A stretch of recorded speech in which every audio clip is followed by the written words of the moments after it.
Welcome to Hearthstone Legends, where we look back on some of the most iconic moments and matches that make the players we know today legends. This time we're going back to the beginning. The year was 2014, and a player named Kolento was rapidly becoming the first best player in the world.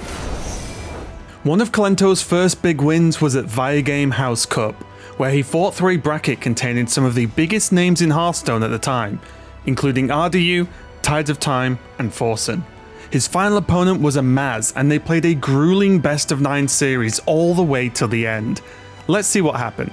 So this is it. I mean, this is actually I think this is gonna be the deciding game for the whole series. Yeah. Actually, if Amas is able to beat the Freeze Mage, it's gonna still be like anyone can win the series. But if Kolento wins this match, then it's gonna be a sweep. I think. Did he keep the Lothab in hand? Yes, it's a good play. He kept Lothab in there. Yeah, I think it's fair to keep it against Freeze Mage. You can snowball with Lothab. You protect your whole board for one turn. You never know him, yeah, because he's not going to coin hero. Yeah. Yeah. Freeze Mage never wants to coin. Exactly. I would also have Leopard there, for sure. So, like you said, the important cards here for Kolento are going to be Mad Scientist and Doomsayer, but he doesn't have either of those here. He chose to keep a Frost Nova, which is more of a mid-game card. I gotta question that choice a little bit, but he knows what he's doing with the deck. Yeah, I disagree with it. Yeah, I wouldn't keep it either. Yeah, the two key cards are Frost Nova and Doomguard. No, I mean Doomsayer. So I kind of see why he kept it, but I would prefer like early minions to counter out the opponent's minions. Well, right now Amas is able to build up some pressure, and we can see the decks. Amaz's Zoo has null, at least one. Okay. One kind of cold that's a from big top deck. That's a free turn. Yeah, if Kolento didn't get something good here, like he just Frost Novas are ice blocks and just takes 8 damage. It was looking like Maz was pretty much going to kill him on turn 5-6 with the Lothab, but with the Ice Barrier top deck, it doesn't look like that anymore. There's no chance you just hero power here, is there? I mean, no. No. I think it's just Ice Barrier here. Yeah. For sure. You want to keep that Frost Nova until you have your Doomsayer.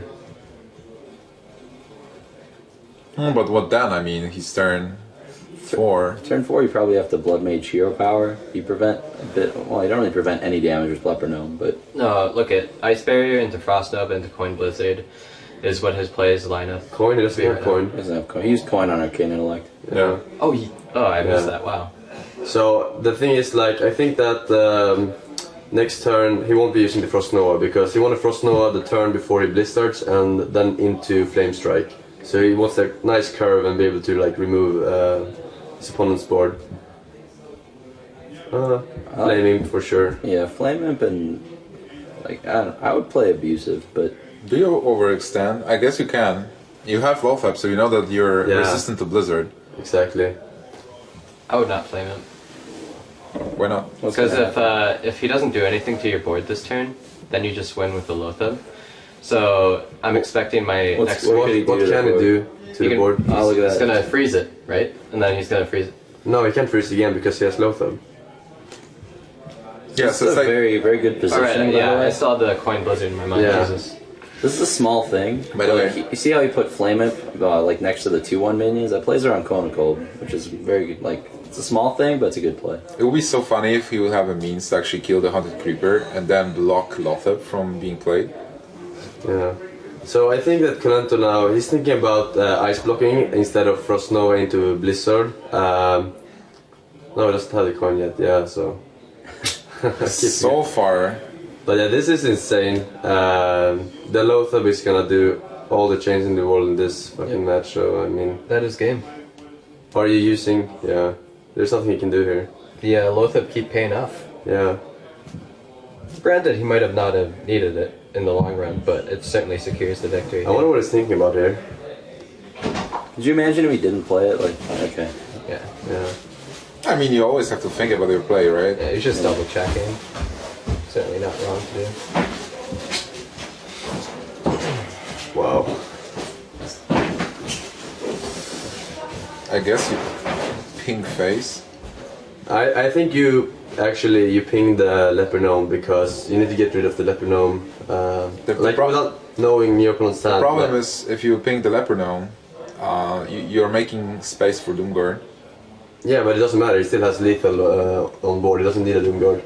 I mean, like normally, like in this game, it won't matter. But he's gonna ping this leper gnome because it's one of those cards that can activate on your own opponent's turn and kill you. Through your ice block. Oh yeah. Exactly. Or not on your opponent's turn, on your own turn, and then ice block doesn't trigger.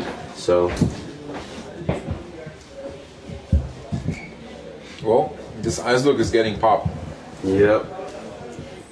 And he'll leave Kolento on 1. And then Kolento will have to kill the board, freeze the board, kill the board, and play an ice block to not die.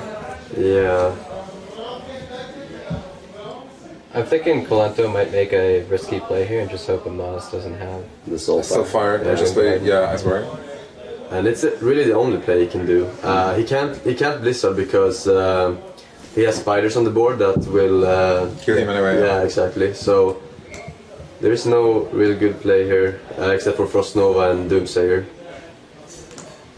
No, you can't do that either because the 1/1 kills you. There's nothing you can do here.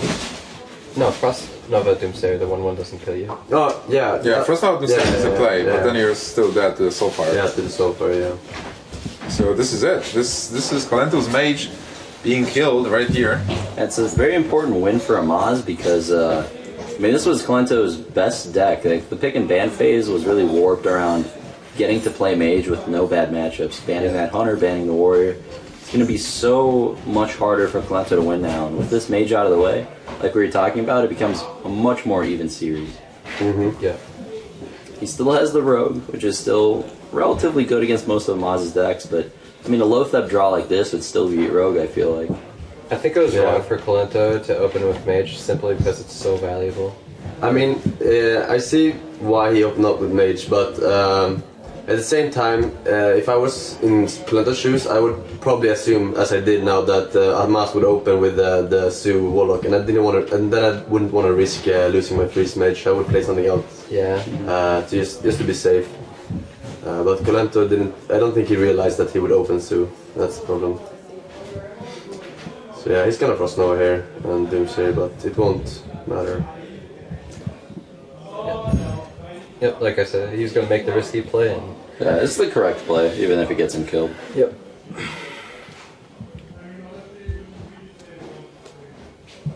So this could be the start of an upset after the ban and pick phase when in favor of Kolento. Definitely. Yeah, it will be very interesting to analyze the decks right now. How do they match up? And Amaz is able to switch his Warlock into something else. Yeah. He might just go with the Zoo again. Yeah, I mean, if he thought that it was the best choice, you know, against Kolento's decks when he still had Freeze Mage up, I think he's still just going to open on it. I mean, it's still a safe pick. One of the closer matchups is gone now. I mean, I guess, honestly, I think Zoo beats Priest, but that's, maybe that's just me. Yeah, I think that Priest actually has an advantage. If it gets coin, I think Priest has advantage. If it doesn't get coin, I think Zoo stomps.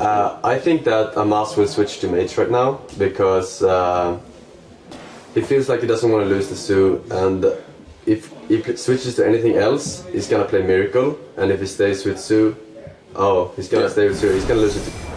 Oh, Priest Priest did not get coin. That's huge. No, yeah. Yeah, and this hand is really bad. Alright, But most of the hands are really bad. That's why I think Zoo's favored. so I agree that whoever has coin is favored, but we can see if the priest ends up getting So what's up Soul with Priest this? circle. What's up with the Zoo hand? This is good. Holy shit. If priest Somebody- gets Soul Priest circled, still Yeah. he didn't get it. Well, But he has a wild power monster in his spell. he has 4 draws. He has 4 draws to get it. Yeah. This is so bad. Yeah, three more draws. That hand. This, ladies and gentlemen, is why I banned Warlock every single game I played. This can happen with Hunter though as well. Yeah.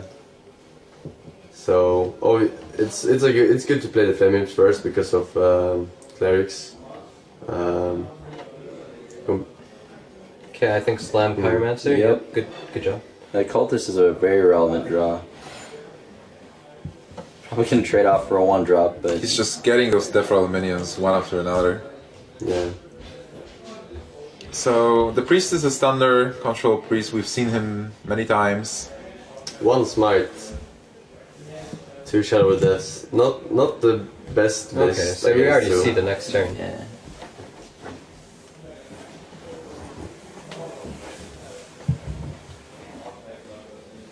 Yeah. So you need to trade here. Probably you trade with the leper gnome. Yeah, no other play. So the leper Nimsh is going to kill a minion and deal 2 points of damage. Alright.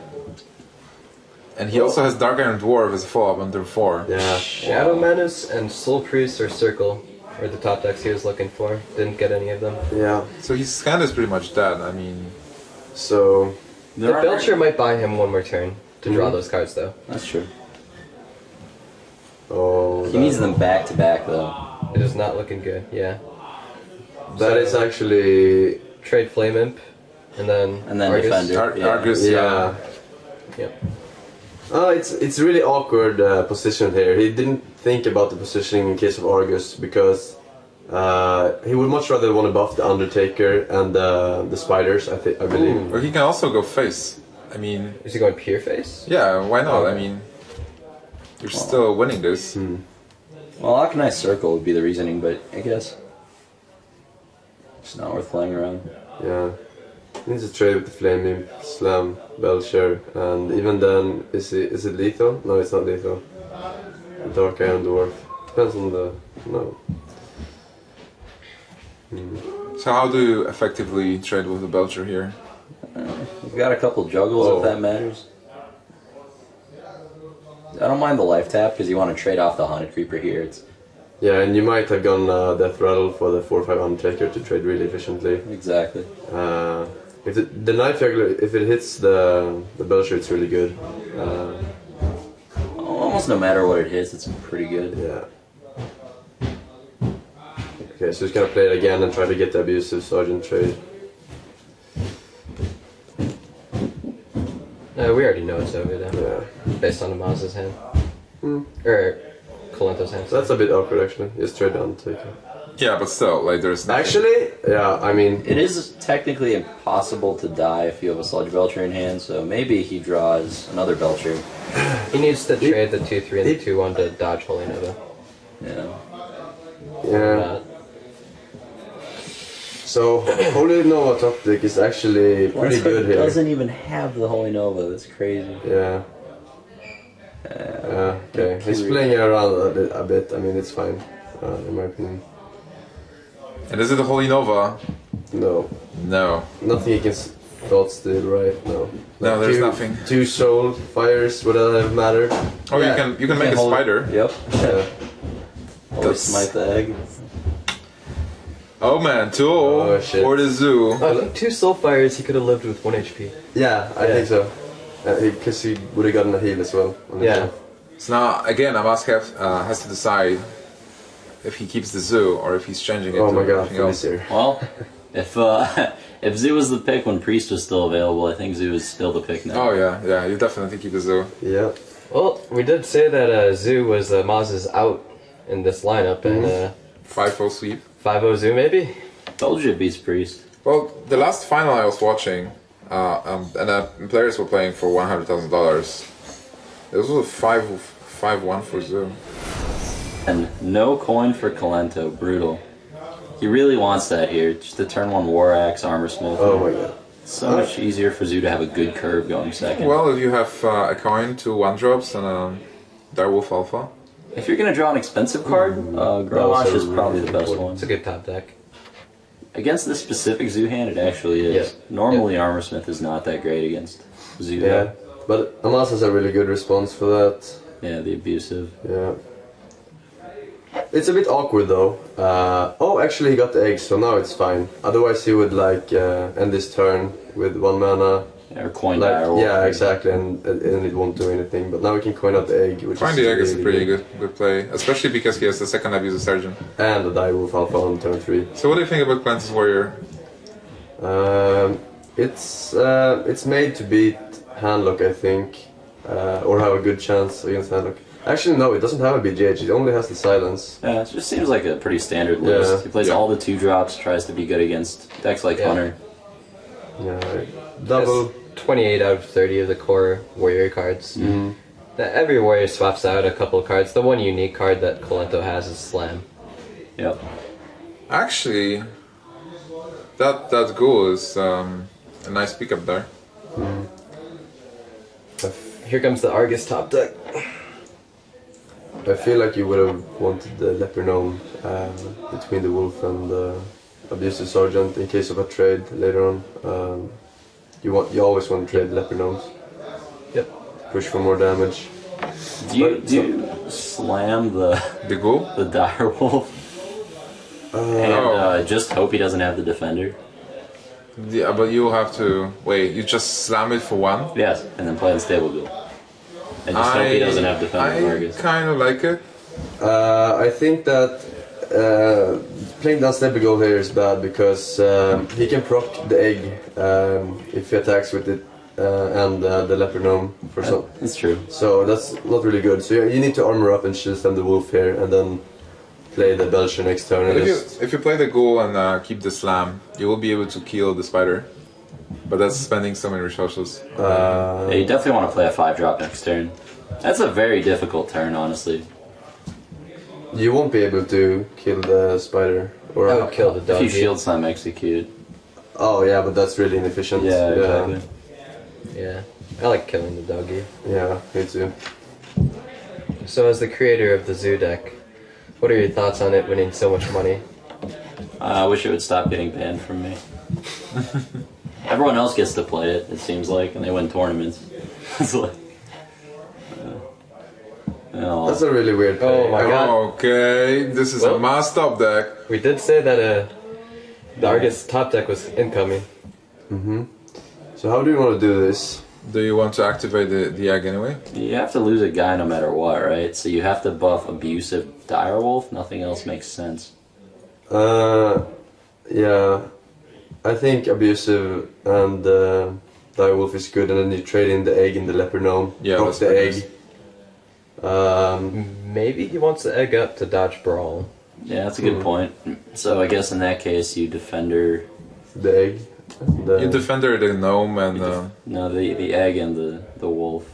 And, no, it's bad too. Yeah, see, there's like no if you good- defender gnome and abusive sergeant, you're able to kill. yeah, you're able to trade with the Leper Gnome here. Then you're losing half the defender buff, which isn't pretty, but maybe he wants to do that.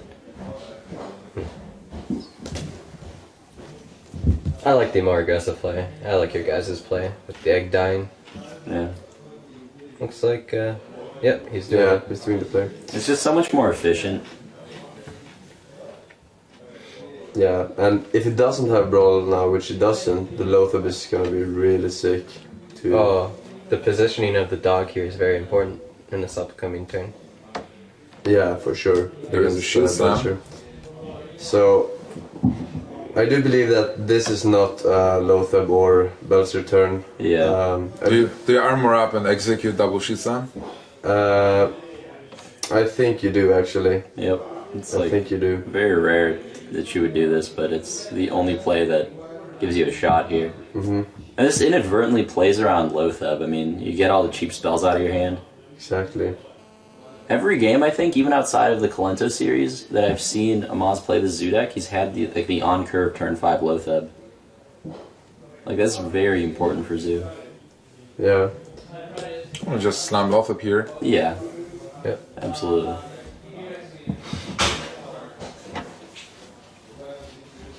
So. I would counter Lothab. Ooh, never mind. That is a really good draw. Yeah. Yeah, that's the best card you could get here.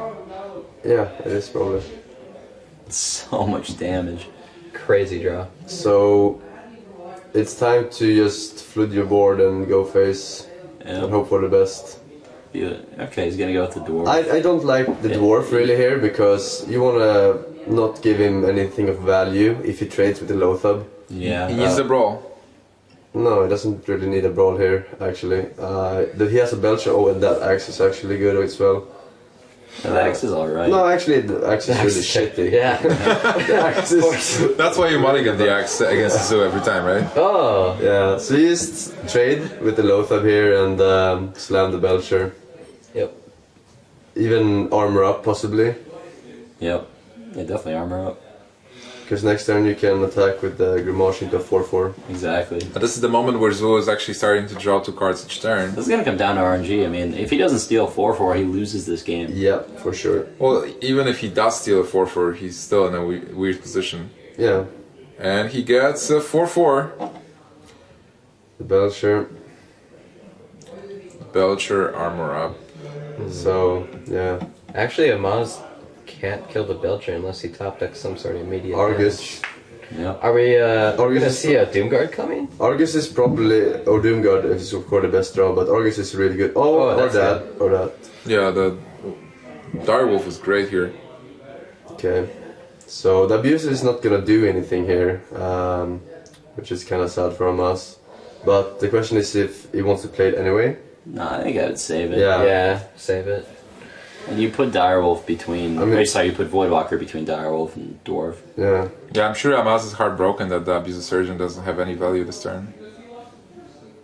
So sad. Very devastating for a zoo player. I don't like that positioning. Your Haunted Creeper is always going to guarantee that there are creatures on that side of Direwolf, so he should have put the Voidwalker between the Dwarf. I believe so as well. Because of yeah, that Cruel Taskmaster is actually really good here. Yeah. Do you Cruel Taskmaster or do you Grom? I think No, yeah, Cruel. You need to armor up here, and you can also Yeah. use the axe here, which is you need to use the axe here. Yep. So you kill the Voidwalker, you crew the 5/1, and Yeah. you trade the 2/2 and armor up. Yeah. This puts you in a position where your health is not that bad. You still have an axe. Yeah, I think you might be considering Lothab Taskmaster. You take basically 4. No way. No, I don't think that's better, but I think he's considering it. because in case of like Doomguard into like more damage, the Direwolf Alpha is gonna buff the Doomguard. Yeah, definitely. Yep, this is the only play.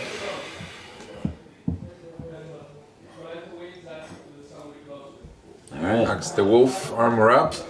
Maz needs to see Yeah. Doomguard So actually, soon if he wants to win. this is looking really good for Kolento now. That's what they always say before Doomguard comes Yeah. up top. Exactly. Dark That's a Earth- decent draw. Yeah, that's not bad. It's a 4/4 Actually, a body. lot of damage you face here. Oh wow, we can actually play everything here. No, he doesn't have 9 mana. Yeah. I like playing the Argus instead of the Dwarf here. Yeah, Me too. Me too. There's a possible Black Knight, but you just ensure that you're not being attacked. We actually might see him trading And the playing the Spider. Argus on spiders. Yeah. Yeah. I think that's quite decent actually, but Especially because the Nerubian has a 4/2. But can you afford to? I mean, like, at this point, you just have to go all in as the... so I feel like you can't just start trading, because then the bigger minions like Ramage or Alex Rasa will, like... Even Yeah, this is true. even Ragnaros. So I would just go face here, actually. Hope for a Doomguard into Soulfire top Yeah, deck. but you mentioned Alexstrasza. If you go face, then if there is no Alexstrasza, If he has Alex Rasa and you trade, you lose anyway in this game. Yeah, I mean, going face still deals damage because he does have 2 armor. You're really only missing out on 1 damage if there's Alexstrasza. Yeah. So he's killing the spider here. Oh, do you go face Forsen? Really? You go face. I think either play is fine. I really feel like you're throwing the game away here if you're not Yeah. going face. Face was slightly better, but the trading into egg wasn't, or the spider wasn't bad. Alright, this is the turn Gromosh is going to come down. Yeah. And, yeah, Colento's going to be in... A pretty good spot. Yeah, I mean... If you're going to have an expensive finisher in your opening hand, as Warrior, Gromosh is definitely the one you want, because it really is the best one against Zoo. Not only does it give you a way to control the board on turn 8, but it lets you actually win the game, like, almost immediately afterwards. Also, we've seen double Defender Vargas, and we've seen at least 1 Voidwalker, so this Gromosh can be the winning condition here. Yeah. So Amaz is a top deck Doomguard right now. Soulfire is also good. I don't think he absolutely needs it right now, but Yeah, Soulfire kills Gromosh here. Wow, he can clear this. Play everything, without, clear Gromosh. Yeah, without sacrificing did you cards. clear? I would go fish. I would go face for sure. 4-7. You go face, you lose to Alexstrasza. If you trade, you still lose to Alexstrasza. Yeah, So for sure. So it's like It's a really tough call, I think. I don't really feel like it is. I think I would clear actually because you're developing the board. The warrior only has 2 cards in hand. You will be left with life dwarf. tapping twice a turn. Yeah, I guess you draw 2 cards a turn. Warriors Yeah. down to 2 cards. I could actually see killing. Honestly, I think either plays fine. If you're Kolento, what would you rather have him do? Kill Gamache. It depends on what I top deck. Yeah.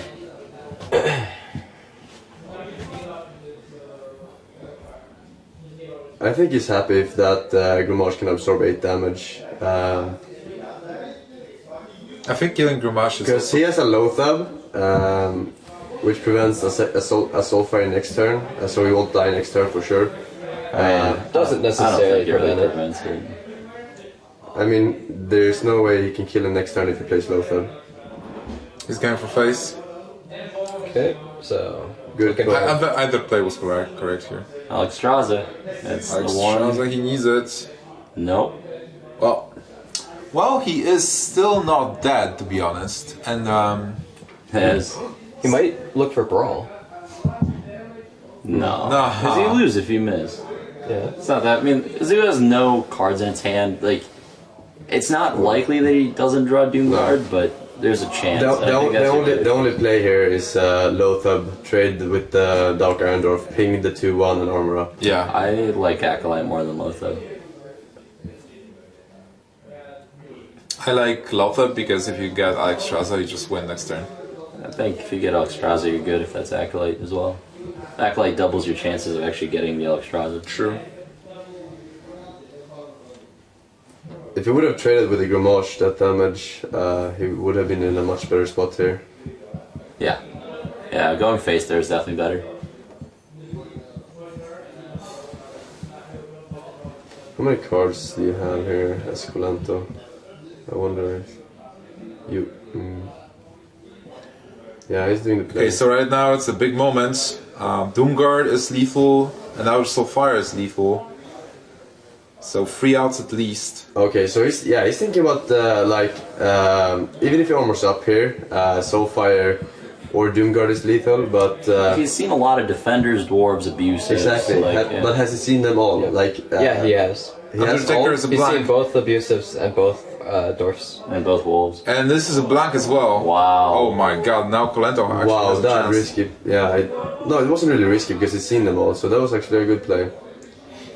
I think there might have been one more defender. So Yeah, the Defender of 15, Argus we've seen both. He might want to trade the Golem into Taskmaster here, because if he top decks Deathbite, he has exactly lethal. But I do believe you go face with this Horus Golem. Does Kolento play a faceless? Yeah. Yeah. Yeah, so it's got a good shot of drawing that for lethal as well. Oh The my thing is, god. if he attacks face here and Kolento just armors up, he has nothing defensive next turn, he can still win with a Soulfire. Doomguard is lethal either way if he armors up. Has he played both Soulfires or just He one? played one Soulfire. So he has 2 Doomguards and 1 Soulfire. Killing a 2-2. Kolento actually has 2 draws here. I think killing a 2-2 is No. better so you don't die to Dustbite. it's one draw. Oh yeah, right. He has no way to activate that. No, wait. You can attack with Acolyte and something, so that's a draw. Oh, okay, I thought you meant off that. But...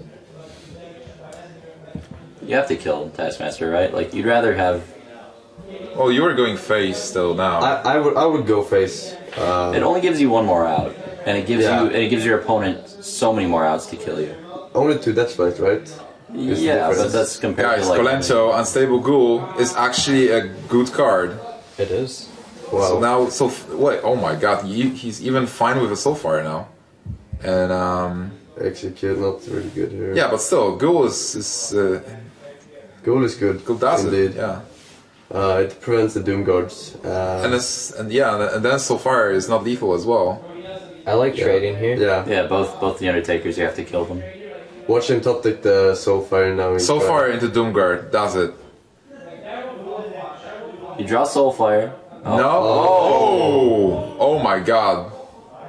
That's actually better than some. Okay, this is blind. But it's not over. It's still over, He yes. still doesn't have lethal.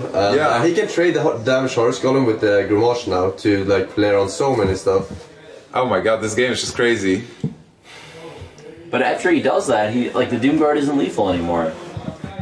Kolento no, is it isn't. slowly He escaping. still has But- 2 Doom Guards. Exactly, and if you kill the Grimace here, you have at least one more turn to get another Doomguard or a Soulfire. So That's true. So you have to draw them back. to back. Exactly. Yeah. What is happening in this game? Zoo is actually fighting for board control. On turn 12. Actually, you might not even want to trade. You can just go face and get that one Doomguard out. You definitely want to trade because with a scary tin 2, you might actually lose next turn. And if you trade, you're giving yourself a chance to draw into something good. The only I would trade because of the faceless. Frothing Deathblade is also lethal. Yep. So there's 3 outs in Kolento's deck. I like trading. Actually, there's more because he has that Acolyte, so he can draw another card. So is Grom Hellscream going to fall? Oh. So now Kolento has So many again outs. many draws. This does it. Deathbite. Too bad, bro. Can Kolento spot lethal here? Yeah, this is. Let's see what he would have drawn. I think it's going. Amaz had such a good chance to win there. Oh my god, Yeah. this game was so close. But we've said it many times and people didn't notice lethal. Kolento is adding up to 20. Well, that's it. That gets over the Zoo hump. Now, both players have their best decks eliminated. Kolento's lost with Mage, and Amaz is lost with Zoo, but still ahead 2-1 in this overall series. So what is Kolento going to pick now? He can Miracle. change the deck, he can keep it, whatever. Miracle. Miracle for sure. We have Ecop. Because the remaining decks of Amaz is Shaman, Priest, Paladin, and Mage. The Mage isn't really a favorable matchup for Miracle Rogue unless you know the matchup really, really well. You know when to do like Big Bang Cleaves, you know when to play your Always. minions. Yeah. Yeah. So, Forsen, you're picking Miracle Rogue here? I mean, I did pick Miracle Rogue. I feel like I win most of the times versus Freeze Mage Okay. as a Miracle Rogue player, so I would personally pick Miracle Rogue here. I could beat any of these 4 decks easily. I think it's Miracle Rogue, no question. Yeah, Renat, agreed? Okay, I agree with you guys.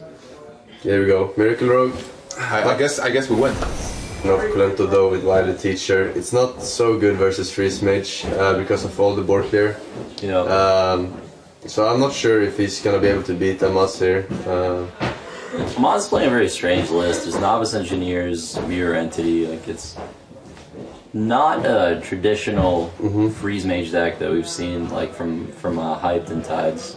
So like a marriage of Temple Storm The Mirror Entity with is actually good against. Forsen, RDU, Freeze Mage, something in between. No, our list is not even close to this list that Amaz is running. Oh, you have Novice Engineer.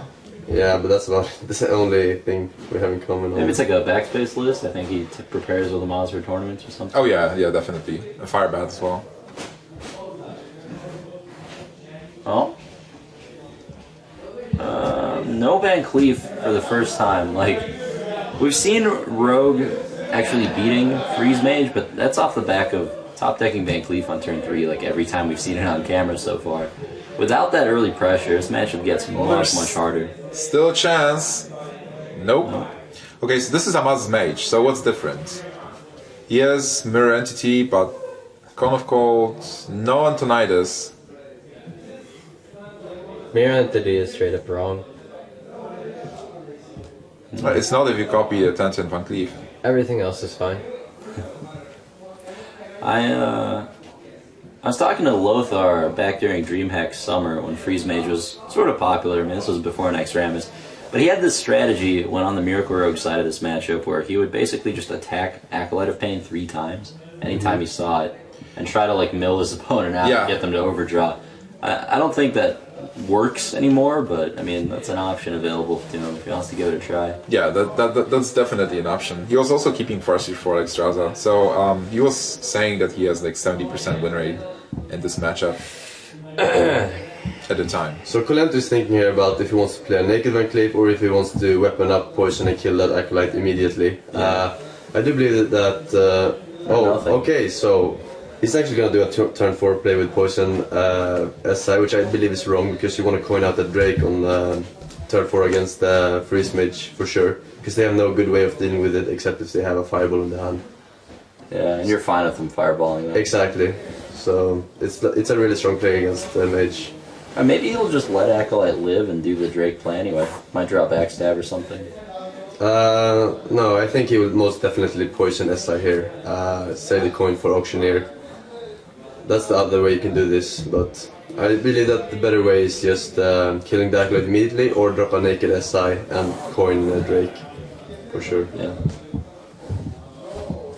So Forsen, as a Miracle Rogue specialist, what do you think about the Mollygus Rogue now? The Mollygus Rogue is... The list I'm running is actually really good. I brought it to this tournament because it's pretty good against Sue because it runs double Blade Flurry. I didn't draw any of those, but it's really strong against Sue compared to many of the more greedy lists nowadays with Shades and stuff like that, which doesn't really do much against aggro. I feel like the Molygos is not needed as a finisher, but it's just one of those cards that can like secure you a win in the late game versus control. Ooh. Oh, nice pickup with Conceal there. Really nice pickup actually. Do you play it now? If you wait, you're in Flame Strike range. He's gonna wait. It was important to note last turn, Kolento could have overdrawn a Maz, but he did have 2 or 3 5-drops in his hand with Sap. Yeah. I would have sapped just because there's no other target in Freeze Mage. Not necessarily because the overdraw. The Doomsayer is actually really good Sap targets. Oh, that's fair. To buy you a turn. That's a very powerful Cone of Cold. The thing is here that when he conceals here, that 4-1 Drake is not going to be able to be traded by Thanos or Ping, so he needs to use a Flame Strike on a 4-4 Auctioneer and a 4-1 Drake, which is not the most value, it's fine, but it's not like huge. He doesn't even have it right now, which is really good for Kolento. Alright, now. Like to see Kolento save that coin potentially for the second auction. Actually, I think he's gonna go for Backstab and Shiv here instead of concealing. Like Shiv over Vis. Oh, wow. Now you can conceal easily. He missed. Yeah, I would most definitely have Backstab that Drake and Shiv the Thanos.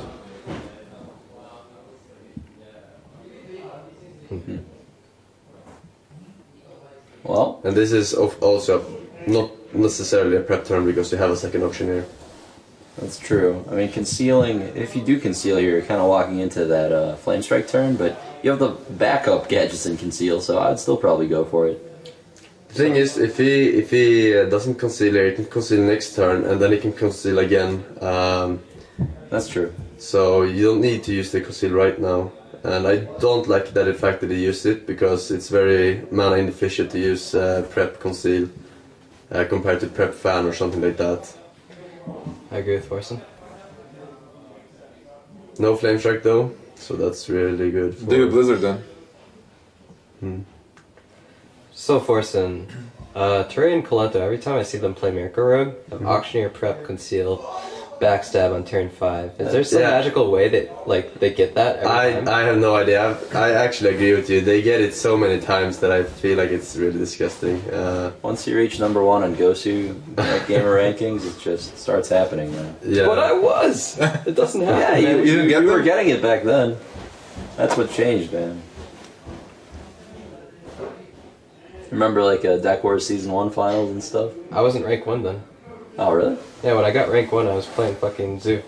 I would much rather have seen the Blizzard there actually, to kill off the Drake, to remove that spell power, because it's so easy for Miracle Rogue to kill a Doomsayer if they had spell power. He doesn't even have to use a sap on this if he doesn't want to. Yeah, I would rather sap it though, I think. Kill it the second time around. Let's see, how many cards do you have here? 4 or 5? Do you develop 10 cards. You can't Shiv here. I think you Violet Teacher's sap.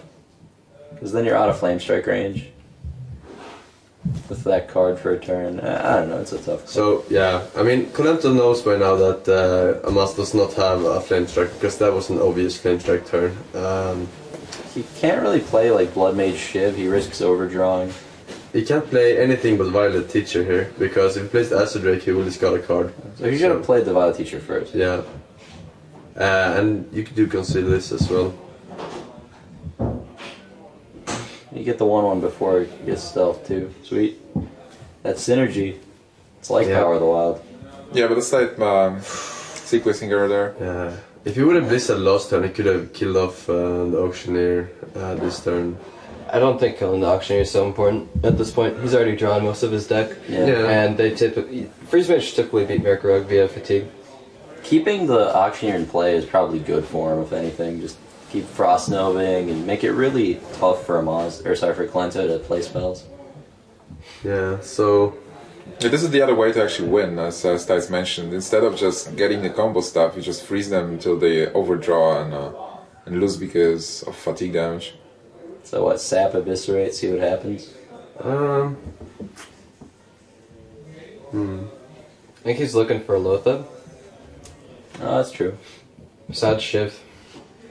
If you Shiv, you're gonna overdraw. Yeah, like if he brick. You can't Shiv here. Absolutely not. You need to play the Drake here, I feel like.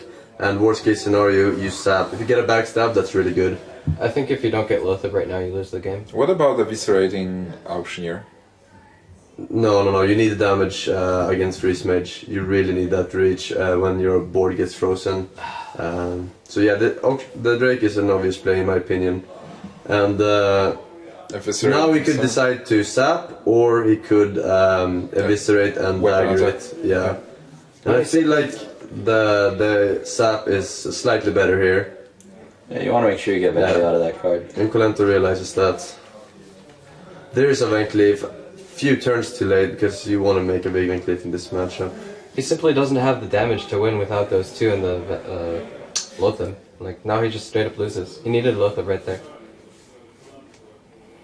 But if you Shiv for Lothab, you have equal chance discarding him as drawing him, because you will discard a card, draw a card. 4 or 5. So it's... When he would have gone to 10 cards. Yeah, and then next turn he would have overdrawn a card. That could have been Lothab. Yeah, but... I think Tides thinks that, like, yeah, Lothab next turn is not good enough anymore. I think it's looking really bad for Kolento, but it's not unwinnable at any means. He still doesn't have ice block. Was it mirror any time? Get that Van Cleef? I do believe this is a mirror turn, yeah. I mean, he hasn't seen the Blood Mage yet, so it's... There's no point in Ice Barrier, doing Ice Barrier play here. I think there's plenty of point in Ice Barrier right now. Ice Barrier, you want both Ice Barriers off. But he's not going to be able to attack you next turn, because you froze the board. Oh, he has a weapon. Yeah, but he won't attack face with the weapon, for sure. Double Cold Blood. It doesn't have to worry about Auctioneer being in play anymore. I think you burn some Phantom Knives, I guess, and kill off the Doomsayer. Let's see here. Fan, Van Cleef. Yeah, double fan weapon attack and Edwin. Yep. You could even save the Edwin and try to make it even bigger later. But And your board is actually pretty. The play here is fan, Shiv, attack the Doomsayer with your weapon and make an Edwin. so why Shiv over the second fan? Oh yeah, or a second fan, yeah, of course you can do that. I didn't see the second fan.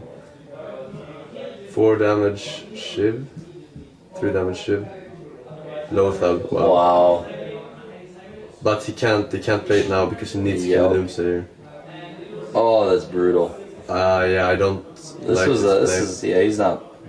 This is this is a much worse play than the double fan play. Yeah, I think so too. Actually, now that I look at the deck size remaining, it's not.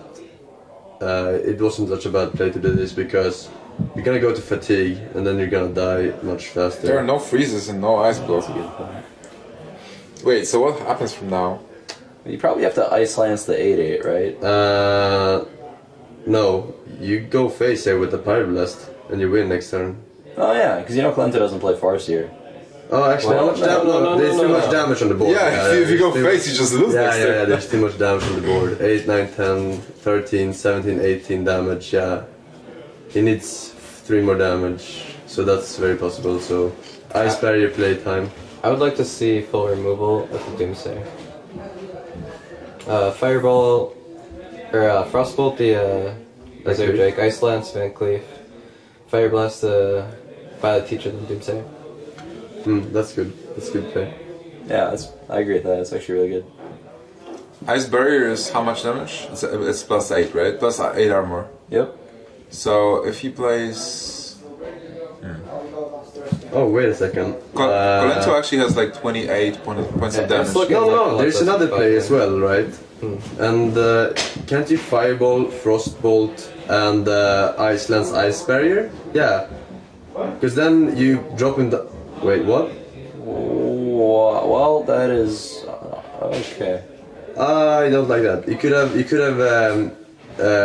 Firebolt, Frostbolt, Ice Lance this phase, and put up Ice Barrier. Wait, how much damage is this? Because right now it's pretty dangerous.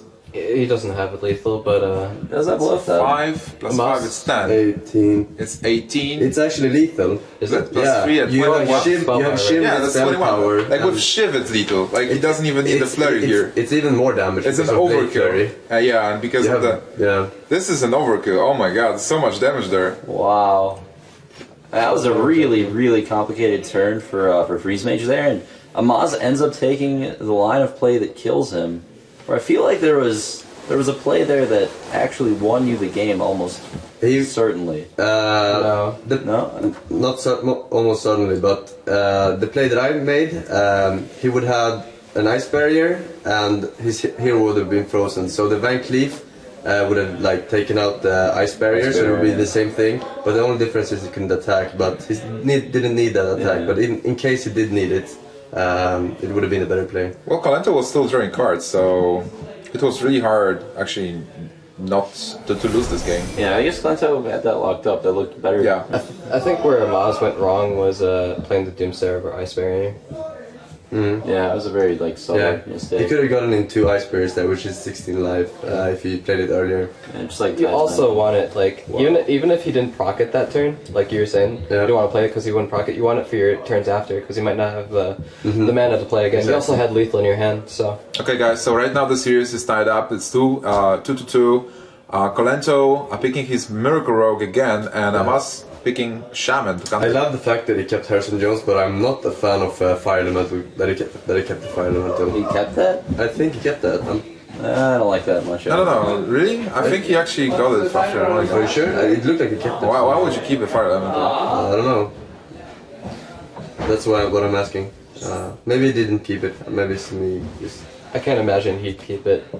But I mean, he had a spider already, so okay. I mean, yeah, I don't know. Yeah, Maybe he didn't keep Amaz is actually running a Doomhammer. He has a Harrison Jones he there is. as well. it. Yeah. Oh, it's Lava Very Burst. important. Doomhammer is probably the most important card against Miracle Rogue. It's even better than Harrison. Oh, and Loatheb, of course. Oh, yeah. And Lava Burst, yeah, he's got the tools to win. I mean, Oh. What do you think, Forsen? Backstab there or not? I would have backstabbed and stabbed and clear the board. And why? Why you want to clear the board, or?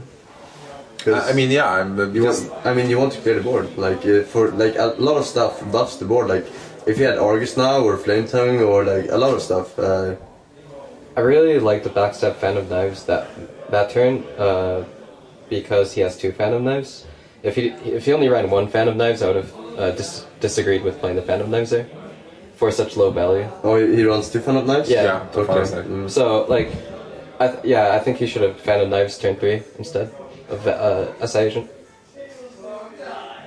But it probably won't matter in the long run as long as he gets auctioneer. basically it's interesting that Amaz took a Shaman where originally Shaman is disadvantaged versus Murkrow. yep. Well, I don't think he had any great choices. The Shaman is the best deck that he has left between Paladin and Priest. Yeah. So I agree Oh with yes, you're right. You're right. Actually, the Shaman. Ooh, Wow. that's a big tap deck. yeah, That's such a it's good draw. insane. There's 3 key cards that Amaz has to combat Miracle Rogue. That's the Doomhammer, Harrison, and Loatheb. Sylvanas even is pretty good, but those 3 cards all improve your win rate versus Miracle Rogue anywhere from 5 to 10%. Yeah, right now individually. I'm putting this game in favor for Mas, looking at the hands, but anything can change if the top takes Auctioneer next turn. So do you slam off it? Yeah, there's no other play here. Well, yeah. I mean, Azure Drake is usually the best sap target. You're not really ever going to have him shaman out of cards. But There are better stat targets. Everything that gets August in this matchup and buffed Unbounds, and then there's like some specific builds in Shaman where they run like Violet Teacher and stuff. oh, I guess. Like, yeah, Azure Drakes and Fire Elements are really awkward to sap. But if you have the board control, they are good sap targets. Argus into this and trading is so awkward. Yeah. It's almost the only play you have, though. I would have actually concealed the Lotheb with that hand. You want to use that Lotheb to buy as much time as possible. It's more likely that he has a Flame Tongue or Argus to kill the Lotheb right now. And you have 2 saps, you buy time, you can kill whatever he plays with the Lotheb. I don't know. Well, this Lothar is still buying time. I mean, looking at the hand, I really want that conceal for when I top deck the Auctioneer. It's like your comeback mechanic. If you throw that away right now, even if you get that Auctioneer, you might like lose it in the turn after, and then you're still like waiting for your second Auctioneer. Yeah, because it's not like you're holding to shivs, it's like... He runs 2 conceals, and you're drawing at least 3 cards off of Auctioneer. At least. When you But assuming you top deck it next turn. you need to trade here though. There is no other play than trading. Oh yeah, definitely. Because if you... That's one of those that sap was a targets sap that I was targets. talking about. Okay, Kolento needs an Auctioneer against an Edwin. Oof. You can't YOLO any in place here. Edwin is so bad versus Shaman. Yeah, It it's is not what you so want to see. Yeah, I usually play Edwin like on turn 3, just to clear totems every turn. That's how I use it. The only other time you can really use it is when you have a conceal to follow up. But this is awkward. You don't want to sap that. You don't want to play a naked Edwin here because Yeah, you save it. yeah, You just attack for 1 and pass. yeah. And you patiently wait for the Gadget and Auctioneer to come. So Amas can do anything he wants, right? Like just fire a mental face. yeah, and go. I would fire the mental face here Steal because the if you, play, yeah, yeah. because if you totem and the wolves, you get owned by Blade Flurry. Also, So, sapping fire elemental is so awkward Yeah. because if you're not doing pressure, you're just losing there. And fire elemental would just scam it all. and you're totally fine with him eviscerating it, even if you have Shiv eviscerate, because you have a second one, and you're just waiting for that weapon to get poisoned so you can Harrison Jones as well. Like this is looking really good for Amos. If there's a deadly poison, is that okay? This might be a little last turn you can draw Auctioneer. Deadly poison. I gives didn't him an really, option. I didn't really see. We were looking at Amos mulligans. I didn't really see Kolento's ones, so I can't tell if he mulligan properly or not for this match. Well, I'm sure he did a mulligan, Gadget sent away. No. But I mean, if he, Kept cards that he didn't necessarily. yeah, exactly. I think he might have kept Lotheb, I'm not 100% sure. No, we're talking about. Oh yeah. Did he keep that? Really? That's not something you want to keep in this matchup. I'm not sure. Yeah. I don't know if I've ever lost with the turn 5 Auctioneer conceal. I'm sure you versus have. Shaman. It's a pretty balanced mechanic.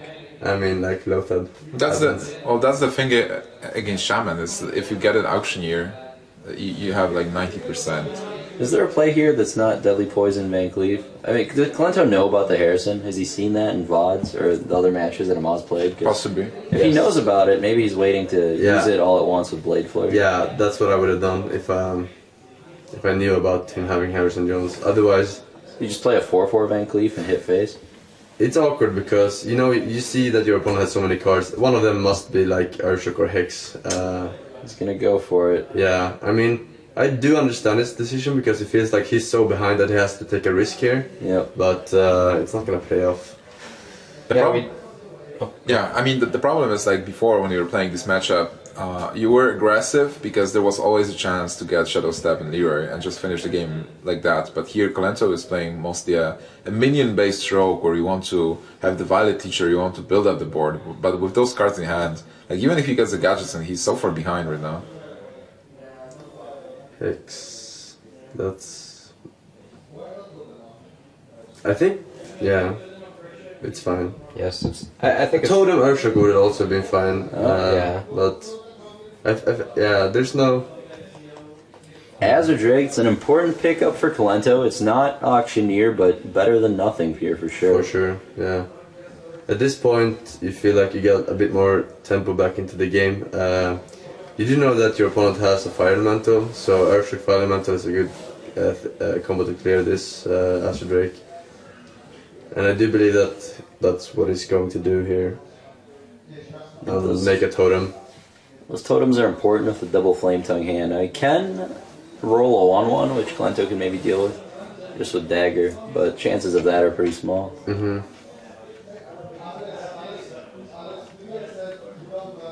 Yeah, definitely Fire Elemental, Earthshock, and Totem. You want the Totem so you can play it with the Flame Tongue next time to clear that one, that frog.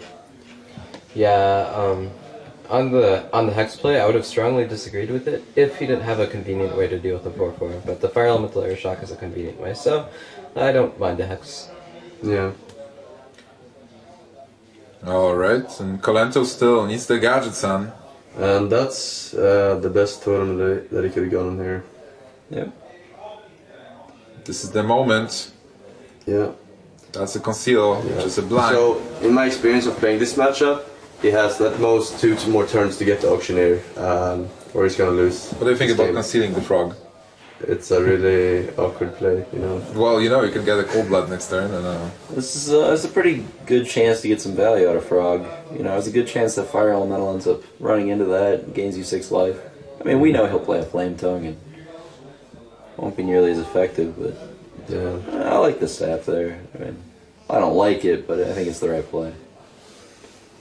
Yeah, I don't know. It feels like I would have maybe saved the sap and waited 1 more turn for Auctioneer, because if you sap when you have your Auctioneer, you get so much tempo. That's true.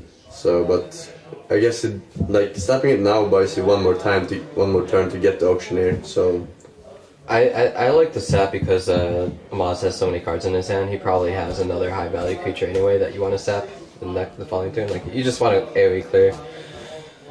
I like Amaz's choice here to play Fire Elemental rather than Unbound Feral Spirit. It's just a lot tougher to deal with, honestly. I told you, Cold Blood.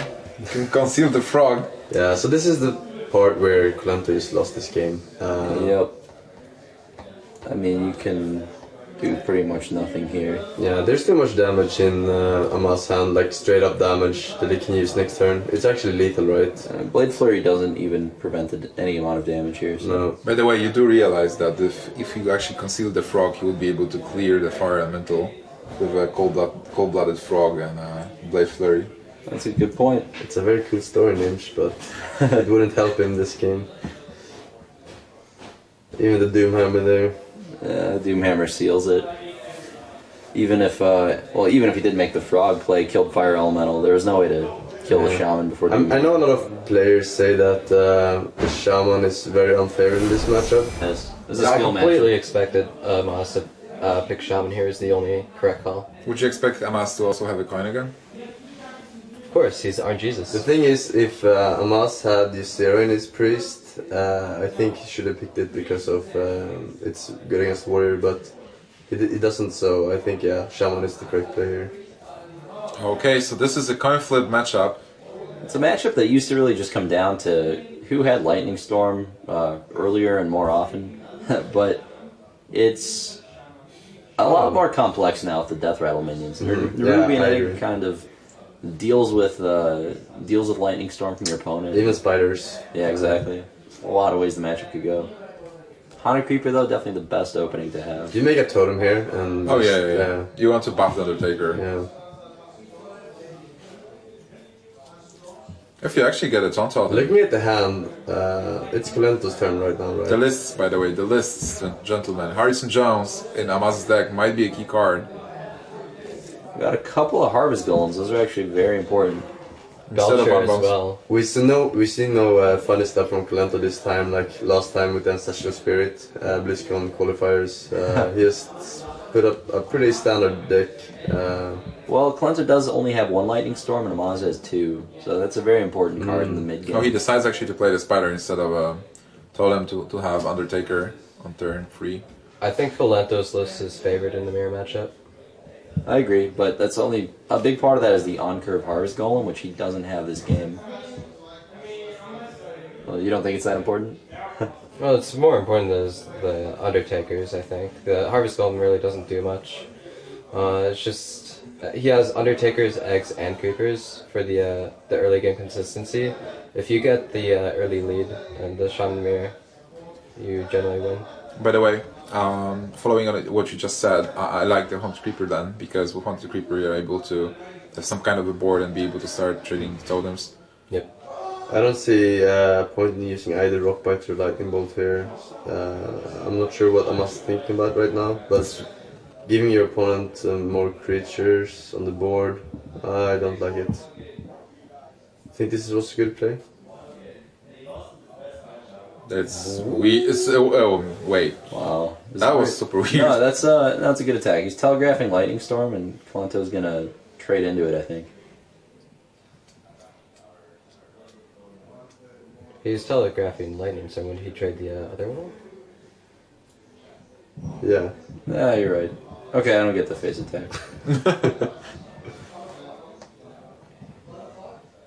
I sent the message, though. Do you trade everything and play Undertaker? Yeah. You might actually keep Undertaker because of the Lightning Storm. I mean, if you trade everything, the Lightning Storm is not going to be good anyway. Yeah. I mean, trade 1/1, Spider into 1/1, and I would- then 1/1. I'd just kill Spell Power Totem, go face for one, and then not play Undertaker. Yeah, I Yeah. think so too.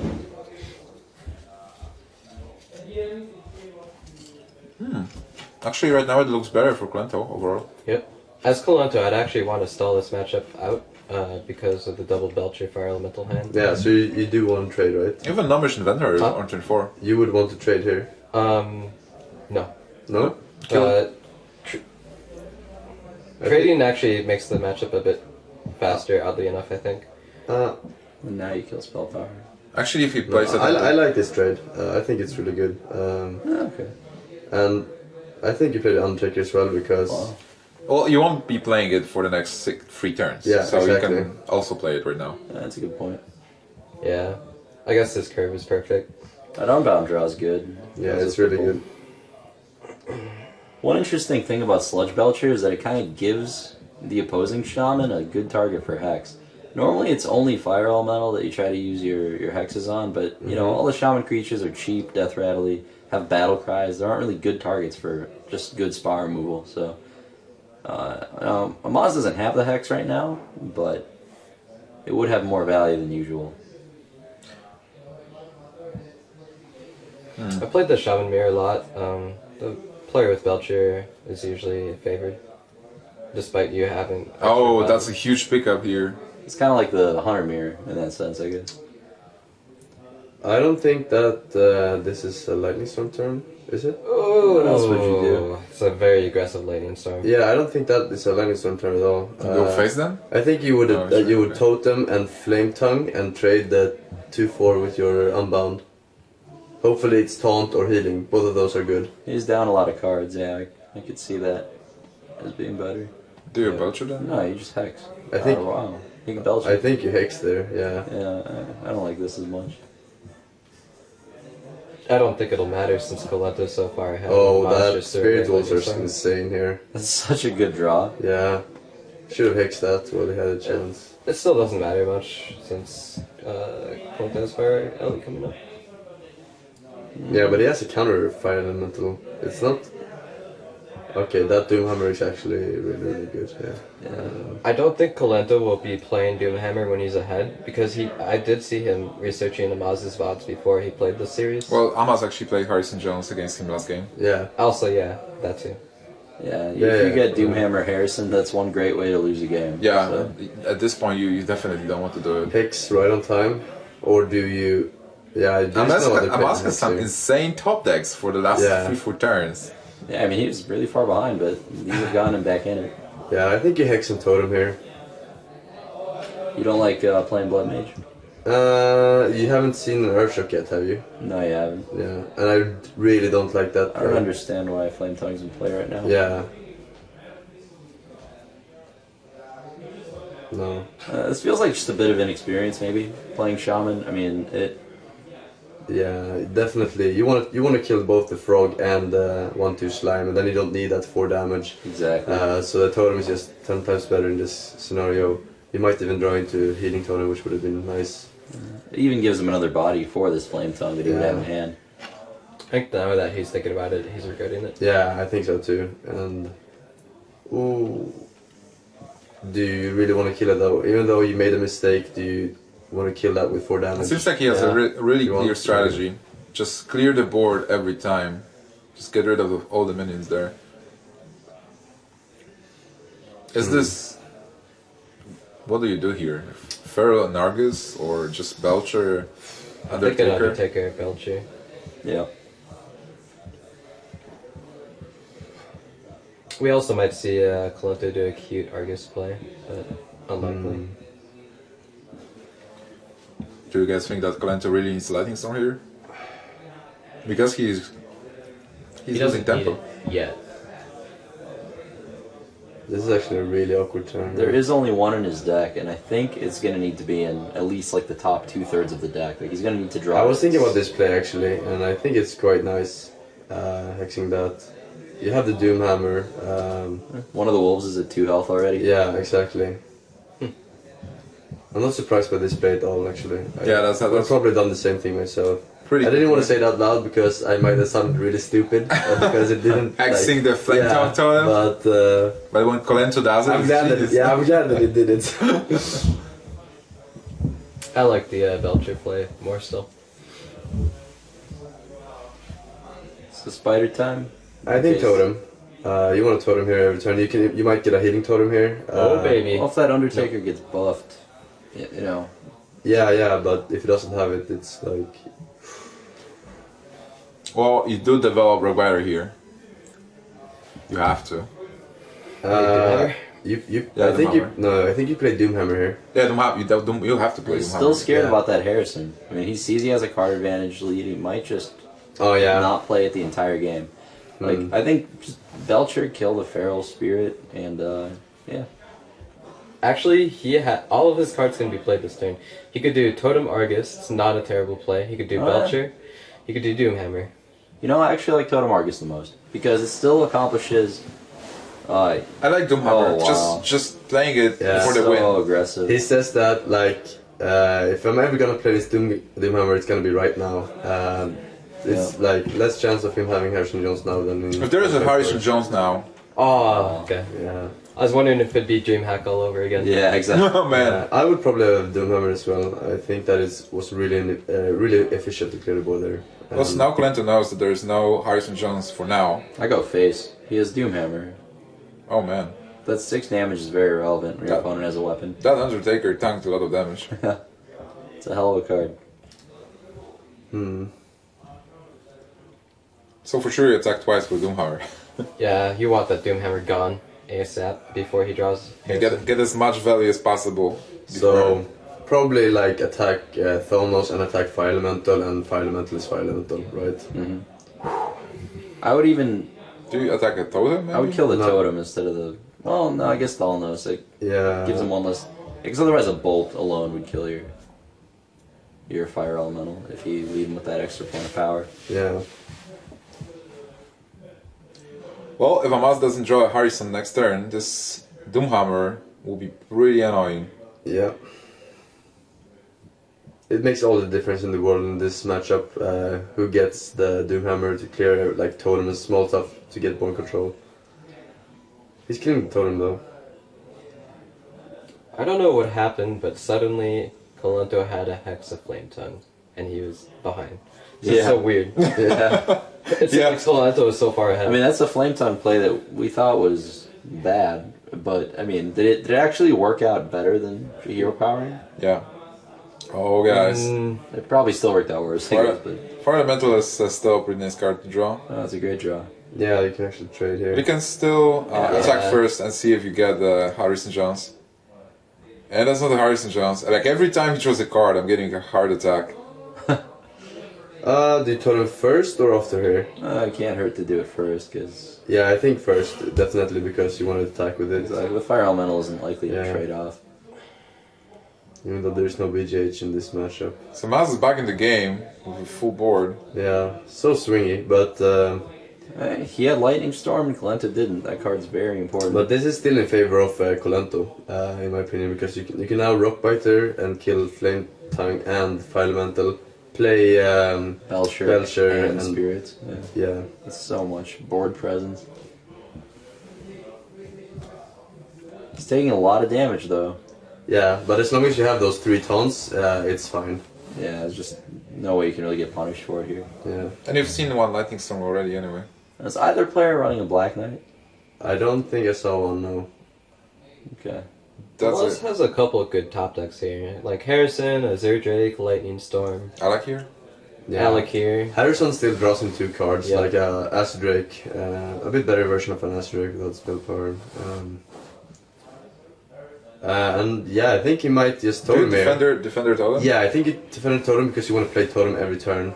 Yeah, you want to have a board. You should roll for totem though first to see if you want Sure. to Argus it. And I do think you want to actually here. You want to Argus the totem to be able to pick off 1 power minions like the Searing. Looks like he just wants to be a little more resilient to Lightning Storm and the like. Mm-hmm. Lightning Bolt is a blank, more Yeah. or less. Unless he draws a spell power here. And he does. It was lucky he got the spell power, but it was Yeah. unlucky he drew the Lightning Storm. Or Yeah, the Lightning Bolt, yeah. Because he's now totally out of cards, and he's not winning this board. Do you like that as much as like trading first and then? You can't trade first because you need to. Yeah, you want to actually like trade them. I was just gonna like not attack basically. Oh, well. But this is better, I assume. It's a good card as well. He will be able to clear the board and play a totem and Belcher. And that Doomhammer, it's finally run out. Yeah, the No more yeah. threat of Harrison. Doomhammer just made its magic. No, I don't think you attack with Doomhammer. You attack with the lightning. I mean, you clear that. The two I free want to will- attack with the Doomhammer, so here. Oh yeah, he has the Harrison. Yeah, I guess you want to do it. Yeah. Yeah, you want to clear the Doomhammer. And right now, Kolento has the full board, and Amaz is just decking 1 card. If this is me, I would draw Harrison. This is Airshock. No. You Airshock the totem, I guess. Yeah. Yeah. You totem first. He might be planning on top decking Lightning Storm and Earthshock the Belch. Which one of them were playing one Lightning Storm? Kolento? Kolento. Okay. So now Kolento is slowly getting back. Oh wow. Now this is The best lightning speed coming back. could have gone. Well, I feel like that seals the game. I guess he could do like Azure Drake Hex, but that's about it. Yep, the game is nearly unlosable from Kolento's position. Unless he's running Black Knight, then we missed it. Oh man, that was a really swingy game. Shark, yeah. I'm sorry. So. So 6. So he's not dead.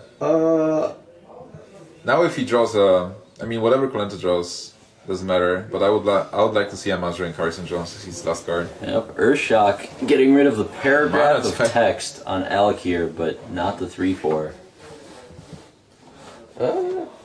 Azure Drake, Lightning Storm. Azure Lightning Storm. Nope. Oh, that's Kolento. There we go. Nope, that Unbound doesn't He's do still it. not dead here if. 6, 8, 7, 10. He needs 2 points of damage. Oh, he got the Rockbiter from the Mana Tide. And that's lethal, isn't it? No, it's 10. 9, 11. No, it's 11. 9? It's 12. 11? Oh yeah, 12. you're right. I missed Argus there. Alright. And that'll tie it up, I believe, or 3-3. Oh my god, this series is just crazy. Such a close match. I have to say I really enjoyed Shaman versus Shaman. It's a very interesting game to watch. Like very swingy. Very fair deck. A lot of minions being deployed.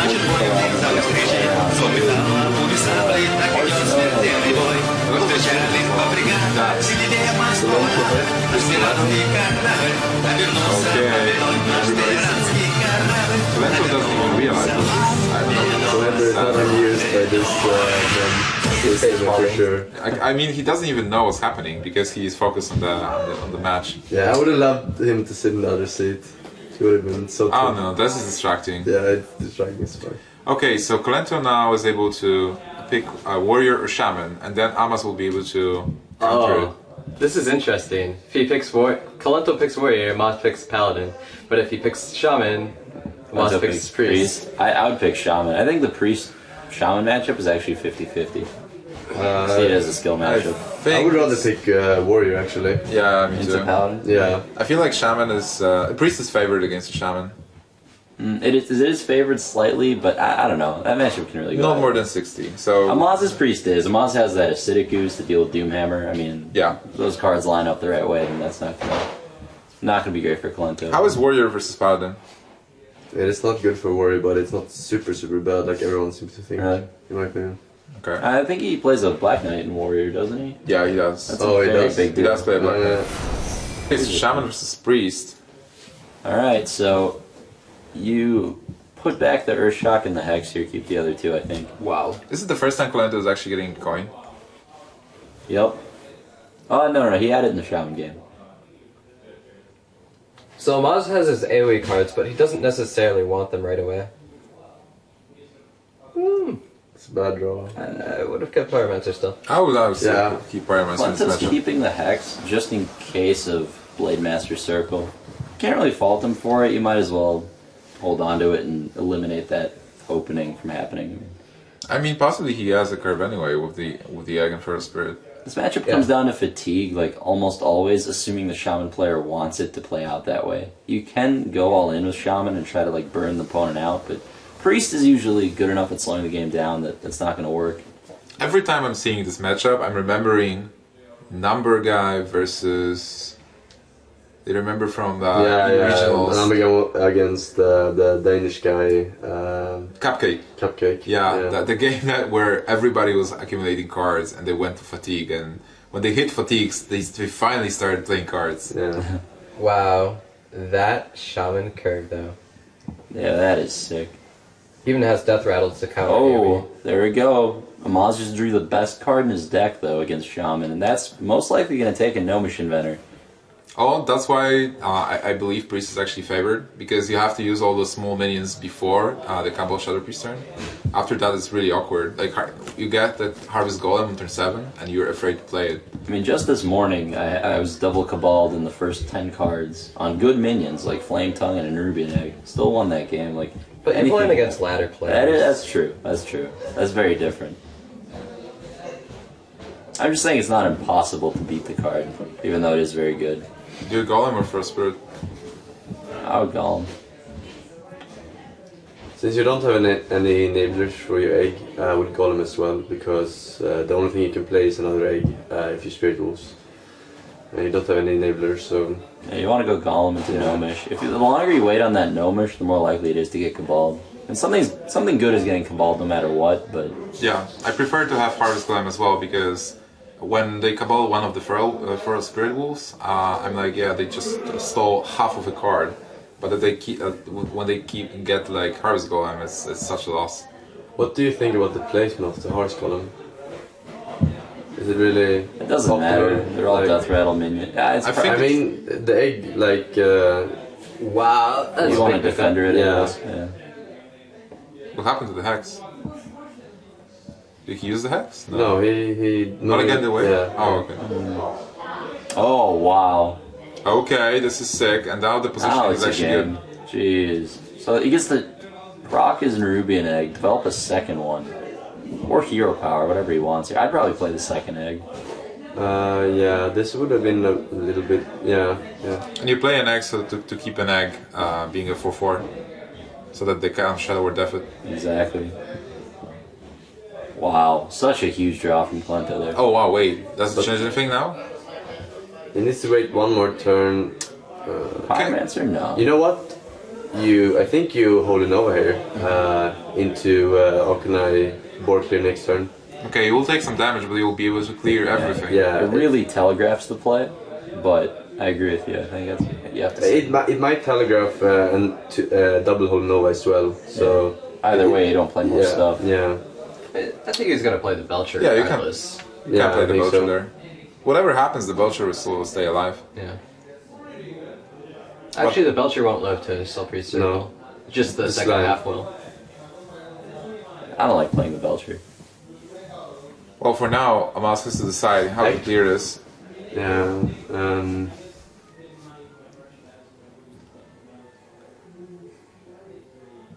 Holy No is the only play. Like, you have to. Yeah, nothing else makes sense. Wow. I guess you could do it. No, this isn't good because the 4/4 left over is so hard to deal with. Yeah. And you lose your... Yeah, you lose your Akanai very easily this way. And you can't deal with the Belcher as well. This is really weird play here from Amas. That might have been a misplay that will cost him the game. Yeah, I think so. I mean, for us it's easy to say because we see both hands, but still, even without seeing your opponent's hand. Yeah, that was definitely an obvious play, I think. I mean, these things happen, you know. This is why I say it's a skill matchup because one like small mistake can make you lose in a matchup even where you're favored. Wow. That's not really what you want to Cabal here. You Cabalic. How much of a card is that? That's not even a half of a card. It's really bad value for Cabal. All of a sudden, a board with Nerubian Egg, Harvest Golem, and Haunted Creeper. All Cabal targets. Also, the Doomhammer is pretty huge in here. It resulted in a Cabal and a Spectral Spider. This is just not going Amaz's way. Yeah. He's already at 16. He needs to top deck. Ooze. Yeah, he actually has a ooze. Yeah. This Doomhammer is like 12 points of damage, delayed in three turns. So Gnomish is gonna get him closer to Rockbiter. I mean, yeah. What's your thoughts, Seal? Yeah. I would have done the same. Hope for a that's actually pretty nice. No, it's awkward because you can't get through the slime, kill it. heal yourself, I guess. Yeah. Or do you heal? No, yeah, heal yourself. Well, Pyromancer will die anyway, so there's no Yeah, point in but he could now. He doesn't need to use a Doomhammer charge on it, but he probably wants to do that anyway. I'll take her. I guess you attack it with Doomhammer anyway, and then Yeah, Gnomish and draw a card first, obviously. yeah, you can't get lethal this turn with Rockbiter, but You don't even want to airshock it. You want to keep an airshock for like for sure. Stat Belcher or whatever. You attack it and. And you play the Undertaker, why not? Yeah, I think so. I was worried about the second Akanai Circle. He feels like he's so far ahead this game that the second Akanai Circle is the only way he loses. So.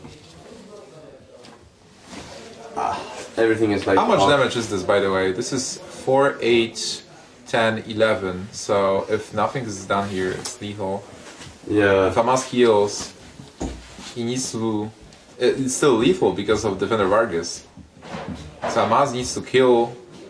I think you slam Belcher and. Then you have... Maybe Hex, yeah. Yeah, Hex is saving him here. That was well played. Rockbiter finishes it? Maybe a Holy Nova can... Oh wait. Ooh. That's not GG though, because you can't Earthshock. Yeah, but how much damage is this? Do you play it? I would play it. This is 5, this is 2, this is 4, 6. You can deal 6. 6 damage, yeah. I would probably not play it now. You want to use it as a finisher? In case of a possible Sylvanas into Shadow or Death stealing Alakir, you don't want to give them the option. Yeah, I would just Argus the 3, or the 2/4 and the 1/2. Good efficient trades, do some damage to face, set up the Alakir for the next turn. I like that play. Also, this game is so huge because if he wins this and he's in a really good, Kolento is in a really good way to win this game. Well, how's the Paladin matchup for Shaman? Because depending on the Paladin deck, I think Paladin could be heavily favored. They have Kodos, they have just a higher curve. Shaman's not going to burst them down. You have equality clears if the board gets too out of hand. Depends on an opening, I believe. Paladin has problems with really aggressive starts. Haunted Creeper taking care of like Paladin tokens is... Oh, yeah. I'm really surprised by this play instead of Argus 2/4 and Slime and trading with Doomhammer. But I guess he wins either way. I don't. There's nothing he can top deck here, right? Yeah, there's no way. Like Okenai with Circle. He would have to heal 4. Oh, that's not even enough. Is it? No, he has Alakir. Right. Was there anything he could have gone with thoughts to? So he would be still dead to Alakir. Yeah. He's dead here. He doesn't know. Is it even lethal on board? Yep. Oh no, it's not. He's 2 damage off. Yeah, it's 2 damage off. So he's gonna do the only play he can see here, which is trade Holy Nova, Ooze, and Heed. Just a bit late on that ooze. That really could have like Yeah, turned around. it is unfortunate for Amaz. He got the ooze the Doomhammer last second. He didn't get the Harrison to Doomhammer. It's actually that happened twice because he had Harrison Jones and he lost to the Doomhammer, and then he got Ooze and he still lost to the Doomhammer. That's the thing about reactive cards like that, though. Sometimes they draw the threat, you don't draw the answer, or you draw the answer and they don't draw the threat. Oh shit, BM! Oh my god, that BM. That's the highest level of BM that Kolento can master. So I feel like if he's not running Mind Control Tech and Paladin, he's gonna regret it. Choosing not to put in a core card, Paladin, it might cost him $4,000. Basically like the third copy of Equality, sort of. $4,000 Mind Control Tech. I think. Yeah. Yeah, that's an expensive card. I think I'm going to start playing. Really good card yet again from Kolento. That's exactly what you want. sick. Coin, double creeper. He's thinking about if he wants to mulligan something for Undertaker, but it's too greedy, I think. Yeah, against the Paladin, that's exactly what you want, right? Yeah, you want that, but I mean, what do you want to throw away here? No, Like- fire, I mean, you can throw away fire. Yeah, but yeah, of course. But I mean, anything else? You just keep it. Yeah, But he was thinking about it. I mean, That's also like a great card on curve. I mean, you would love to have a Flame Tongue probably, but It's gonna be a turn 4 hero power with this curve. unless it top decks Flame Tongue. Is that 2 games in a row? He has double Spider into Feral Spirit. Yep. Yeah. Jeez. oh, it's Sunwalker. Not a bad hand for a Moz though. Could use a Kodo, but other than that, it's a decent curve still. Yeah, this Air is. Shock, oh my It's god. funny because every American Paladin player always plays almost the Sunwalkers, while the Europeans never play them at all. So. Iron Master might be good. I didn't play them for this tournament, but I also just don't play Paladin, so yeah. there wasn't really reasoning behind that other than not wanting to get Black Knighted. By the way, look at him as Paladin. He's running Ragnaros, Sunwalker. Ragnaros. Wow. Flame Tongue kind of walks into the True Silver turn, but he really doesn't want to give the Paladin those draws. I think you still play Feral Spirit though. It's not too vulnerable to Consecrate. Actually, I lied. That's 3 games in a row. Double Creeper, right? Didn't he have Double Creeper in the Shaman versus Shaman as well? I think so. No, I don't think. I don't. Maybe like Creeper Egg or something. Yeah. Or maybe he did have Double Creeper. Wait, yeah. no. No, remember there's 3 creepers in the start of the game. Yeah, Oh, he had Double Creeper. Double Creeper, 3 games in I a row. kind of like Earthshock and Flame Tongue here because you will be able to play Defender Vargas next turn. I kind of like Earthshock Totem. Not in that order, but... Alright, he's gonna go for this. Declining card draw. Basically trading a card. Maz needs a spell. And he gets it.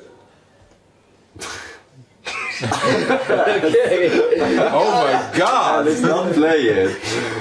Sick. No, you want to wait till the creepers trade off. That is a good top deck. Yeah. Because the way it was looking, he was going to have to trade both creepers. Then it'd fall into the Pyromancer trap, but this prevents one creeper from dying. Yeah.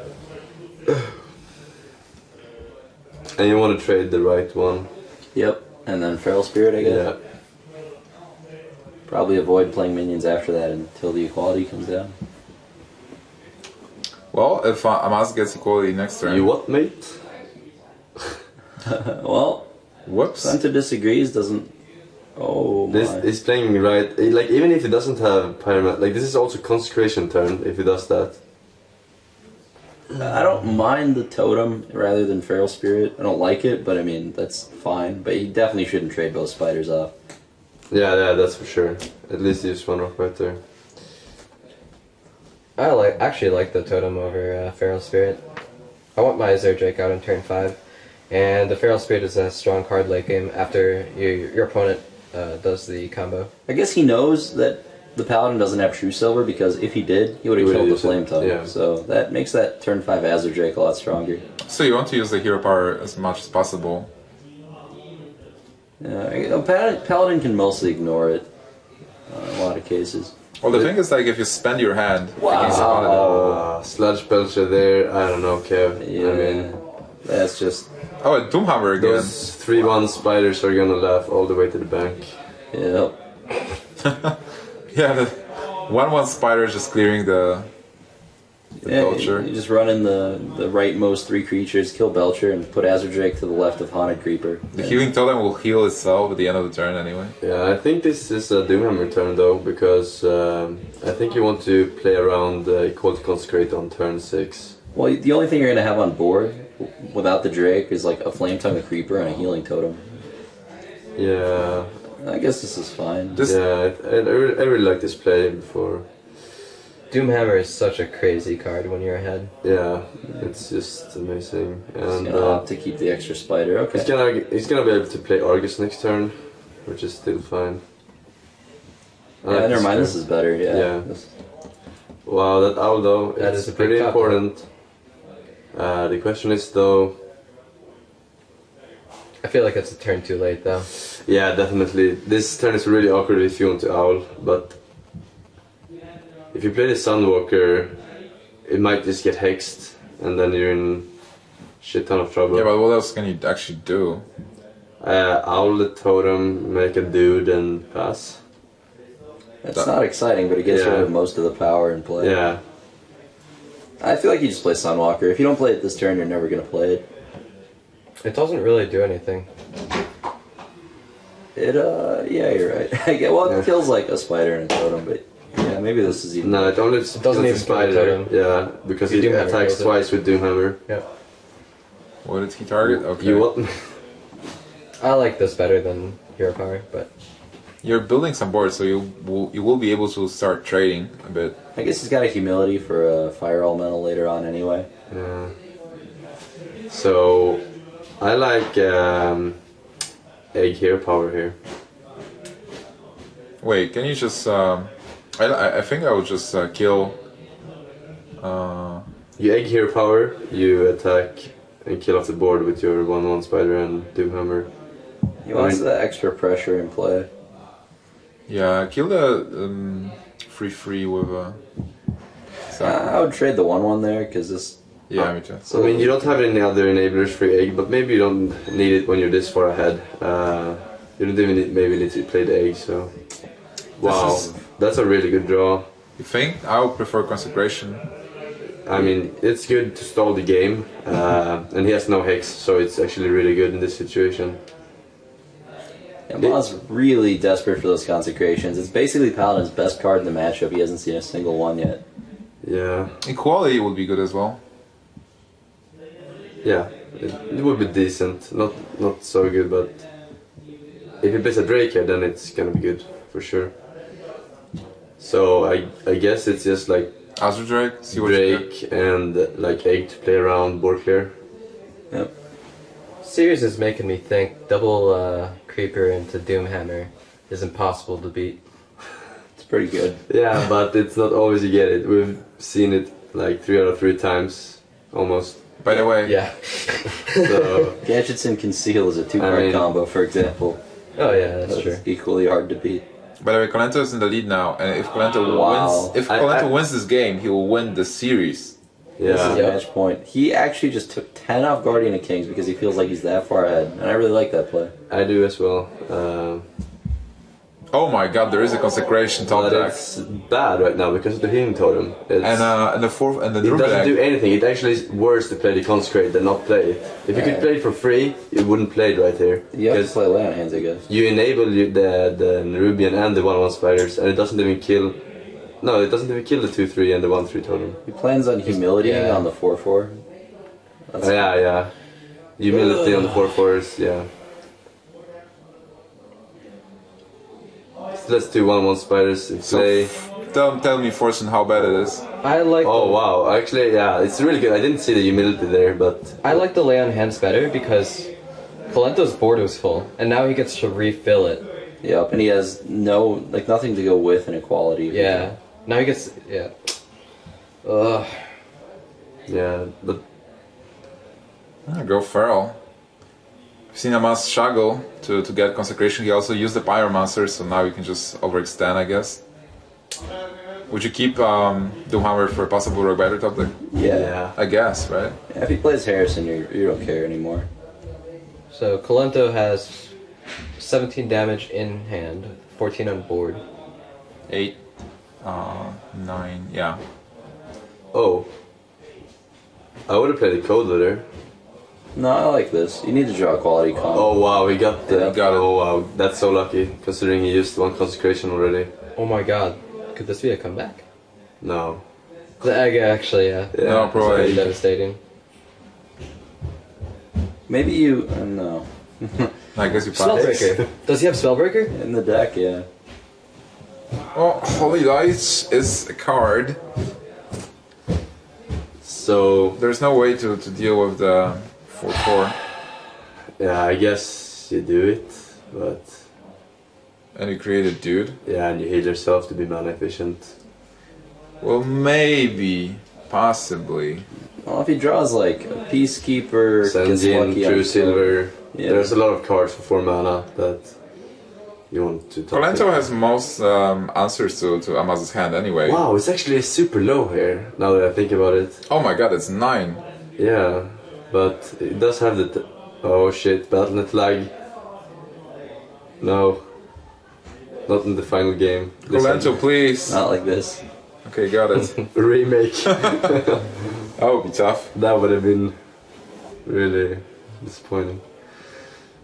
Alright. So whatever Amaz plays, he needs the top deck still, but what does he need to top deck here? Whatever he plays, there is a counter. Litho's been MVP for him this match so far. So he's 3 damage short, but No, he has that's a game. fire elemental. Yeah, that's game. Yep, that's game. That's exactly game. Yeah. So Kolento, Yeah, huge congratulations to Kolento. Moves on after being down for most of the Oh. series. Wait. No, it's lethal. Okay. It's fire elemental. That's Yeah, it's 17, just a- right? just doing the math. He doesn't see it though. You must see it. He's just recounting. This is the final game. He sees it now. Oh, he's happy. Yeah. Okay, yeah. Yeah, he's He's just thinking counting about... it. Yeah. He was thinking about stuff, but now he sees. Will we see the mana tide totem? That BM. The Kolento BM playing I your don't mana know if tide. Amaz could emotionally recover from that Manatide totem. Oh, $8,000 fire elemental. There Oh we my go. god, Kolento takes the series, but well played by Amaz as well. Yep. And that's just amazing, amazing series, amazing tournament. Right now, you guys are seeing Kolento. There will be an award ceremony. Kolento is going to get a check. This is Kolento. We are actually still here. $8,000. There you go. Kolento winning another tournament. Kolento... This is in the Pistoletto song. Yeah, there's Pistoletto song actually. Kolento was probably annoyed, but that's the trophy, that's the money, the cash in the nearest bank. Cloud9 victory. Champagne and pizza, prizes. Oh, I'm so hungry by the way. Holy shit. Yeah, we'll have the pizza after that, don't worry about it. We're going to get a winner's interview as well. Yeah, we'll get Kolento down here. If Amaz is going to talk to us, so... Monster water. Oh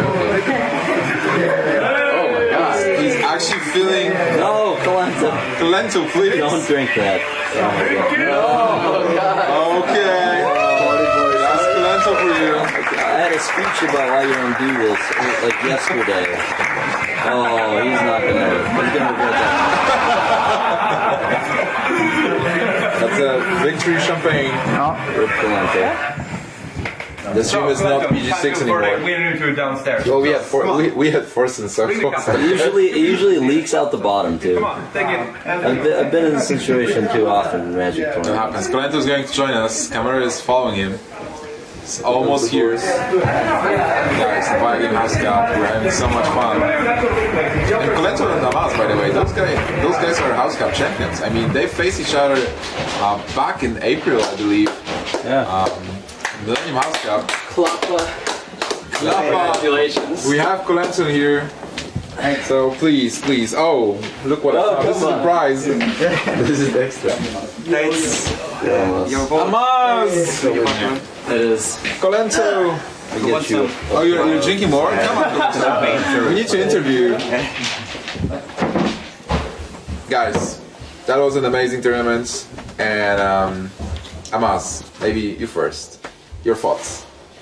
Oh, congrats, Kolento. Yeah. How'd you feel about that series just going into it? Did you feel like you had any edge at any point, like during ban phase maybe or beforehand? Well, I was ahead like 3-2. Yeah. I felt pretty confident, and then the last 2 matches were generally pretty good, right? I misplayed the shaman with the flame tongue because somehow I thought 2 + 2 = 5. Yeah, typical me. But he ended up hexing it, so I was like, oh, okay, it's kind of Yeah, cool. it kind of worked out. It kind of worked out. But then with the priest, I guess I could have waited a turn to Akanai. Like Holy Nova Holy first. Nova and then Akanai. Actually, I would have just passed the turn, like just heal pass, because I wanted to save Pyro for the Holy Nova for Spirits. But I counted and there was like so much damage, and I got a little bit scared, so Yeah, that was my fault. that makes sense. It happens. Gotcha. Kolento, double Haunted Creeper, Doomhammer every game. What's that? I didn't want to see Doomhammer in my hand actually, because I know Master was playing Hearthstone Legends in what it was In Shaman. in Shaman and Ooze in Priest, but I just didn't play around it, and he didn't have it. How did you feel when he beat your freeze mage with his Zoo the first game? Did you feel like the series will be really close after that? Because that was like your strongest Oh, class. that's a lot that he just crushed me. Nothing else to say. Yeah, do I had you a plan for next like 5 and 6 month turns, but Yeah. just one Wolf and it's over. do you agree with keeping Cross Nova against Zoo? You like keeping the first copy? I think you did in that game. Yes, keeping Prosnova is completely worth it, I think. Okay. It's sometimes even better than, I mean, it's often better than Ice Barrier. You're definitely not keeping Ice Barrier, but whatever. Yeah, makes a lot of sense. I think we really had an amazing series with the Zoo versus Mage being super fast, and there was Zoo versus Warrior, which was a nail biter with life taps and trying to get like 1 or 2 more points of damage. Shaman Mirror was really exciting to watch with a lot of swings. And yeah, I mean, you guys had an amazing way through all the tournament. I just mentioned that you are House Cup champions, so the next House Cup you're going to meet in the final, I guess, is starting this Thursday. Are you guys both going to Seed Story? Yeah, we will go into the finals. That's awesome. It'll be a rematch again. Okay. Sounds good. So congratulations on the final. So in House Cups, the score is even. Amas won Millennium House Cup, I won this one, so I guess it's fair. So it's a tie. So you have to like go to the German ground and then have a fair fight again. Mitch, please, I will win that one for sure. Oh, shots fired by Forsen. Forsen is No more not gone. Miracle Rogue. Not playing like this weekend, you won't. Oh, no, I'm kidding. You gotta get. I was cheering for you, man. I was so disappointed. I was like, I think you played the games really well. It's just like the deck pick. Yeah. Well, We'll see, we'll see. Okay. Any closing words from you guys? Anybody wants to say anything else? I just want to drink. You want? Anyone wants to have some pizza? Yeah, I'm pretty jelly of the drink that Kolento already had. Okay. I just want to give a shout out to VA Game for running like an awesome event. These are the same guys that put up DreamHack Summer's prize pool. We wouldn't have had a tournament like to that scale if it wasn't for these guys. So they're doing a lot of awesome stuff for Hearthstone. Be sure you check out VAGame.com. Like, you know, even outside of the Hearthstone events, they run a lot of cool stuff for esports. Yeah, Production Boys, Production Value. They have a Facebook, they have a Twitter. There is Vigame HS for Hearthstone related activities. If you want to talk to our guys here, we are always active on social media as well. Forsen SC2, Liquid Amaz, at Andre Januk, Search Rainhead. Yeah. Sedge Reynad, Kolento at Kolento, Yeah, Kolento. Kolento, Tides TV, Nimsh TV. That was an awesome tournament. Day 3 of the Vigame House Cup. See you guys in the future, and we are just going to have more fun and enjoy the events. Thanks for watching, guys. Shortly after his victory at Vigame House Cup, Kolento went on to DreamHack Winter to compete in a 32-person event that once again contained some of the best players in the world. Winning one big tournament doesn't make you a legend, but winning 2 back-to-back tournaments of this caliber put Kolento on the road to greatness.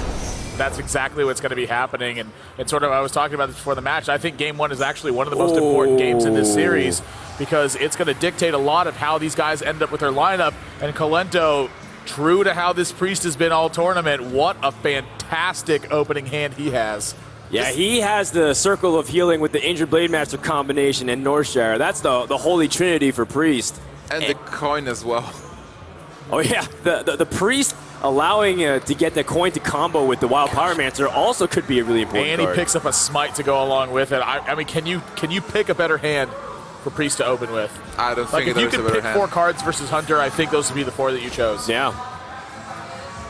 Surprisingly, that is one of the hands that was very similar to the hand that Artosis used to win BlizzCon. Wow, and he picks up Undertaker after he's already played turn one web spinner here.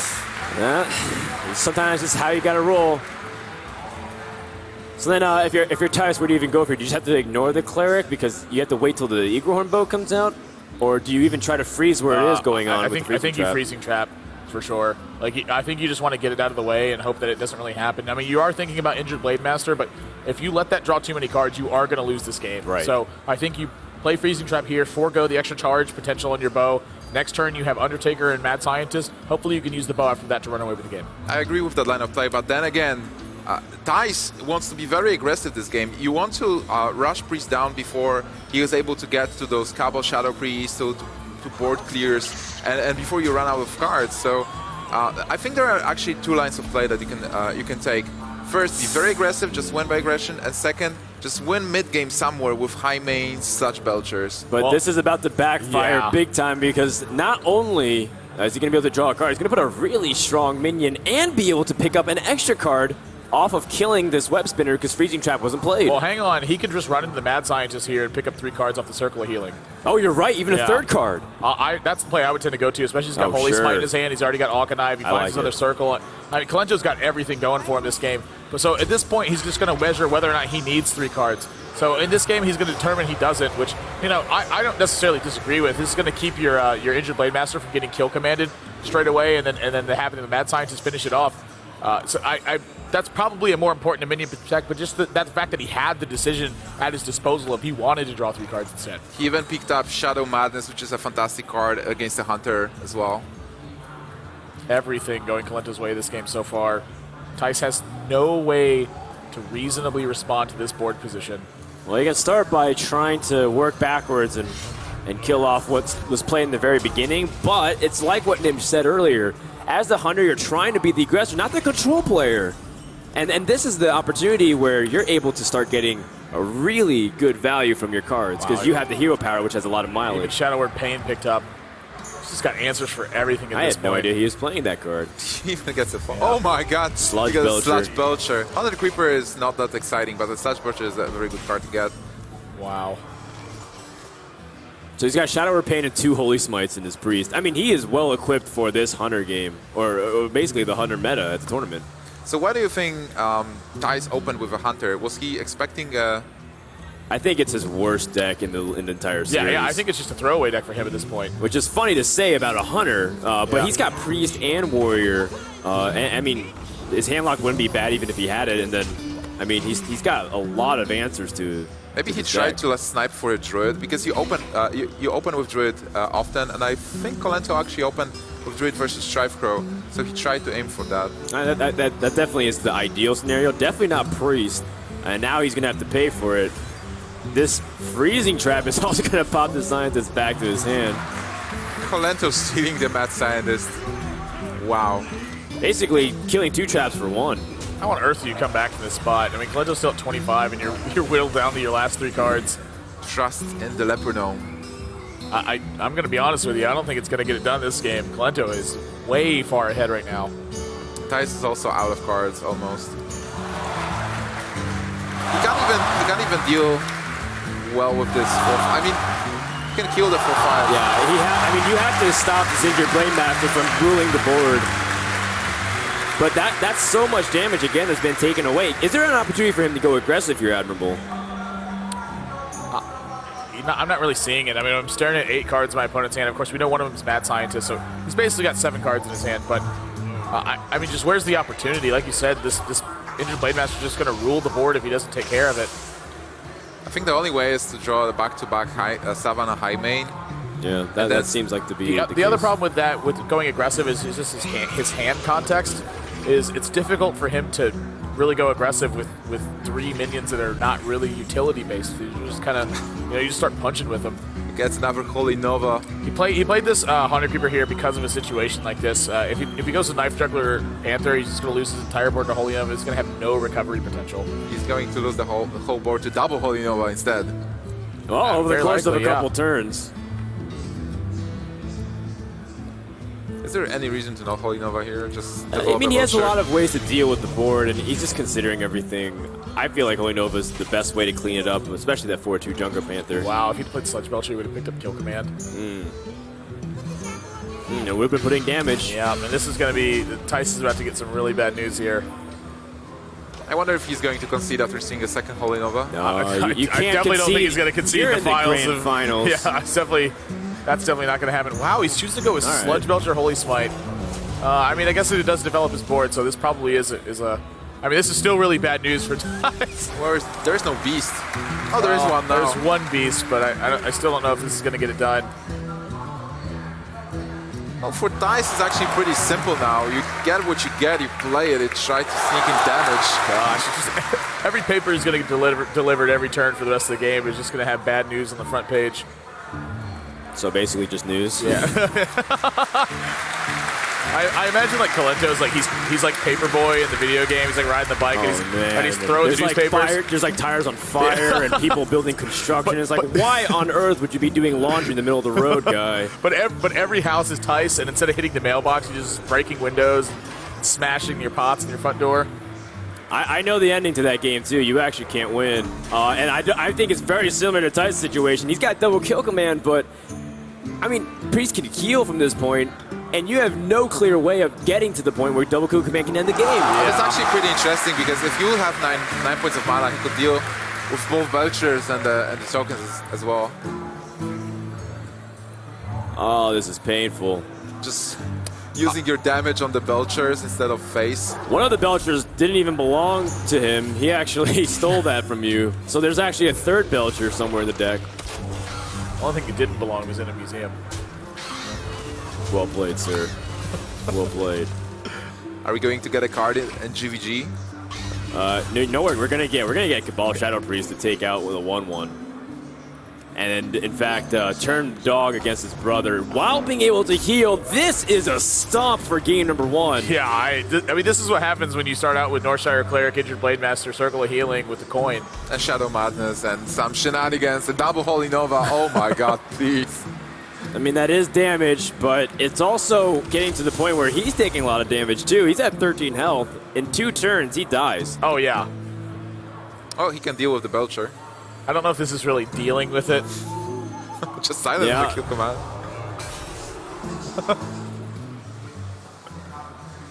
Alright, that's 7 points of damage coming from Kolento, 6 more, and it's over.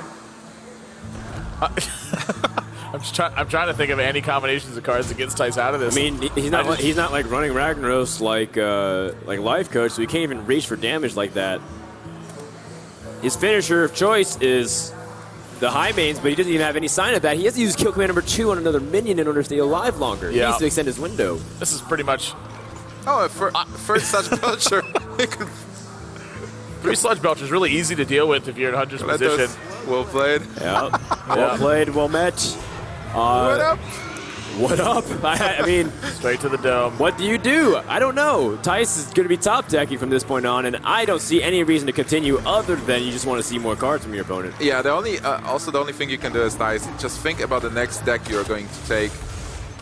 Against Priest, you still have Druid, and you have your own. Do you have Warrior as well? Do you revive Hunter and go for a second chance? No, not right now. You don't. Like maybe a little bit later. I usually believe in second chances, but not against this. I mean, Kolento has absolutely had his Eagle way. Bow. Yeah, I love it. By the light. Scarlet Druid is amazing. Well played. You have bested me. There is nothing better than a turn 1 Yeti. Frodo just exploded into a crater.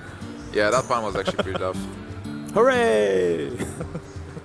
Well, you can get that turn 1 Yeti.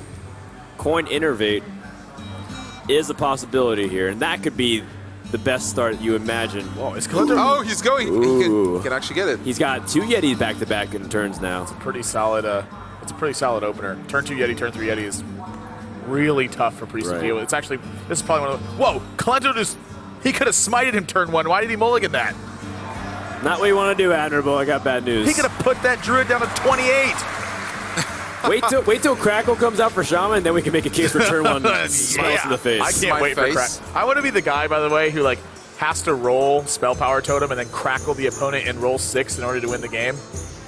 Yeah, that'd be so sweet. That feeling is going to be really one-sided. Actually, you know what? I want to be the guy who has to rip Sylvanas and then reincarnate the Sylvanas to steal a 7-1 Prophet Velen from my opponent and then crackle for 6 to double it to win the game. That's the guy I want to be. Double it to 12? Yeah, that's the guy I want to be. That's some sick math.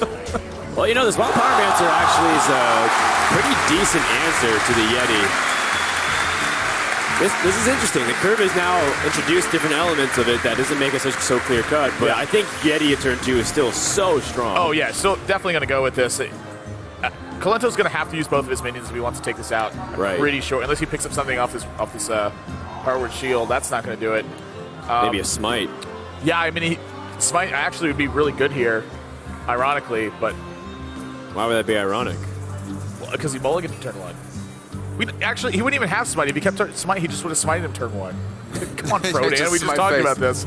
He could also misclick and smite his own face here. As long as the turn to Yeti is fantastic, I think in this matchup having Wild Growth is still a better option. Yeah. I don't know. I think this is working out pretty well for him. I mean, he does end up losing his Yeti here, but now he does get to take out this Northshire Cleric. Right, but that was a trade for Innervate as well. So yeah, I mean, it ends up being kind of like a 1.5 for 2. Yeah. Kolento had to forego a turn of development. I guess Tice has to go forego a turn of development here, but I don't think it really hurts him that much because Coin still going to be really valuable as his hand pans out. I mean, you're still looking at turn 6, Ancient Allure. Shade is still going to be really strong throughout the course of this game. Kolento, this is a good turn for him, but that Shadow Word Death is actually really, really changing this now. Because the Ancient Allure, I mean, prior to this was... Wow, picks up Circle of Healing too. 4/9. This is actually fantastic. Gracious. Also, just having to kill this Northshire Cleric, Tice lost a turn. Turn 3 not playing anything, just shape-shifting is not the best play. Kolento has had injured Blademaster, Circle of Healing in almost every single Priest game we've seen so far, and he's almost always had Northshire Cleric to go along with it. He's an excellent Priest player. Those seem to be the 3 magic cards. Maybe I've just been mulliganing this deck terribly wrong so far. I mean, I think so, if that's what it takes to win. And I mean, we have a smooth curve for Druid, but it has been disrupted. And now this is one of the ways that Priest could fight back, because you had cards like Dark Cultist to fill out the curve, and you also have injured Blademaster to fight back on board. So Yetis, the 4 attack minions like Druid of the Claw aren't as scary anymore. Yeah, it's hard to deal with this board, and also Priest has their hero power that can heal the minions if needed.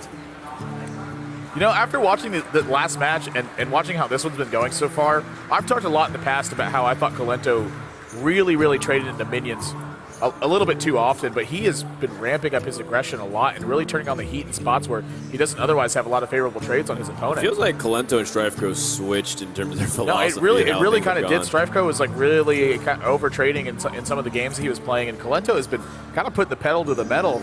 And it's sort of something I talk about with Backspace and Firebat and people who kind of have these little tiny mistake tendencies. We say they have an expiration date. But these guys learn really well, and it's only a matter of time until they figure out how to balance everything perfectly.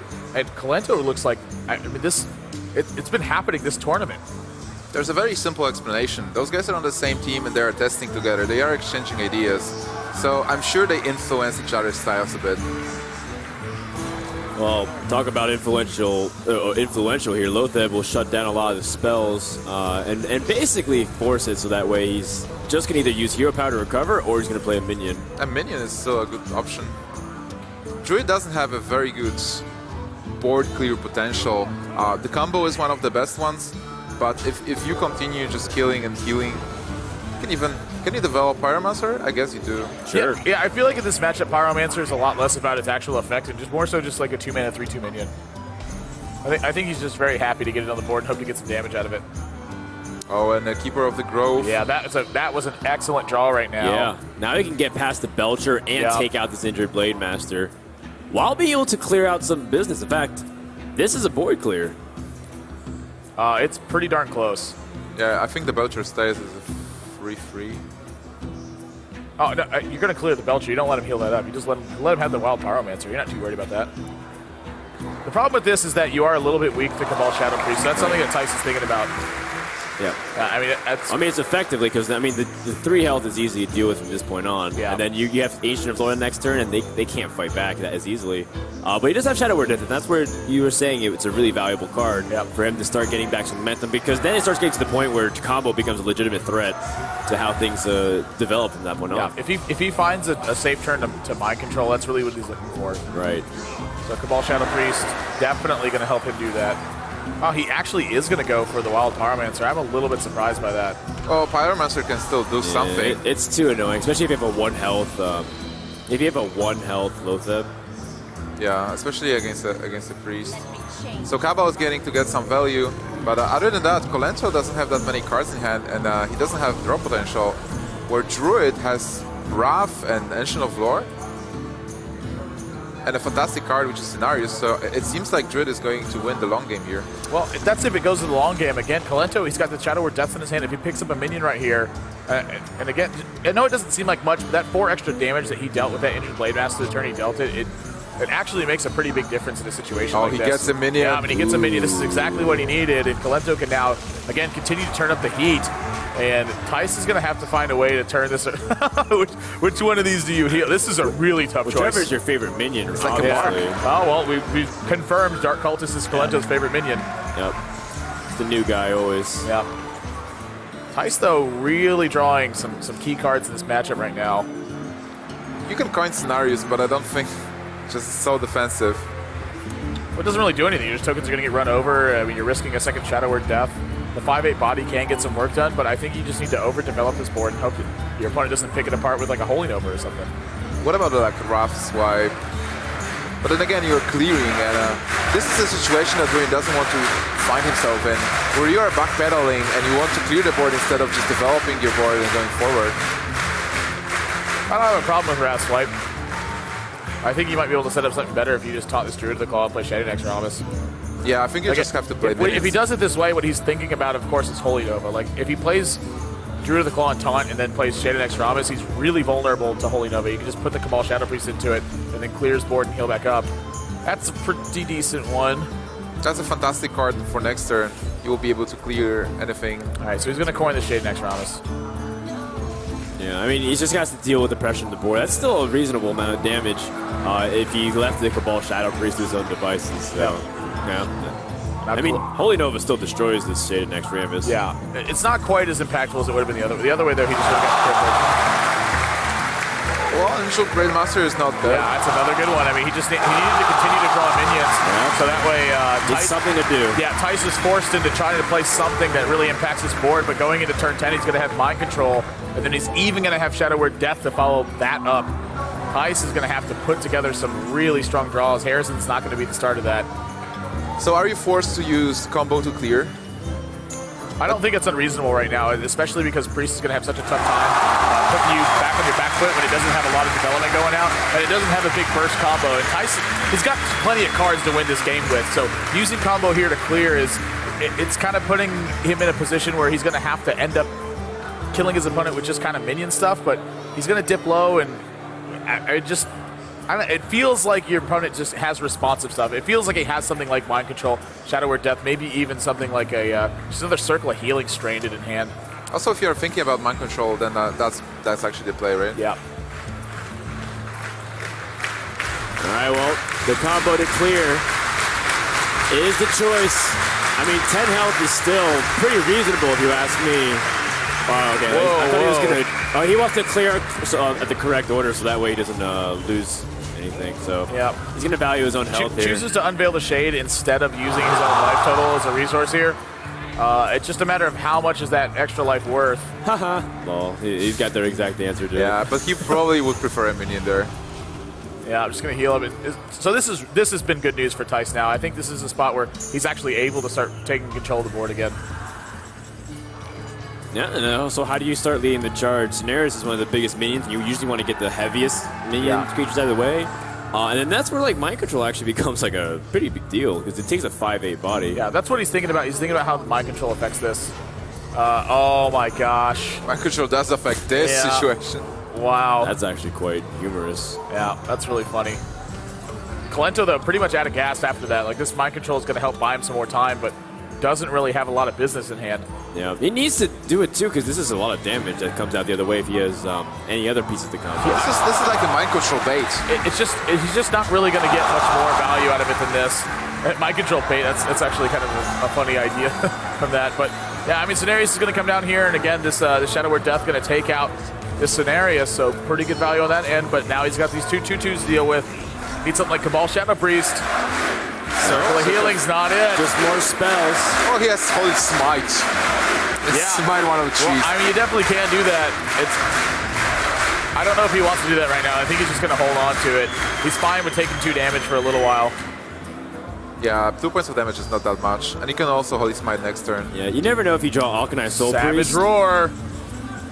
Kais is really getting together some scary amount of damage in a couple turns here. This draw is really important. All right, what it's going to be? Oh, gosh. So you do develop the board. How scared are you of a possible Sludge Belcher?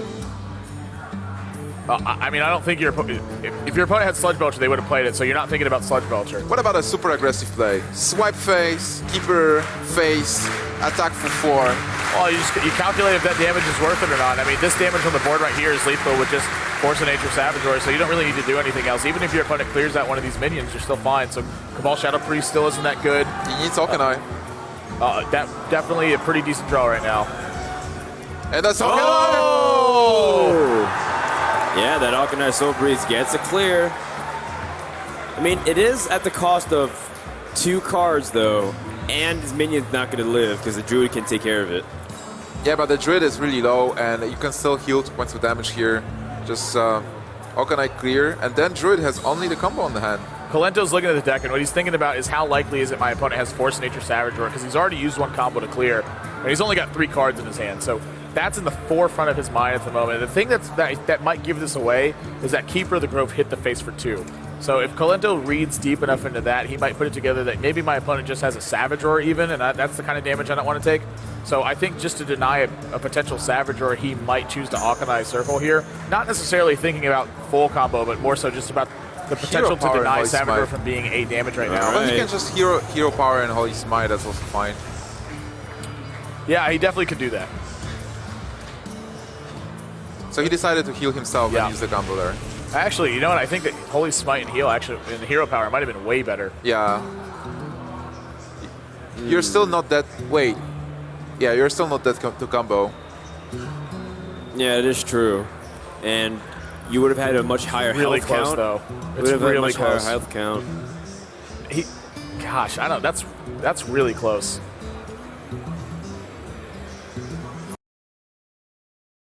Swipe the face so you can set up for the lethal again.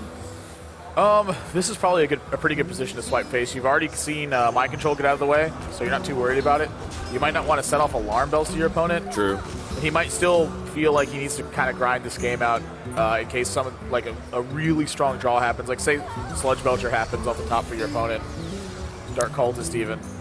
Dark Cultist is not such a strong draw. So how much damage is there? That's 19 damage. Which is why swiping the face wouldn't have mattered because he would have been at 20. Yep. Holds on to Dark Cultist, doesn't want to get challenged. Oh, wow, that's a big one right now. Yeah, that's a really powerful draw. It's a great board development. I think Tice may have found a very strong route to victory at this point, because this is a difficult board position for Holy Smite Silence Dark Cultist to overcome. Do you smite face now? Swipe face. I was like, do you smite face now? Maybe you do. That's like it's a pretty easy way to concede at this My point. bad. No, that was the thing that I'll take responsibility for sure. I think you have enough pressure here. If he heals back up to 22 after you hero power him down, you still have a lot of pressure if the 1-2 sticks. Like say he eliminates the first body of the Sludge Belcher. Yeah. The That's only what he's thinking about right exception now. The only exception is if he damages the Sludge Belcher and then Shadow Madness steals it, right? That's Like, a potential. Yeah, that won't keep him alive for another turn. Shadow if he draws Madness. that 2 Holy Smite's not going to do it, though. You don't even want to show it that you have 2 Holy Smites. I'm pretty sure Tice knows it at this point. I'm certain he watched that entire last match and saw pretty much every single card he could have possibly seen in the one before that as well. Yeah, this is tough. This is 25 points of damage, and Kolento actually doesn't have a way to clear either of these minions out. Well, now, I mean, in his mind, he still doesn't know that Sure. he might die to the combo, but Yeah, it's but starting to that's get pretty likely. That could do it. All Tice has to do is count up this damage. Yeah, I mean, he knows it. I mean, this Yeah, is he's the nodding his fundamentals of head. Druid. And he's going to tie this series up 1-1. Wow, both these guys got kind of in a top deck war, and I have to say, when you get a top deck war with Druid, it's pretty much a bad position to be in because their draw density is so high of how these matchups work out. It's just, Warrior is not a good matchup into this, and again, just reviving his Priest right now might just be a bad call. I think he's gonna should have more confidence. So how good is turn 1 Innervate Shade of Naxxramas in this matchup? It's pretty good. Any Innervate lead is really strong. Shady Naxxramas in this matchup is in particular pretty strong because you kind of can look at the past circumstances of the game to really understand how you should flex this card. So sometimes you'll use it to clear out minions, and sometimes you'll just keep it tucked away until you can find a big Savage return. But sometimes with the way that the game has gone, you kind of get the feel that maybe you can just attack your opponent for 4 or 5, and they don't really have a way to deal with it. So that's a play that happens very often. Say, like, going into turn 5, the board gets traded down, you'll just attack with Shaded Naxxramas, they'll have Spectral Knight, and you'll get in another attack with Shaded Naxxramas. The 10 damage swing in that position is usually too much to really recover from. Oh wow, he actually decided to keep double Innervate. That's not a surprise whatsoever. I mean, Innervate and Tempo is the way you can take a commanding lead in this matchup. Yep. At this point, like, probably Spectral Knight or Cho'Un Yeti is going to be his best draw. He still has a lot of 2-drops because like this Druid is different. And a Swipe, I'm not sure how good Swipe is. He definitely wants minions. Swipe is fine. Just, again, any one of his 2-drops or something like a Spectral Knight or Cho'Un Yeti would have been his best draw, though. All right, he needs a 5-drop or a 4-drop. What about Tice's hand? Double Yeti. There is a lot of potential, but not this turn. That Tice's hand is looking kind of slow. I mean, this is one of those hands where you're kind of hoping that you can get in a position where you can start trading with your opponent instead of having your opponent, start swinging for the fences. So this is probably, seeing how the hands developed so far, it's probably a bad idea for Kolento to unleash the Shade. Now, next turn is going to be another story. If Tice fails to do something really important next turn, this Shade is going to come out at 5 points of damage, I think. Yeah. Yeah, and then you have to spend a turn addressing it, whether it's like Keeper of the Grove, and then from that point on, your opponent can take the initiative advantage based off his board. Now, Cho'Un Yeti is still going to be pretty strong as well, but I mean, at the same time, getting that Innervate has been so valuable for Kolento. Wow. He's got so much removal. But he's not getting any minions, and even if the Shade is going to grow, when Kolento unleashes the Shade, there is Keeper of the Grove just waiting for it to silence it. He's going to draw a card with his Wrath. And then Innervate Swipe if he needs to. I think that's what he's going to do. It's also. I mean, it's fine to use the Harvest Golem instead too, and then also attack for 5. But I think this is the turn where this is the turn where you risk your opponent having Keeper of the Grove or not. If they don't have Keeper of the Grove, you're going to run away with the game, and if they do, not the worst position to be in. Yeah, I like using the Innervate here. And this, again, you have 2 swipes in your hand, so you're just looking to dig for a 5-cost minion next turn to make sure you can play on curve. Whoa! Okay, that is an alarming play. He wants his opponent to hero power next turn. I think he does, but remember, this also opens you up to Wrath, to Swipe, and a hero. I mean, your opponent now has 3 different ways to deal with it, and if they have Keeper of the Grove, it still deals with it. I think he wants to bait out the Keeper, and then he will charge into it's the not Keeper. It's not really baiting it out. It's that if he just would have Innervate Swiped, he'd have a 5/5 on the board. His opponent would Keeper this, and then you would still be in the exact same position, except you'd have an extra 2/2 on the board. The trade-off would be you would be minus an Innervate and a Swipe, but you would have also dealt 5 extra damage, and you'd still have, a 2/2 on the board. You'd be hitting your opponent for 4 right now. Like, you'd be dropping him to 18, and you'd have a 2/3 Harvest Golem, a 2/2, and a 4/2 on the board. Well, on the other hand, is actually this Shade of Naxxramas was able to deal with the coin, with the Yeti, and soak the damage from Keeper. Now, again, the benefit of this, though, is that Kolento now does have 2 swipes in his hand. So this is a pretty difficult board position to climb back from. Yeah, especially since Tice has to spend a little bit of mana every turn to deal with what's on board. Yeah. But that's where having that 3-drop really does fit in. If it's not the Shade of Next Gems, he did have that farce here.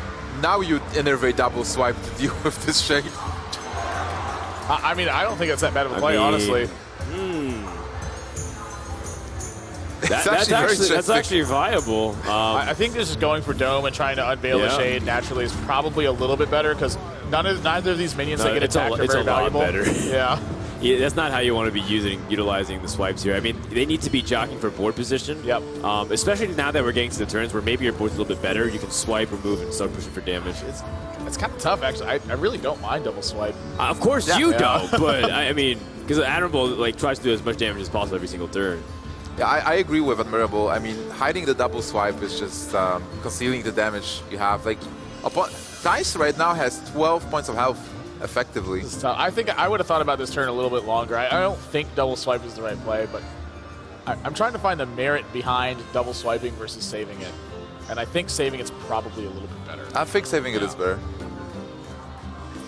I agree. Can we all agree that it's a little bit better? I think so. Cool. And now we see a Chill and Yeti being played onto the board. This is a really important moment for Tice because if he can stabilize, the quality of his hand is vastly superior to his opponent if he just keeps picking up spells. Kolento needs a 5-jump right here, or an Ancient Allure. Just some minion. Yeah. A non-utility minion. You know what? Sorry, I should have clarified. Yeah, non-utility minion is what he needed. I still think he's pretty likely to innervate it out. Okay, no, he's not likely to innervate it out. Tice actually has Ragnaros in his deck. Yeah. If this was like a more standard Druid matchup, I think that he would consider innervating out this big game hunter just to try to get the ball rolling. Oh wow! Ooh. But Tice is at like a really dangerous life total right now. Yeah. Also, like, I mean, in the back of your mind, you worry that you might actually die. Oh yeah, he's thinking about combo right now. Yeah, for sure. Even though your opponent has 8 mana, it's a likelihood that he does have it. It's funny how confusing Kolento's hand is, because being Tice, you've seen one swipe, you've seen one Keeper of the Grove, so you can assume that there's not a second one waiting in the hand, where both are there. I think he's definitely thinking more about Black Knight since all 4 cards in Kolento's hand seem to have been hold these in my hand style cards. So, you know, he's thinking about damage spells, but Black Knight, I think, is a much bigger card that he's thinking about right now. It's pretty easy to look at Druid of the Claw, and I think maybe you should just jam this down in taunt mode and take control of the board. But again, Black Knight is what's in the back of his mind. I actually like healing here because you're already so far ahead on cards that if you stabilize with a hand like this, you probably aren't going to need more cards to win. Ooh, and that's exactly what you were alluding to earlier in basically before this game, because this is what you can suffer from by having such an early game start. Yep. Not a creeper going to come out. He's going to need to pick up something like an Ancient War really soon because not only does he need Savage Roar, but he probably needs another minion or two to go along with it before this ball really gets rolling. Yeah, he needs to get that Savage Roar. Keeper of the Grove is still fine because he has Silence for a possible taunt. Oh my gosh. It's a fantastic card to get. Yeah, that's a really problematic card for other Druids to face off. How do you deal with scenarios usually? Well, you hope to kind of enter the game before your opponent has a really favorable scenarios turn. Yeah, basically you hope to have a board when they play scenarios on empty on their side. Black Knight's still in the back of his mind here. I'm curious if he's choosing whether or not it's going to be worth to risk it or just charge to the 2-4. I like the charging instead. He has so much heal potential on this Druid. He is playing around every possibility at this point. Shade is not bad. Yeah, I mean, it's another minion to stick, and if he can get close to the combo, but it's like Admirable said, he needs a little bit of extra juice here in order to finish off his opponent. Positioning implies that he has Defender of Argus in his deck. With Echoing Oozes and Haunted Creepers, it's not uncommon to see Defender of Argus, and I'm pretty sure we saw it earlier. Right. Well, my apologies. Decks have been blending in a little bit between each other. I mean, it's been a long We've seen a lot of Druids. Oh, yeah. There's been so many. And not only that, but we've seen like 4 or 5 variations kind of coming into it, too. Second Druid of the Claw picked up for Tice. Do you just slam scenarios? I think it's slam scenarios. Even if there's Savage Roar. What about is Savage Roar combo lethal? If you slam Cenarius, it looks like it's lethal. That's a hero attack from the spider. 21 damage. If you slam Cenarius, he's got 21 damage with full combo, but he's only got 2 cards in his hand. Alright, then it's actually a very difficult I'm sorry, he's got 21 overkill damage. He's probably just going to... Swipe is a really safe play here. That's almost certainly what he's going to be doing. Like, he wants to reduce the board. Kolento's down to very little left. There's a pretty decent potential that he's got something like combo in his hand. I imagine Harrison's probably going to be played this turn. Well, you still actually died a combo, so you need to play Druid of the Taunt. Oh, that's right, because it's going to be buffed one. Yep. Yeah. So he needs a hero power or play Druid of the Taunt. I prefer Druid of the Taunt here, or Druid of the Claw. Druid of the Taunt. You're trolling me, Admiral, because I messed up. Druid of the Claw here, because if you had that taunt... oh, really? Oh, he I think doesn't respect the combo. Well, right. I mean, your opponent does have 2 cards in their hand, so if they don't have combo now, they're going to have to draw exactly whichever piece they're missing if they have one of them already. I just like eliminating the possibility, but it's like you said, he's playing around the possibility of Black Knight. Yeah. Oh, that's a huge draw. That is the perfect draw for Kolento right now. There's a Savage Roar. There's a Defender of Argus. Now Kolento, of course, he's going to be thinking the same thing. Black Knight for my opponent. How likely is it, and does it cost me the game? Can he just use a Defender on one target, the Shade? It's possible. He's thinking about combo in the same vein too, though. Like, he's looking at it and like, is this going to kill me? Is there a way to play around? Is there a way to effectively play around it? You can if you kill off the Harrison. Oh, if Defender, Innervate Defender, and kill the Harrison, then you have a 6/6 taunt. I don't mind Big Game Hunter either. I do if you know your opponent had... Oh, wow. I was not thinking about this possibility for clearing. I mean, it is all clear. This is actually... You know what? When I look at this, is actually really good. Because he ends up with a 5/5 on the board. Yep. This plays around combo extremely well. Challenges whatever minion you can normally throw out. That was perfect.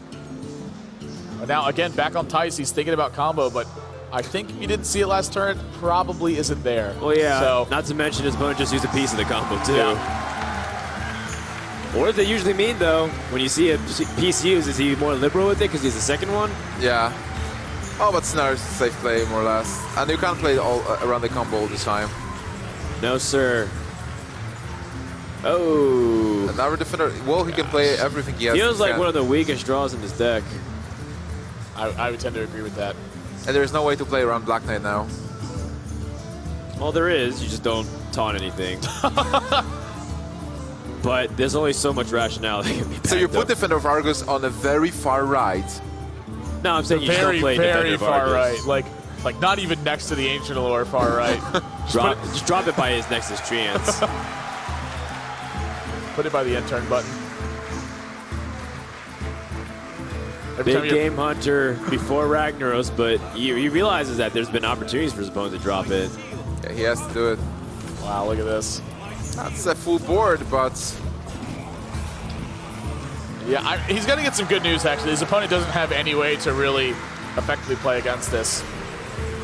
It's kind of what he's got. Yeah, he's just got raw minions to power through, but he is out of cards. So Kolento will be left top decking, and against a deck that has stronger minions and just less echoing oozes, I think Tice is in a really good position. Yeah, now this is a clear signal for Tice that Kolento doesn't have a Black Knight in his hand. Is that what no cards in hand means? Certainly. I'm pretty sure that's what no cards in hand means. You could double check. Yeah. Is there a Black Knight? Oh, Here's the thing. If he taunts it, it's kind of not really getting much more done than just charging it into a 3/4. And in fact, I think a lot of times it does a lot less. Just straight away, the play that I'm seeing is Cenarius into the 6/4. Don't attack with the Treant. Charge into the 3/4. Sludge Belcher to protect this 4/1 and hope that the 4/1 can get extra value.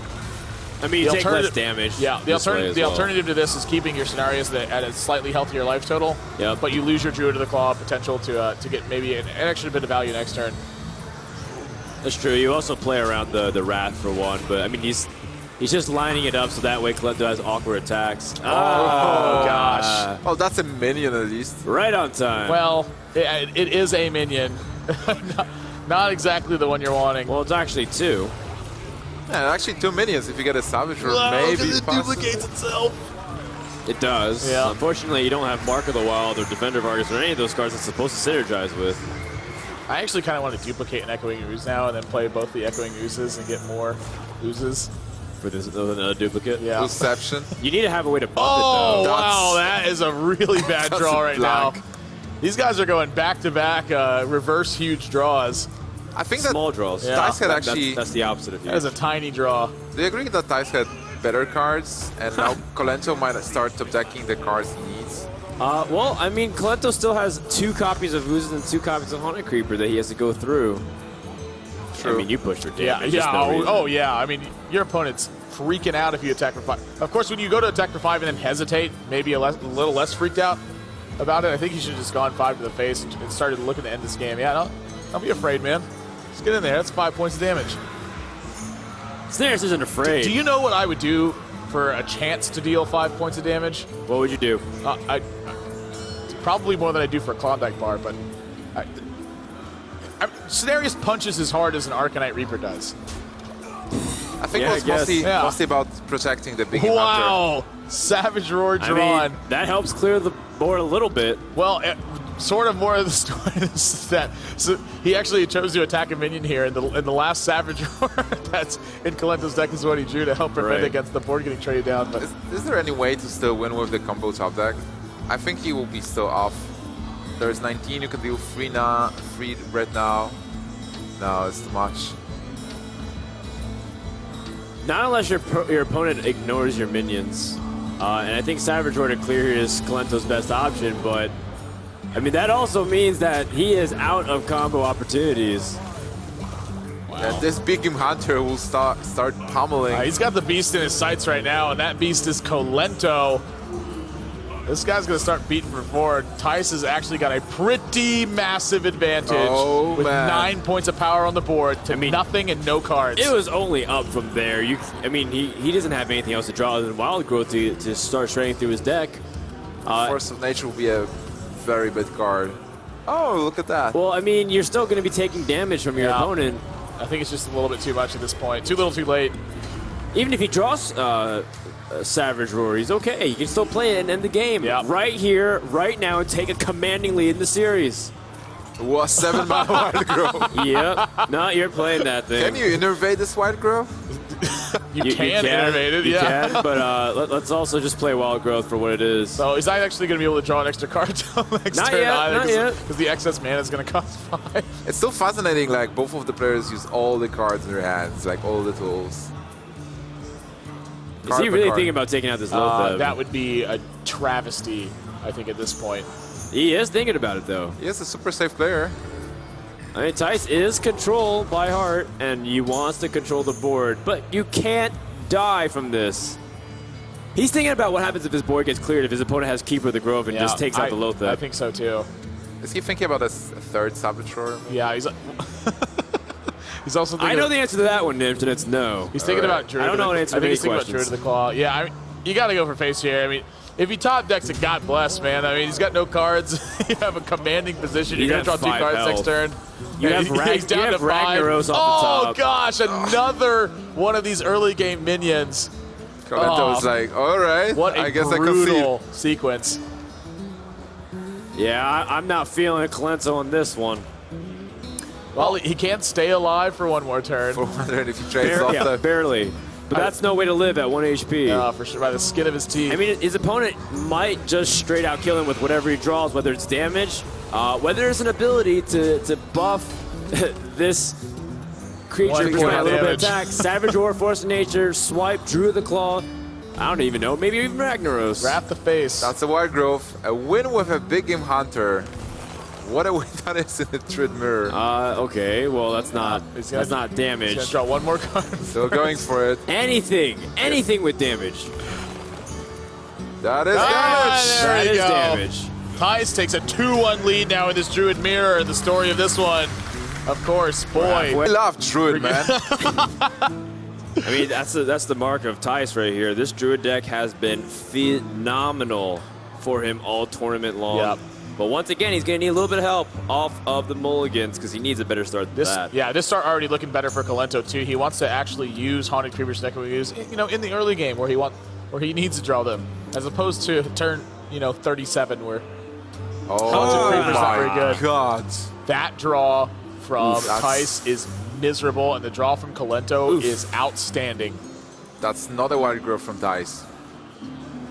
That's not much of anything. I mean, he still has a chance to draw Wild Growth next turn, but oh boy, that is ugly. Yep. And he will be very disappointed. fireworks. Oh wait. An early Shade Up Next Rammus. But do you really go for Shade now, or do you just coin the ooze? I guess you do have a really good smooth curve, but I think he's going to innovate Shade next Rammus. It's probably the most powerful card in this matchup to play turn 1. It doesn't cost you very much to play it. It just continues to grow. yeah. I mean, even though you do value the curve, you get good amount of power for the investment. It's essentially trading it for two extra damage, two stats. Yeah. That speaks up a keeper, which is something, but he won't be even able to play it on turn 3, and if he picks up an Innervate, that's another card he needs. I think like he really needs an Innervate to be able to use Force of Nature to clear the board on turn 4. Well, that's definitely a possibility. I don't know if you want to use Force of Nature just to clear out 1/2s, but They will be dealing a lot of damage. Essentially, it's like a 2/4. He's really thinking about unveiling the Shade here. I think it's a bit early.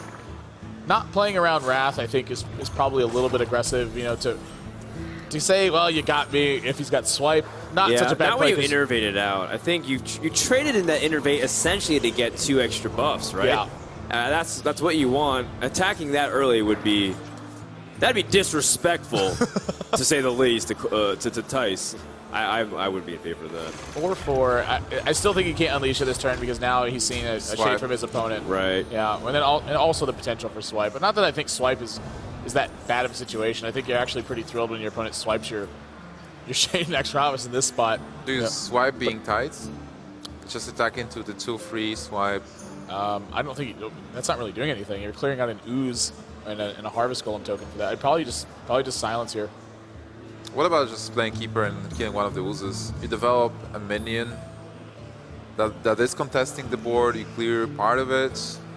Well, that's really what's so tough about these Echoing Oozes is because the value they provide is that they're expendable. So you're hoping that your Druid deck curves out a lot better when you're kind of going into the mid game and into the late game. Yep.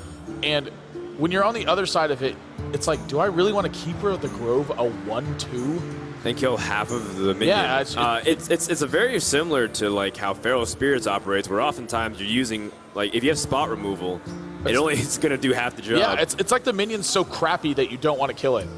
But it's like annoying enough that you do need to deal with it. Yeah, you do. It does add up over time. So the longer you put it off, the more value that they actually get from it. Wow, he's actually going to swipe here. He's going for the swipe. Well, he has to do something. Like, this board is really scary if there's a Savage Drawer. I think Keeper's better than Swipe is. I mean, yeah, Swipe is just he's dealing with playing one straight into what Kolento wants, though. Because, I mean, he didn't really have a turn 4. Yeah.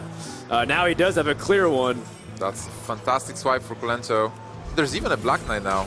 Yeah, and now it's time for the Shade to come out. It is pretty much uncontested. He's seen Keeper. It's out of Swipe range, out of Wrath range. This is a really bad position for Tice.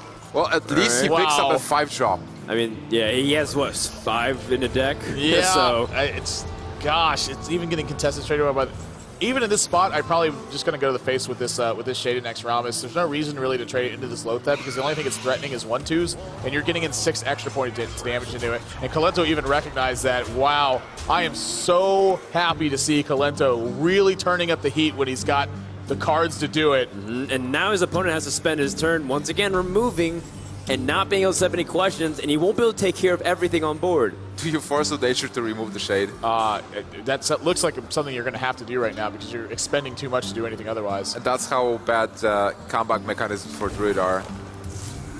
At this position is just so tough. A turn 1 minion being removed by a turn 6 card. Yep. You know, that's the second time Tice has actually hovered over that card. I think Kolento might actually genuinely believe that that's Whoa. Oh, he's 1 damage off lethal. 1, 2. Oh, no, so he's 2 damage because he can't hero power as well. That's still pretty close. Yeah, this Ancient Allure is going to get some work done here. Yep, just dig for the answers. And again, these early 1/2 minions in this Druid matchup, Tice hasn't had time to deal with them, and it's added up to so much damage, and it's enabling a Savage Roar at this point. I mean, the Echoing Ooze has been around since turn 2. Yeah, I mean, this is a ton of damage this has brought to the table. But that's the risk of this deck. If you draw those cards, you have a really good start and you win the tempo against another Druid, but if you don't, you end up in a position like the last time. Is he dead no matter what he does? That's 6, 8. Looks like he did no matter what he do. 10. I was really hoping you didn't hear that. I think he's still alive if he uses hero power. Okay, if he hero powers, okay. He looked dead to me. If he kills off the spiders and then swipes, and Savage Roar, oh my gosh, it's so bad. So gross. That's so bad. I don't know. Like, this is really difficult to do. Well, now he is not dead. He's just got to do it. Yep. He doesn't have an option. It's survival mode, and so he stays alive. Do or die for Tice that barely. turn. Kolento has a lot of gas in his hand, though. This keeper's probably just going for the dome. I mean, he can you can just set up minions so that way Savage Roar is good. I mean, basically only Shade Next Ramus has to stick. Keeper face, Shade of Naxxramas, and then you have Savage Roar and Swipe for next turn. Do you keep the Keeper in case you want to silence? Silence what? A taunt? Well, you have Black Knight in your hand, so I don't think you really... But you can't Black Knight Savage Roar. So you do... So you can Keeper Savage Roar next turn. Well, but if you play like a... I mean, which is effectively No, I don't have any opposition to like playing Shade Next Round and just swiping his face either. I'm okay with that too. All right, yeah, let's do that. I think I would tend to Keeper here just because it's a little bit tougher for your opponent to deal with. Sure. Yeah, it feels really weird to turn Keeper the Grove into just Stormwind Knight.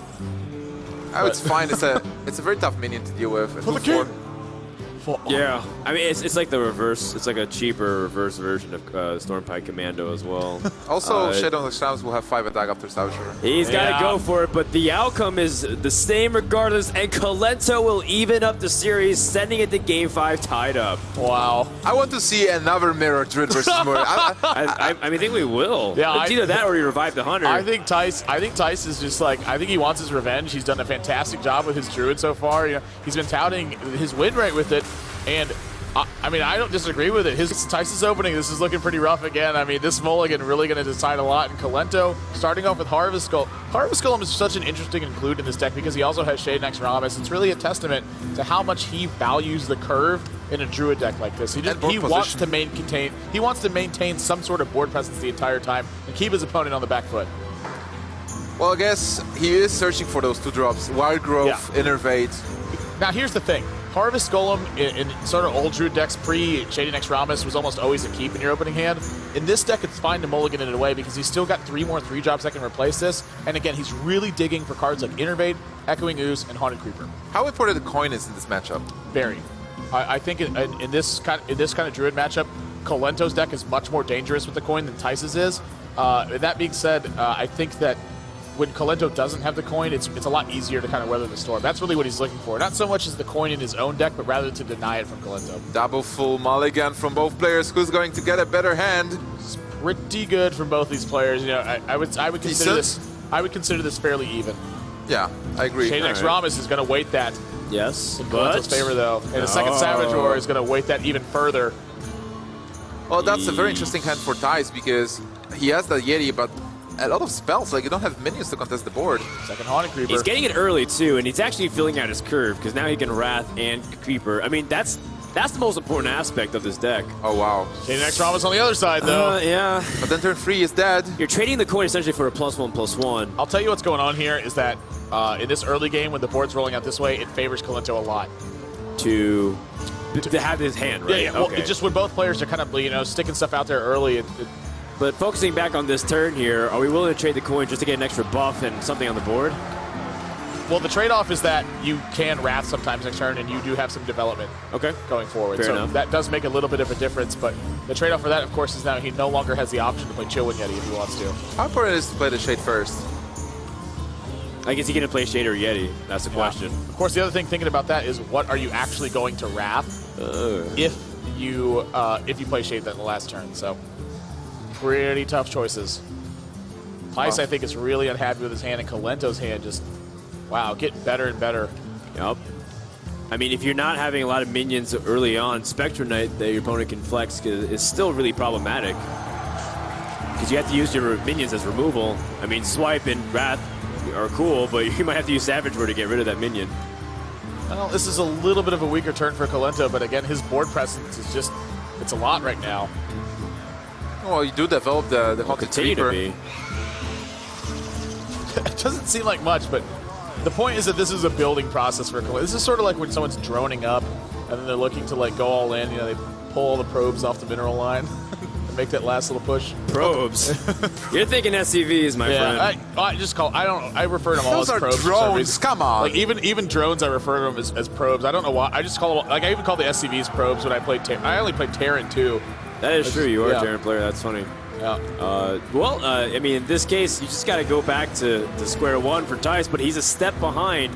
This is where going first also does give an advantage. You present your threats slightly faster unless you have Wild Growth. Yeah. Oh, wow. I mean, his deck's definitely really dangerous when it's going first, but it's more dangerous, I think, when he has a coin. That was sort of right. Absolutely. the idea.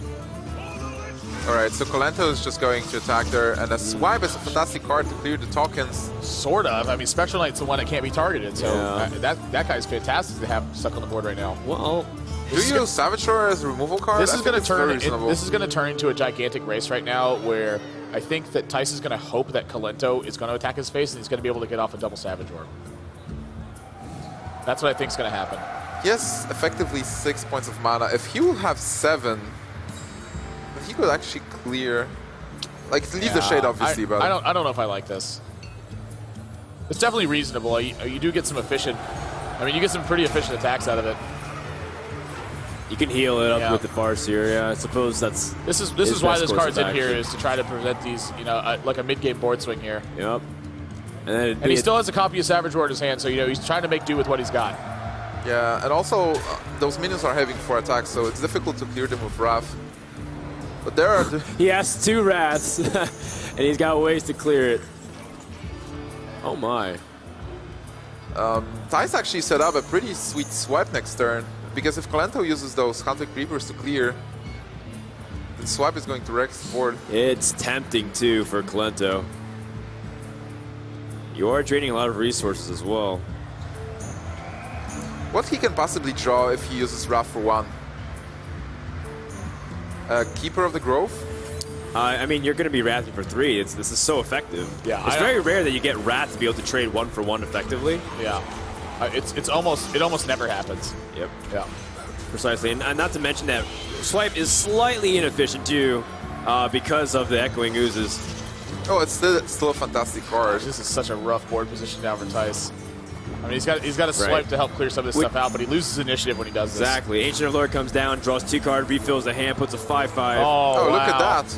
I mean, again, this is where going first in matchups where a person's going aggressive can be the edge. When you go tit for tat, the player going first definitely has an advantage. A big advantage. Yeah. I mean, the coin is just it's a trick. It makes you feel good about yourself, but it's statistically true that the player going first wins more often. For me, that does change from player to player, though, because I know a lot of people that also I practice the classes with. You play. Yeah, a lot of people that I practice with, they'll have like 70% win rates on classes with coin, and then like 35%. Do they also first. play Zoo by any chance? I actually have a much higher win rate when I go first with Zoo than when I have the coin. This is something that I've liked to track. I mean, maybe I'm just bad when I have the coin. So you admit to playing Zoo? But I'm there with Nathan. It's basically if you go first, you have an initiative, you start dealing damage first. So basically, if you're racing, you win first. You can just shackle me up and drag me away. That was painful too. You exchanged 2 cards, you didn't even fully clear the board, and your opponent. I mean, the damage trickling in. It's another body that you can't. Oh, an Innervate pickup. You can even play another ruse. I definitely am going to be saving that for next turn. Yeah, double 5 drop. Double 5 drop is so powerful. I like the idea of having so much green on the board. That's Nimsh. Well, this one. The fact that you're going second here, you're going to take the worst trade if your opponent even has something better, like a swipe and push. This is a pretty rare spot where I think that trading actually is vastly. Look at that. That lose would be good. Hold the horses. I don't think that trading anymore is a good spot. I think you should be jamming stuff on the board and going for the dome. Well, I mean, Savage Roar allows you to kill off the Ancient of Lore, and then you can play a 5-drop as well. It certainly does. I think you should just be charging and then intervening out the Spectral Knight and punching his face. You think so? Let the Savage Roar be lethal. Fair enough. Yeah. You still have 2 Force of Natures left in your deck. Okay, fair. That works for me. No need to trade unnecessarily. So from the lore perspective, those Malfurions are battling it out, and Garage is waiting for them, the boss of Pandaria. So one of those Malfurions is going to face Garage just in a moment. Oh, okay. Did not know that. One of them is fake Garage. I'm sorry, one of them is fake Malfurion. Which one is fake? Yeah. The one who dies. Well, yeah, the one who dies is always the fake one. Is it lethal, by the way, if you go for these double 5 drops and your opponent can kill off like two of these things. Because he's going to hero power down the 1/1. It's not lethal, but it threatens it, and when it threatens it, it means you're going to maintain initiative a lot. I kind of like the trade here because it's easy for your opponent to dissect the board. Oh, God, I don't like this. You do get a huge board position, but I'm okay with this. Yeah, because definitely. I'm okay with it. It's not. I mean, this isn't the worst position to be in. If you told me like I had to take bets right now, well, I'm going with Kolento. Well, you've seen so many tools being used to remove the board, and now you have a board again. So being a druid, we mentioned it many times, it's very hard to deal with the board if you're behind. Also, there's the threat of the possible combo. Especially with that swipe draw, I mean, it actually ended up being okay. And now we go to the point where Tice needs to stabilize. He's got too many cards that cost too much mana. Goodness gracious. What can you even do? Like you can play. Can you play 2 cards that are actually good? No, you can't. Oh my god, this is so painful. So we have. Well, at least both Savage Roars have been used, right? So he can't die to a Savage Roar, but it might be just direct damage. All right, we have 7 cards. Yeah, even at 6 damage right now, it's just pick the one you like. This is a very frustrating spot for Tice. This Druid deck has come so far, but will it fall here? And he's going to be forced to rely on his Warrior deck, which remains, I mean, that's not a good position to be in. Definitely not. Well, he's going for a taunt. I mean, this is a play to say, if you can't kill me next turn, I'll have 2 5-drops. Yeah, and even that might not be enough. He just kind of punches through everything and keeps going. Right. I mean, he doesn't need spells. He can just have minions to kill you. Well, he's not dead yet. He's getting awfully close. He's getting awfully close. I mean, I said that in 28 Days Later, but I knew the ending to that movie. Half an hour in. Oh, Swipe is going to be enough for lethal, though. Yeah, Kolento is going to take the Druid series in 2-1, but more importantly, he's going to take a 3-2 lead in this match. Wow, 1 game away from being the DreamHack champion. That's just crazy. Tice is going to have to take Warrior again. Hey, man. Well, you know what? He needs a pretty good start to answer early aggression. And, you know, Armor Smith can deal with a lot of the one-attack creatures. Yeah. It certainly helps to start pecking away at it. Kolento threw away Haunted Creeper, by the way. Yeah, he's looking for 3-drops at this point. So, in this match, if he had coin, this is another reason why it's so good with coin, is because you can keep 2 2-drops in your hand. You just coin one out, play another one, and hope you have a 3-drop after that. But as this stands, he's going to want to play Echoing Ooze and hope to draw into either Harvest Golem, into Harvest Golem, Innervate, or Shaded Naxxramas. How's the rest of Tice's hand? Like, he has Armor Smith, which is great. Death's Bite, fantastic card. Gaddon, clear the board. I think it's actually pretty good. If it can get that long. Yeah, I mean, he's got to stem this bleeding really early, keep it a comfortable life total, and hope that his legendaries can carry he's got him time based off the hand that we know. That's a Fiery War Axe. It is a Fiery War Axe. So fantastic card, anti-aggro. It only enters Echoing Ooze 1-for-1, which is, you know, sort of, again, the benefit of playing a deck like Kolento's is your opponent has to expend a lot of this stuff. So sometimes your mid-game cards get a little extra push out of them because your opponents had to use more to clear out this early game. But well, it also threatens a free drop if there's Harvest Golem, you play it. Yeah, I still think, gosh, I don't know. This is 2 different lines of play here, and I don't know which one's better. Armor Smith, if he'd have kept that cool Taskmaster's, Armor Smith would be whoa. He values the Wrath. And he wants to deal with Armor Smith very fast. And that's on curve as well. Wow, that's really interesting. I would have definitely used Wrath there. I think it's okay. I mean, his hand, he might need to use Wrath to cycle next turn. He needs a better... He needs cards. That's got to be what he's thinking about. You know, the other thing he could be thinking about is how Wrath is going to deal with Acolyte straight away. And so that does give him a hero power out of it. And so does Savage Roar. Yeah, but he would have to use the Savage Roar anyway, and then he misses a hero power. That could be what he was thinking about. Fair enough. I think mostly it's like, you don't want to be stuck with double Savage Roar and no minions on board. And Warrior is going to continuously deal with your minions. Wow, and there's a Force of Nature. That's a swing and a miss. You can't even wrap your own minion. I mean, Kolento knows that this is... That hurts. That hurts a lot. Yeah. Tice is happy. Turn 4 just being blank. Yep. Now, the good news is that it's not like Warrior has the most stellar... after this Sludge Belcher, he still needs a little bit of help to curve out and have a really strong minion approach, but I think Kolento still has some time to recover this. Yeah. He still has a Death Spite. He has some removal. Something that's going to be key this game is him drawing Ancient Allure and not really drawing too many more Haunted Creeper or Echoing Oozes until he needs to draw them. So, like, if he draws Echoing Ooze with Defender of Argus, that's going to be one of his key plays this game. Yeah. Outside of that, he's just going to have to play minions, try to build board tension, and hope that it works out for the best. Well, it's cool that he has the combo in hand for him, but then again, he needs to develop the board. And this Sludge Belcher is contesting it pretty well. The problem is the Sludge Belcher now kills off the Spectrum Knight, and the Spectrum Knight flexes its most when Warrior can't interact with it, and now he can, without even sacrificing that much health. He gets to develop, too. I wonder if he's... I wonder if he's going to develop or if he's going to use Shield Block and Armor Up.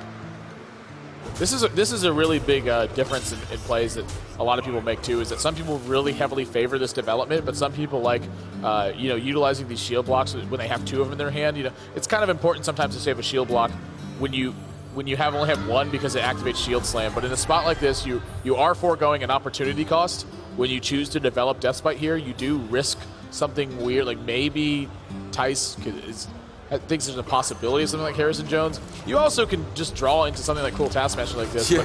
But I think his thought there is more so like the opportunity cost versus the development. And since Kolento's turn 4 was so weak going into turn 5, I don't think he's too concerned with development at this point. I think Taskmaster was a fantastic card to get, and also clear the minion to force a Wrath. This is 2 mana that has to be paid. So then he will only have 4, where he didn't play anything on turn 4. Gosh, this is tough. If you do, you can't play the Druid Claw, so you have to go with the Shade, or whatever you draw, maybe Yeti. I think Yeti would be a pretty excellent draw. Not that for Cross Mini, but you know what? Defender of Argus, if he gets like another 2-drop eventually as he picks up, that actually improves the hand. Echoing is obviously the one he's going to want with that. Right. Also, Shade is like, this was the turn you want to play the Shade, because next turn there is a possible Geddon, and right now Shade will be trying to escape the Geddon range. Well, for now he still has that Deathbite that he can push out and I guess do other stuff. He also has a shield block to start digging for cards. It would be so interesting if he actually plays Deathbite and then attacks face to set up a Geddon kill for the Shade next turn. But then he has the board, so it doesn't make that much sense. Ooh, that's an ooh. That's an interesting one. And Defender, and then actually Defender will buff 3 minions. Right, but it doesn't like the Baron Geddon will actually destroy everything except for the Shaded Naxxramas. Well, no, remember though, everything's getting +1/+1. So the Baron Geddon. Right, but he just uses his minions on board existing to pick apart. Does the Shade not live then? Shade will be 4/4. Well, the Shade will live. It's just that you lose the Echoing Oozes without being able to present a problem. Because the thing about Echoing Oozes is that it can stall and pressure for a decent amount of, while other things can do damage like Spectral Knight, like Yetis, etc. And then he'll be. I mean, just look at what he's going to do if that effectively does. He's able to draw a card and clear the board. And then again, like Ooze and. I think he's thinking about that, but he can't be for certain. Yeah, and I think it's too hard to pass up. Yeah, honestly. I think the risk of your opponent not having Baron Geddon in a spot like this is probably worth more than the risk of playing through it. He's actually going to keep his Shade hidden too.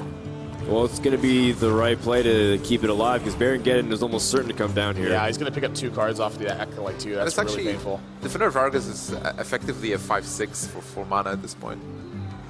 Not bad. Sort of. It's split out amongst a bunch of units. You could say 11 stats for 4 mana. Yeah. And when you put it like that, it's like, whoa! It's a great card.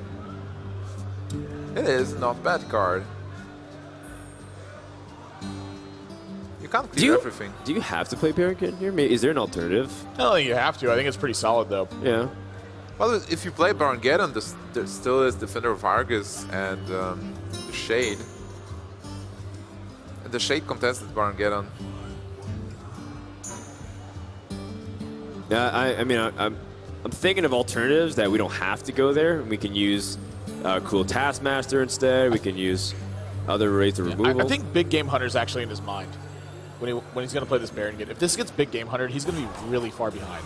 Yeah, with 3 minutes of board. He has Brawl to kind of pick up the pieces, but all of his armor gets shredded by then. Brawling, a 2/3 and a 4/2 is not exactly the most appealing spot in the world. I think this Gorehowl actually is a little bit better than playing Berengen. I think Gorehowl is a fantastic card to play. Like, this is the best moment, and you will also start picking up those minions. So if Druid is not pumping minions fast enough, you'll be just killing them. And Tai still has a lot of health, like healthy 30. Yeah, I wouldn't be surprised if this goes into charge just straight in the face. Yep. Yeah, with the combo, you just want to tag. Yeah, I actually like unveiling the shade in this spot too. And just drawing out another Gorehowl hit. Well, you're going to see Brawl here a lot of times too. And I think that's on his mind for sure. And I think the 5 damage is a little bit much to sacrifice at this point. Yeah, Brawl is going to happen no matter what, so you probably want to attack.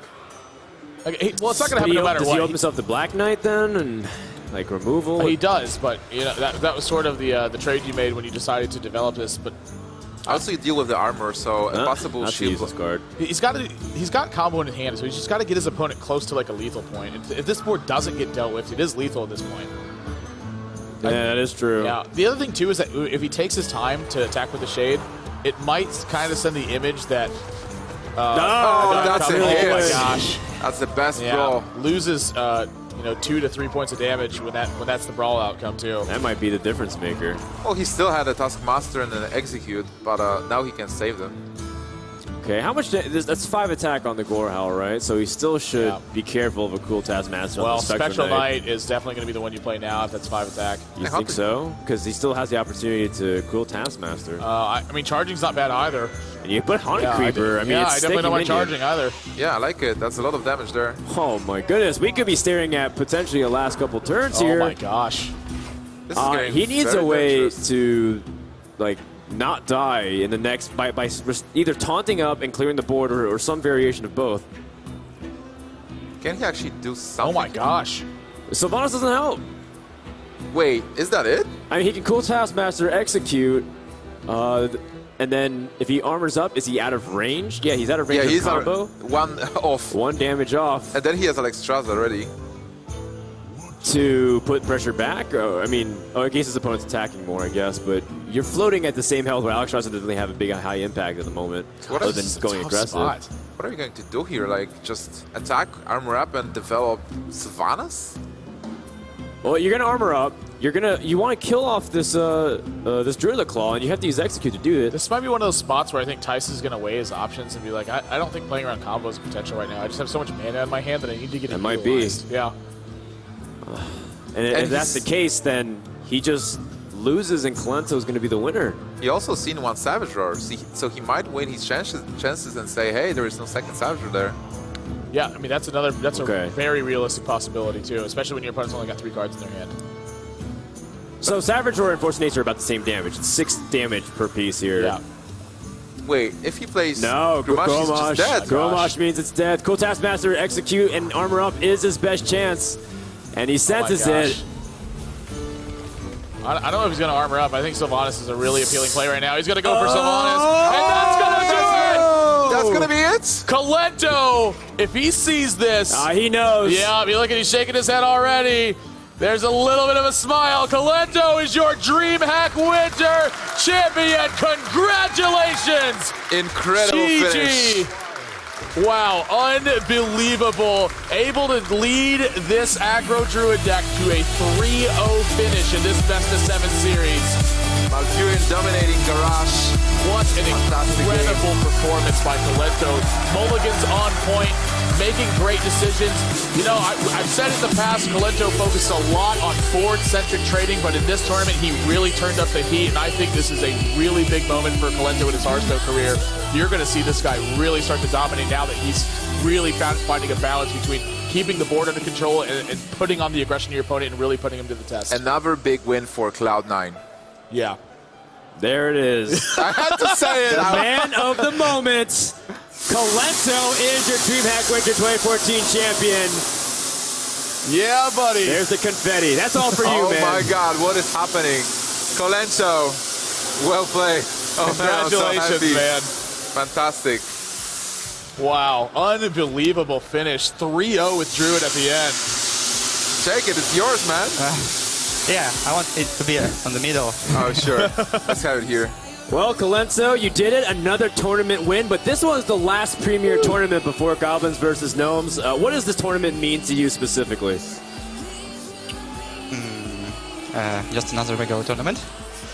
Business as usual for Kolento. He is excited. You can see that. All right, Kolento, let's talk about that series a little bit. That was a little... that was stressful, but not as much as this confetti cannon coming at me, let me tell you. Kolento, that series had some hot, really intense moments. That Druid versus Druid in Game 6, or Game 5, or was it Game 6? I don't know. Game 5 was really important. Yeah. Talk about your overall strategy of how you approach the series, including some of the important turning points. So, for my lineup, I bring 2 anti-aggro decks and 2 mid-range decks. I had the main weakness of this lineup. It's like it's vulnerable to Miracle Rogue. I wasn't expecting to see. I didn't expect to see many Miracle Rogue players, and any kind of Druid and Control Warlock. So Thijs was a pretty hard opponent for me. Yeah. He was a very difficult opponent, but you did it. And you know, one thing I want to bring attention to once again is you won without Hunter. And this is one of its peak performances in the metagame. People consider Hunter ban-worthy in a lot of series, alongside with Warlock, and yet you didn't even bring it to the tournament. That's really impressive. I don't know if I have a question. I just want to tell you that's freaking awesome. Yeah, I think it's great too. Yeah. Do you think that so many people were playing Hunter that there was just going to be so many counters that not bringing Hunter ended up being a stronger strategy? I was expecting every Hunter and Zoo player that every Hunter and Zoo player will be knocked out from the tournament because of anti-aggro decks. But I couldn't bring not anti-aggro matchup as well because I would be probably one of those control players who would be knocked out. So yeah, I didn't bring Hunter because I was thinking it's kind of weak. And if you want to bring Hunter, you need also as well to bring aggro Warlock because it doesn't make sense. Like if you have only one aggro deck, it can be banned if you're playing against control decks. So I just didn't want to lose to anti-aggro players. That's everything. I think it's a really well thought out strategy, and definitely the difference between winning DreamHack and potentially not winning DreamHack. Kolento, I have a gift for you. I will pass it. A $10,000 check for first place. Wow, a job so well done, as this was one of the hardest, and many would argue the hardest Hearthstone tournament to date, but you've done it, and once again have proved to a lot of doubters that it does take a little bit of skill to play some Hearthstone. Question to Kolento then. How do you do it? You won Prismata, you won Via's House Cup, you won DreamHack Winter. What's the way, what's the mindset? How do you win those tournaments? You just need to, you should expect decks from opponents which will be probably popular, and you should bring lineup which will not be bad against it, and just play without making any general mistakes. That's it.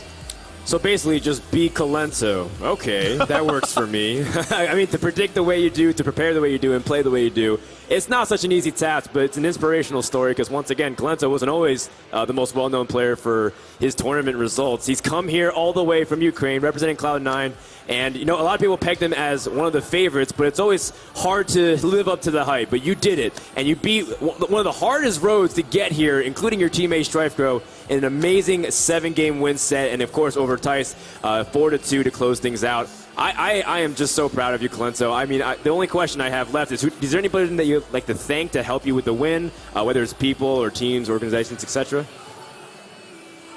I guess I want to thank my team Cloud9 for support they provided to me. They cover all expenses for traveling because it's like DreamHack don't cover it. Can I give a shout out to our sponsors? Sure, go for it, man. Okay, I want to give a shout out for Cloud9 sponsors, Logitech, HyperX. Can you remind Nimshi if Air Force Reserve is our sponsor or not? We have Low Class, we have Air Force Reserve, we have Sidekick, we have Alienware, a couple of great sponsors. We have Kinguin as well. You can remember hundreds and hundreds of cards and permutations, well, but I mean, this sponsors... This has been a long day and 2 back-to-back grueling matches. Many people supported Kolento, basically. Awesome. Is there any other people that you'd like to thank too, not related to Cloud9, anybody that helped you with the success for the tournament? I don't know, I didn't practice much before. I guess I practiced a bit against Striker, and it helped me a bit because I had a better understanding of what is good against aggro matchups. I guess it affected my decision to bring decks I did bring, so thank you to Striker. All right, well, Kolento, that was quite the performance. Guys, this brings us to the end of the tournament. Do we have any questions to Kolento or things we want to talk about before we wrap things up here? I think you just had a long day, and I think you're tired after those back-to-back grueling matches, but just phenomenal play, and congratulations. I'm just super happy that you won, and now we can go back to playing Ladder again, the thing you love, uninterrupted. That's right. That's what Hearthstone is, pure at heart for at least Kolento. Well, that does it, and that wraps up the year for DreamHack Hearthstone. Hope you guys had a lot of fun, and you guys have been engaging. We want to give a shout-out to all the people that made it possible, including Razor and Asus for the tournament event, and Viagame for putting on the stream, as well as all of the DreamHack production crew. From Frodan, Nimsh, Amble, and the winner of the entire tournament, Kolento, have a good night, and we'll see you guys next time. Not content with his victories over European and Americas players, Kolento went on to compete in Season 2 of the China vs EU tournament, in which 8 players from China and 8 players that qualified from the European region faced off. In the end, China was knocked out in the semi-finals by Hawkeye and Kolento, who then dueled for the title of champion. Welcome back, everybody, to Europe vs. China Season 2, live from Hangzhou, China. Hope you guys enjoyed that pre-game ceremony. We interviewed some of the players that have played already. We also talked to some of the current players, Kolento and Hawkeye, and it's time to find out who's going to come home the champion of the entire season. Yeah, unfortunately, right now, there is no Ferrari up for grabs. The Ferrari has not left the building, but it's left the camera shot at least, and none of the remaining players left in the tournament, none of the Europeans can win that Ferrari, so bye-bye. Is that out? It's not an off shot. No. Can you move that off shot? It's going to be there as the benchmark of your failure for the rest of the cast. I mean, I didn't want to like throw it off the table because it's a $2,000 toy car. Yeah, I get. You keep reminding me that it's just like it's so overpriced. They actually paid 12,000 yuan, which is equivalent to about 2,000 euros, or like basically a little bit over $2,000. I don't know why, but then again, they also hired the bunny girls, so if they want to spend the money like that, they can definitely do it. I won't stop them. I'm enjoying it. So let's take a look at the match today. We have the lineups. What do they have exactly again? Just to recap. Well, to recap, Kolento, first of all, both players will have to bring the same decks that they did for the semifinals. So Kolento still has the Druid, the Priest, and the Warlock, the Handlock, in fact. Right. And Tiddler Celestial. Tiddler Celestial is not in the finals, unfortunately. No, he lost in the semis. He lost in the semis against Hawkeye. And Hawkeye is bringing Face Hunter, Druid, and mid-range Shaman. That's right. So it's going to be a pretty cool thing. The Druids are the only thing that match, but Druid seems to be the overwhelming favorite class for people to pick here for Conquest. I think every round has had like an overwhelming majority, right? So like, for example, in the round of 8, 6 out of 8 players brought it. Yes. In semifinals, 3 out of 4 players brought it. So it's about 75% representation across the board. And it's funny because people don't really consider Druid a class that needs to be nerfed. It's more about how Druid can win against anything, and that's really important in Conquest when you have a field of decks that's supposed to have an even win rate across everything else. Yeah, I think it's been a really long time since Druid has been the #1 deck, but I think it's throughout the whole entire history of Hearthstone, Druid has always been like a top 3 or 4 deck, and it's always a very consistent deck. It can win games no matter what. So, in the finals, of course, we will have 2 Druids going into the match. I want to talk about the rest of the lineup, actually. Hawkeye will be bringing a Face Hunter, and he will also be bringing a Shaman it seems to be curving very low. 2 Zombie Chows, in fact, 2 Lightning Bolts. And I feel like Hawkeye's deck especially, or Hawkeye's lineup, was especially tailored for Tiddler Celestial, who he thought was going to bring more aggro decks. Right. Unfortunately for him, Kolento is, I think, will do very well against the Hunter and the Shaman of Hawkeye.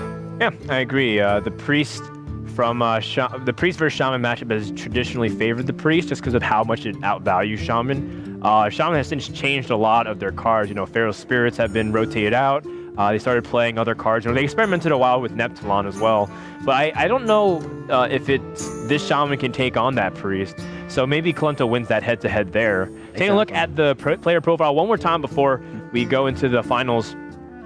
Hawkeye, he is from Greece. He's hailing from Greece. He's 18 years old only, and he's almost going to win $20,000. Just has to get through one final opponent, which would be highly impressive if he does. And you heard it from some of the Chinese players. They think Hawkeye is the more talented player than Kolento. Wow, very bold thing to say, especially in China. Almost heresy.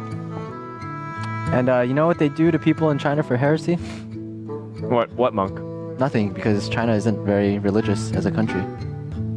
Oh, okay. Yeah, so Hawkeye, he plays for Elysium Gaming. We haven't really heard about this team from in Hearthstone, at least. Apparently they have a team in every game. Well, they have a team in Dota, Warhammer, EverQuest. I haven't really heard about these games being competitive, to be honest. But yeah, they are a multi-gaming organization that is based in Russia. So Hawkeye definitely putting them on the map. Yeah, and putting Greece on the map too. Yeah. I mean, before the most Greek thing that people saw in Twitch Hearthstone was Kappa. Oh, nice. Yeah? Yeah. Eh? Also, Kolento, he's also from a little-known team called Cloud9. And speaking of Cloud9, we're going to be on Cloud9 right now because we're going to see the finals of the EU versus CN match right here. And it's going to be Druid against Shaman. I think this is going to be a matchup that Hawkeye really prefers. Druid is known to be slightly weak against Shaman typically because Shaman just can get so much value, and Druid is mostly an honest class if you discount the wild growths.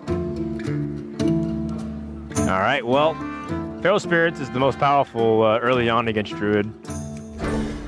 2 Feral Spirits. Yeah. Gets a little awkward to play both of them really early on, right? Especially if you want to curve out nicely.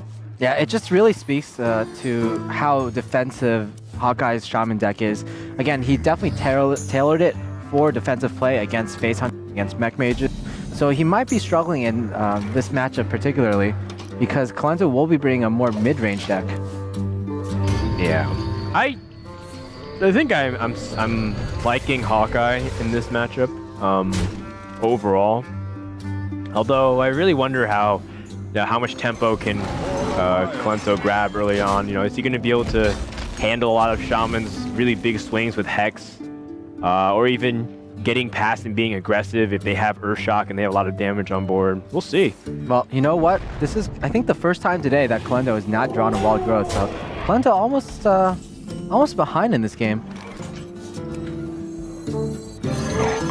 Well, usually one of the questions is how do you deal with Feral Spirits efficiently? Because normally cards like Wrath only can go, you 2-for-1 yourself effectively.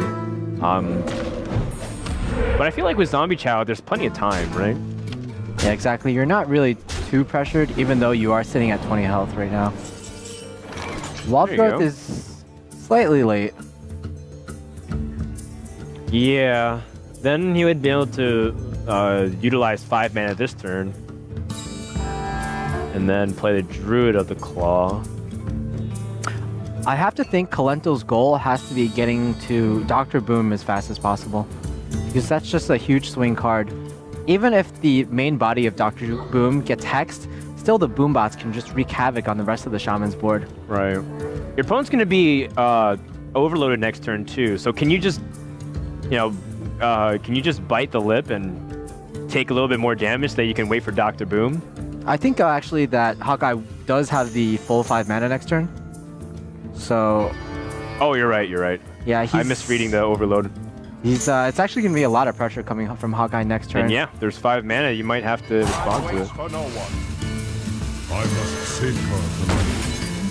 Wow. Man, that totem was so problematic that he's actually going to drop the Keeper the Grove. This actually is very kind of awkward for Hawkeye to deal with. This 3-1 Shade, it's kind of contesting a lot of things, and you'll probably have to either trade one of your minions or play off curve using your Earthshock.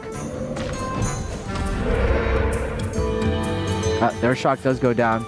And wow, the perfect totem for Hawkeye. Now Hawkeye, he can trade into the Keeper of the Grove and leave everything else off as a 2-2. Well, it might even be more than that. Because you know, is he going to spend his turn removing it? It might become a 2-3 by the end of the next turn. That's true. Where shall I strike? Oh, yeah. Doesn't really matter too much, though. Yeah, taunt comes down, and it's actually going to be... That's kind of difficult to deal with the current board that Hawkeye has. He really wants a Flame Tongue Totem. A Flame Tongue Totem would just change this game completely. And I think just in general, Flame Tongue Totem is probably one of the most valuable cards against Druid. It lets you trade up so much in value, and after you get board control and get that value up, it's going to be hard for the Druid to come back. I think Fire Elemental is his best play by a big margin, just because it puts out the 6-5, contests almost everything else. Here we go, Dr. Boom. Yeah, I think this is exactly what Kolento wanted. He wanted to get to a point where he could play Dr. Boom very safely. Now, it's up to Hawkeye to have the Hex, and fortunately, he does not have it. There's always Lightning Storm, but after you Lightning Storm this Dr. Boom, then you're still gonna be not in too great of a position with your board. Like, after you Lightning Storm, if he indeed does Lightning Storm, then you're going to be left with 4 mana. I guess you can Feral Spirits, but that overloads you for so much.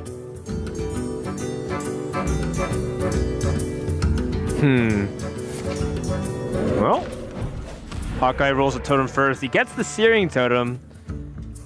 I guess at least it's another body that can absorb some hits.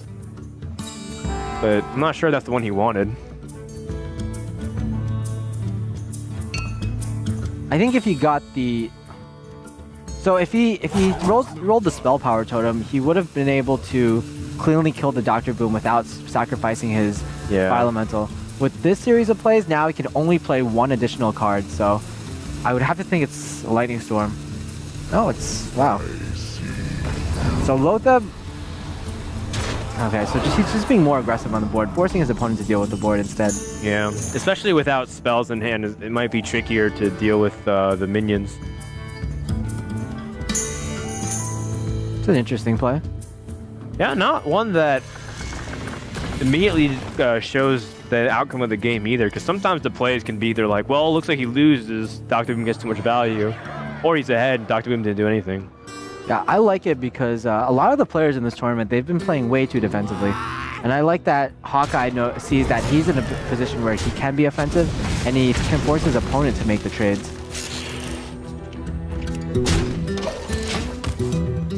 All right, well, the board is still is rather intimidating to deal with. Oh. Hawkeye does have a board clear this turn if he wants to exercise it. Hex is pretty nice. Of course, he would have wished to have it last turn. Right. But now he can still Hex the 5/5 body of the Ancient of Lore, and that is the 3rd biggest body in the whole Druid deck. If he does use the Hex, though, Cenarius could deal could be a pretty huge issue. Still wouldn't be for another 2 turns. But you're absolutely right. There's still more where that came from. And of course, there's also the looming threat of like, what happens if the board builds up and I'm taking too much damage. But that's where the Lightning Storm might be key. It's just a little unfortunate that he can't do everything, right? He can't like Hex, Lightning Storm, and develop something else other than Totem. Totem first.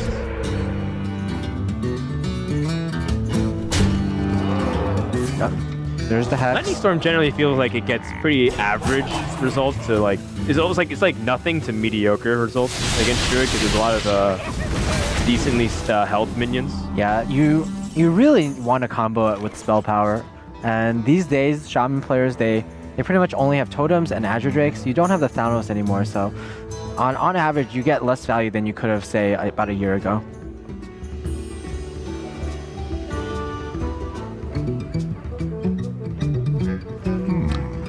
I really like the position that Hawkeye is in right now. I feel like tempo is more important than value in this matchup.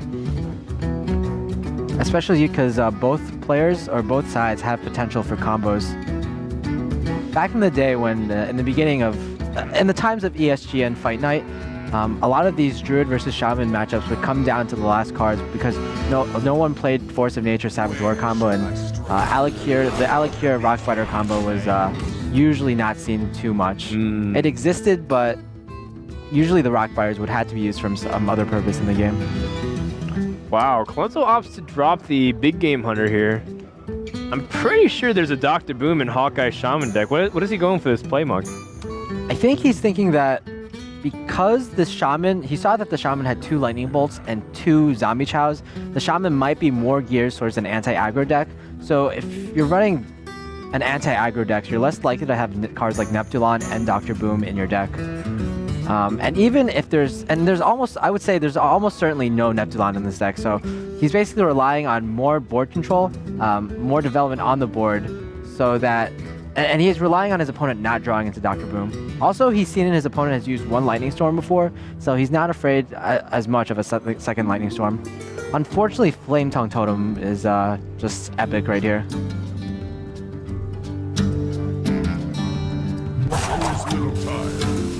Why doesn't he Drake first? Or is he gonna hero power totem and then this Feral Spirit?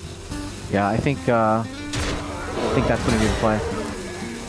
Whoa, okay, so Lightning Bolt as well. He just wants more board development.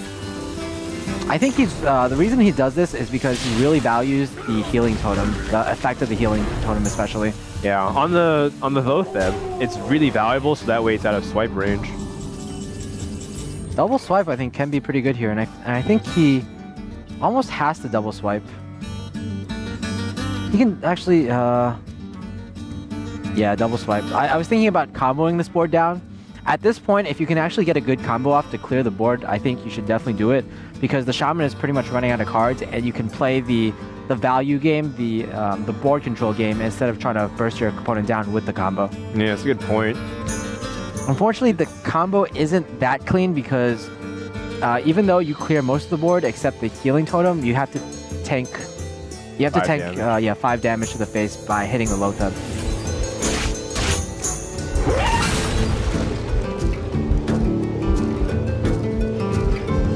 Meaning which one you should do the final swipe on. They could go either way. I think the taunts are definitely a little bit more annoying. Yeah. Flame Tongue is relatively innocuous. The only way this is worse if, like, for example, Dr. Boom is dropped, or sorry, if Alakir is dropped.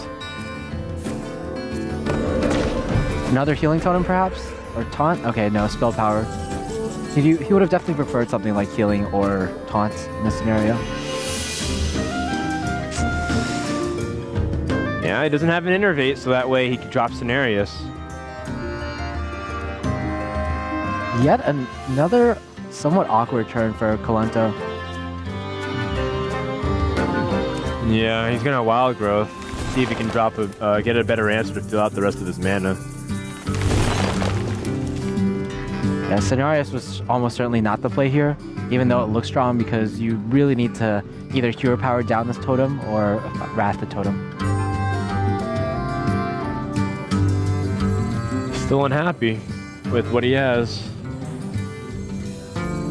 You can also just hero power down the totem and drop the Pilot Shredder. So if he's going to have 2 mana remaining, Miles of Wild Growth. Sounds pretty good. What he draws.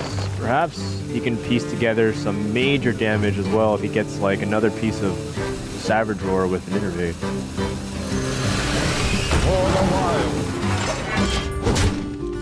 Hawkeye still has very situational cards. AoE and big minion removal and heal. Yeah, he needs something he can just plop down. Oh. Well, that's something. That's definitely a card. Yeah, but I don't know how good Dr. Boom is on a board like this, Mo. I mean, yeah. I mean, you've seen your opponent use BGH, so I don't know. Yeah. You might still have a second BGH. I'm not sure. No, it's actually amazing. The Dr. Boom will absolutely control the board. Yeah, and I think Kolento used 2 swipes. He used his big game hunter. Exactly. I think almost certainly Kolento will have to Force of Nature combo next turn.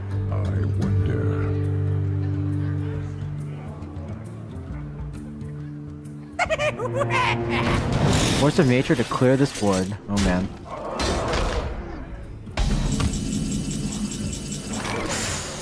Sludge Belcher. I don't think that's good enough. Well, if your opponent has something like Earth Shock, then or even a Hex, you're just dead. Yeah, actually, I didn't take a look at Druid's health very recently. It's 9. very, very difficult to deal with.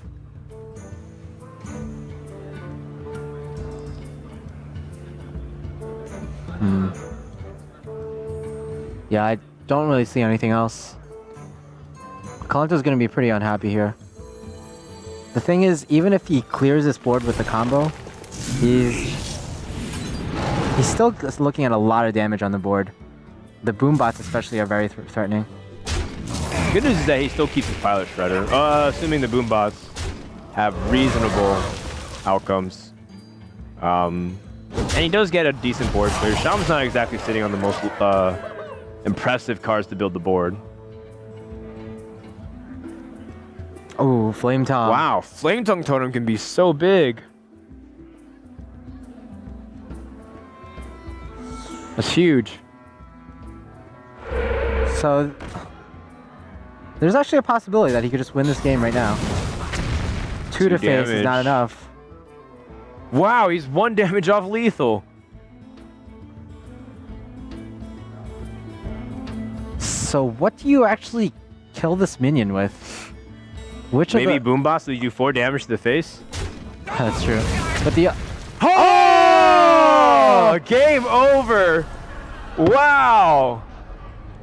Kolento gets destroyed by the Boom Bots, and Hawkeye takes game number 1 in a very tightly contested Druid versus Shaman. Wow, Hawkeye. I mean, the template that the Shaman was able to control since the very beginning was, like we said, the board was on his side. Any kind of removal that he could leverage was a lot easier for him to access, as opposed to Druid, which had to spend almost all of its turn, like using his mana for removal. I have to think that Hawkeye's going to be really happy that he's used his Shaman. He matched up his Shaman against Kolento's Druid, because the other matchups just don't seem as good. Shaman against Priest, usually... It's been getting better since post-GVG, but the really key card in that matchup is Neptulon, which I really don't think Hawkeye is running. Shaman against Warlock, usually people say that's a good matchup for Shaman, but again, this Shaman is so low curving with Zombie Chows and Lightning Bolt, and it doesn't have a lot of burst with things like Doomhammer, and we haven't even seen an Alec here yet, so... Yeah. We'll see. I mean, Shaman's out of the way.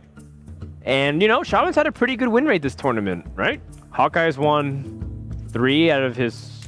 4 games? Yeah, 3 out of 4 games. No, 4 out of 4. No, I think he lost one in the first match. Right, but you have to win at least with Shaman in order to advance. Yes, so he's won 4 out of 5 games with Shaman. Yes, you're right. 4 out of 5.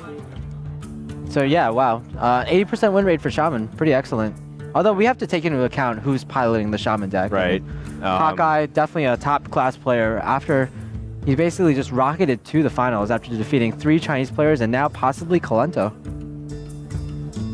All right, well, Kolento has to come back. He's done it before, even earlier today. 1 step closer to 20K for Hawkeye. Yeah. Can you imagine it? Just 2 games away from the biggest tournament win. One of the biggest tournament wins of the year. Bring victory. Druid versus Priest. This matchup, I used to really hate it on the Priest end, but you know, it's not so bad sometimes. If you get a pretty good start, you curve out well, you get Dark Cultists, and you have like an injured Blade Master, then what does Druid do? Well, that seems pretty good. Alkanai and Circle versus the Shade from Hawkeye. Now, if you ask Priest players like Amaz what's favored in this matchup, I think Amaz will tell you that Druid is way favored, but I actually just recently asked Kolento on the interview couch what he thinks is favored. And he actually said this matchup is closer to 50-50. Yeah. I think I definitely side more towards Kolento's point of view here. I used to think it was pretty awful, but Priest can climb back.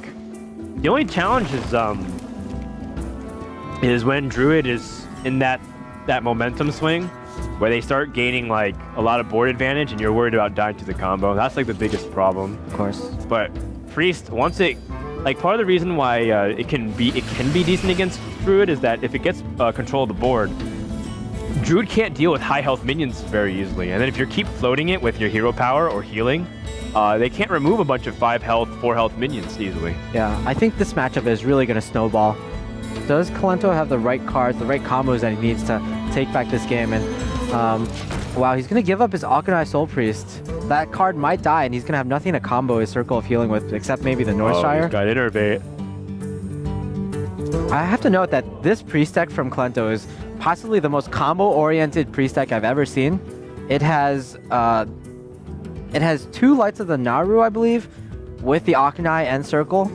It also has a Recombobulator, 2 Shriekmeisters, 2 Cabals, and 2 Shadow Madness. So he's really going for the steel combos. Oh, and of course the Blade Masters. How could I forget that with the circles? Right. So pretty much every card in this deck, save maybe the Sludge Belchers, are part of some combo. Yeah, I think the Innervate's a pretty big draw, though. Wouldn't you still want to put out the Druid Claw this turn? Yeah, absolutely. You also have Coin Ancient of Lore next turn. Where shall I strike? I think Kolento might be in trouble here. All he can do is stem the damage with the Sludge Belcher. Yeah, he gave up his Akanai Soul Priest, which is his combo pieces. Yeah, right now we're seeing 4 cards in Kolento's hand that combo so well with Akanai Soul Priest, but unfortunately without the Akanai Soul Priest, they're fairly dead. Unless he gets injured Blade Master.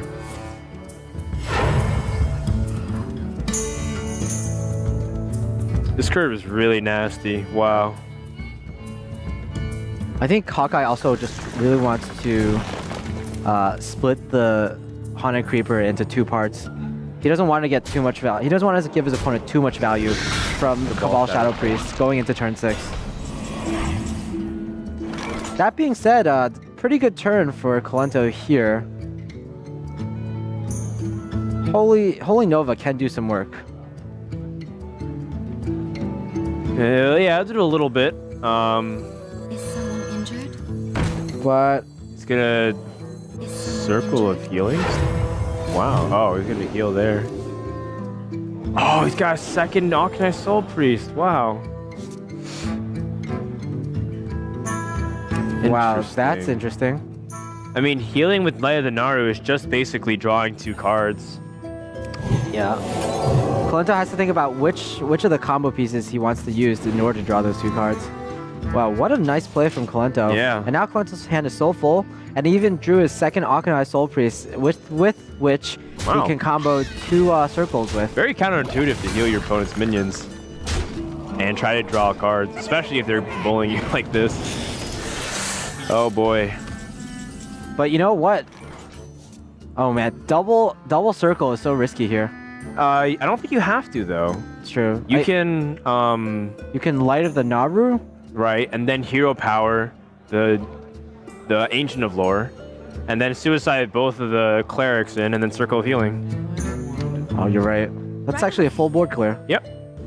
Nice little puzzle here that's easily solvable, and Kolento is gonna climb back onto the board here. Oh man, those priest combos. Pretty fun. I mean, this is why people love playing priest. And minimal damage being done. Initiative is given back to the Druid, but he has to start from scratch. Thankfully for Hawkeye, he has the Ancient of Lore to start building back immediately, or he can even fill out the curve a little bit more appropriately with the Druid of the Claw and the Shaded Necromancer. Yeah, Ancient of Lore comes down, and if he draws an Innervate, he can even throw down a Shade. There's the Innervate. Wow. I mean, what are you saving Innervate for? Maybe some combo plus craziness? Yeah. I wonder how much Hawkeye paid attention to Kolento's deck when Kolento was playing. Like, if he paid attention, closely enough, he would know that Kolento only runs 1 Holy Nova in his deck. And I think after this Holy Nova comes down, probably on this turn, then he might feel really safe playing the second Shade. Also, we have to note that as the game progresses further and further on, I feel like if Kolento can stabilize, he's going to be at a huge advantage just because of the various combos that are in his deck. That being said, Kolento just hasn't drawn... he's drawn his circle combos, but he hasn't drawn the stealing combos with the Recombobulator or Shriekmeister. He's drawn the cards that help him steal, but he hasn't drawn the actual Cabal Shadow Priest or Shadow Madness. He can survive in multiple ways this turn. Just Holy Nova or Sludge Belcher. It would survive out of the combo range. Of course, we know since there is no combo, he can safely drop things, something like Sylvanas, and force a board clear. Or force him to have the Keeper of the Grove. I have no time. And he goes for it. Good read by Kolento, but if Hawkeye draws Force of Nature, this game's over. Ooh. 2 Savage Roars. Wrong. 8 plus 6, 14 plus 6. Wrong combo piece. Is, so wait. He's 1 damage off lethal. Oh wait, what if you draw Drew the Claw? Drew the Claw, Savage Roar? That's 5, 8, 12, 20. What? So that'd be 20 damage. Double Savage Roar is 21 damage. Yeah, he's a little bit off either way. Or am I counting wrong? If he had 1 more mana, he'd actually have lethal because he could drop Keeper of the Grove. Almost certainly. If he had the Innervate, for example. Although he has used both Innervates and fairly effectively, so wouldn't blame him there. So this is another crossroads where Hawkeye has to decide whether he plays aggressively or defensively. And Hawkeye, as we know from watching his previous matches, he is known for being the aggressor in a lot of matchups. Knowing when to hit face with Druid. Savage Roars. Going for it.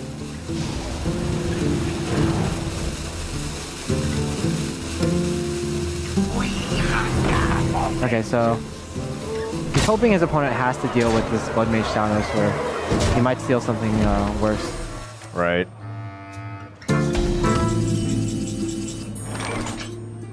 Well, let's see. He can deal with it. If he uses... So if Kolento uses his Pyromancer, that actually can do the 1 damage to the Thanos to a Circle of Healing. Yeah. He can steal the Shade, and then even play the Sludge Belcher and heal himself up. He's still within swipe range. But of course, the challenge then becomes the fact his opponent might have Silence and then Drew the Claw to push through. So Hawkeye has effectively checkmated Kolento, I think. There's no way for Kolento to have the best of both worlds. Set up a wall and be at enough health. Yeah, that's true. It's really unfortunate. Like, it's just the Keeper of the Grove is so versatile in this situation. Right. He can either silence a Sludge Belcher or do 2 damage to the face. Kolento heals to 6 health, but that's the magic number here. 6 health is enough. 7 is even enough. Oh, no, it's not. 1 more mana. Yeah, he'd be 1 damage off with 7. So yeah, well, Hawkeye goes up 2-0. Kolento has to win 3 in a row against Hunter. Oh, man. I don't know. I don't know, Kev. I'm glad you finally used that after 4 days of casting. I never thought it would happen. Well, yeah, we saw this exact sequence come up in the last match with Hawkeye versus Tiddler Celestial. Hawkeye was up 2-0, and he still had his Hunter deck left. And as we said in the last match, it's really, really hard for Face Hunter to lose 3 matches in a row. So could we see K-God be dethroned here as China's most respected player? Could we have a new god, the H-God? Hawkeye God? I don't know. I don't know. Yeah. I need to see Hawkeye a little bit more, but he's playing. Kolento made some moves where it was like, you know, for example, the Akanai Soul Priest, and then getting bullied because of the Innervate, but for the most part, I feel like Kolento's playing pretty solid too. Exactly. It's just that Hawkeye, as we've seen, he drew pretty much exactly what he needed as Druid, Wild Growth into just curving out perfectly. And even though Kolento made some really nice moves with the double Northshire Cleric, going full Northshire Cleric in fact, drawing 4 cards with very unorthodox plays, he still wasn't able to close it out. I think a large part of it was the weakness of Priest, which is it relies so much on combos. And in the previous game, we saw Kolento draw half of the stealing combos, but he didn't draw the Shadow Madness, and again, he didn't draw the Cabals. I mean, the reality is, if Hawkeye wins, Kolento's still going to get a lot of good press from the event, which is somewhat of a tragedy if people are not going to pay attention enough to Hawkeye. They're going to be like, oh yeah, you won that one tournament. What was it again? The one that the Chinese didn't win the Ferrari? They're going to keep dancing around the storyline, but people need to remember that Hawkeye is a really good player. Even the Europeans were acknowledging him as like up there with Tice and Stan Cifka. Yeah, Hawkeye, we have to remember that Hawkeye went through a grueling open bracket. He had to go through 8 rounds in order to qualify for this tournament. And if he wins for this tournament, he will have gotten through 4 rounds in the LAN event. So that's essentially went undefeated. Yeah, undefeated for a total of 12 rounds. So he's essentially won 12 best of 3/best of 5. So definitely very impressive. I have to feel that though that this matchup seems to be in in Kolento's favor. So Hawkeye's favor? No, Kolento's favor. Oh, Dan. Like, yeah, having the Pyromancer is so big. Although, having Coin would have been even bigger. Exactly, but we see Kolento this time, he has 2 combos in his hand. Right. And not only that, he has a Shadow Madness, which is one of the best cards against Face Hunter. Or against any kind of Hunter, in fact. Again, the Clockwork Gnome in his Face Hunter deck, something I see a lot of pros disagree with. It doesn't really do direct damage, and a lot of times it just claws up your hand. You pretty much only want it on turn 1 in some circumstances. It's not like a Worgen Infiltrator, for example, that almost all the time you can get a guaranteed 2 damage in. Or even a ha-ha. Oh. Yes.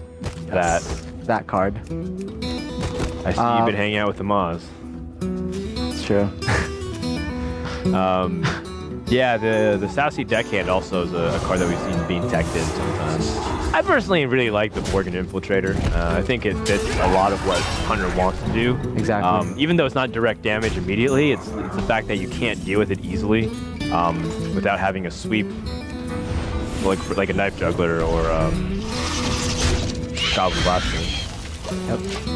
Nice play from Kolento, killing off the beast, staving off any beast synergy that might occur in the next turns.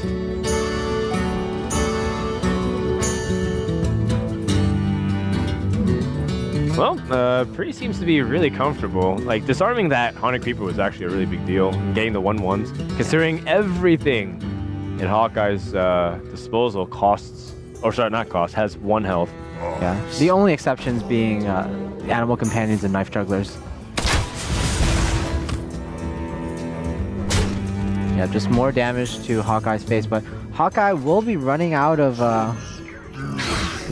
juice soon. He's already used 1 of his Ironbeak Owls, and so far from what I've seen from this Hunter deck, it only runs 1 Owl and it runs a Hunter's Mark.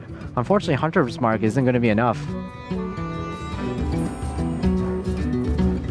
Hawkeye's in a tenuous position.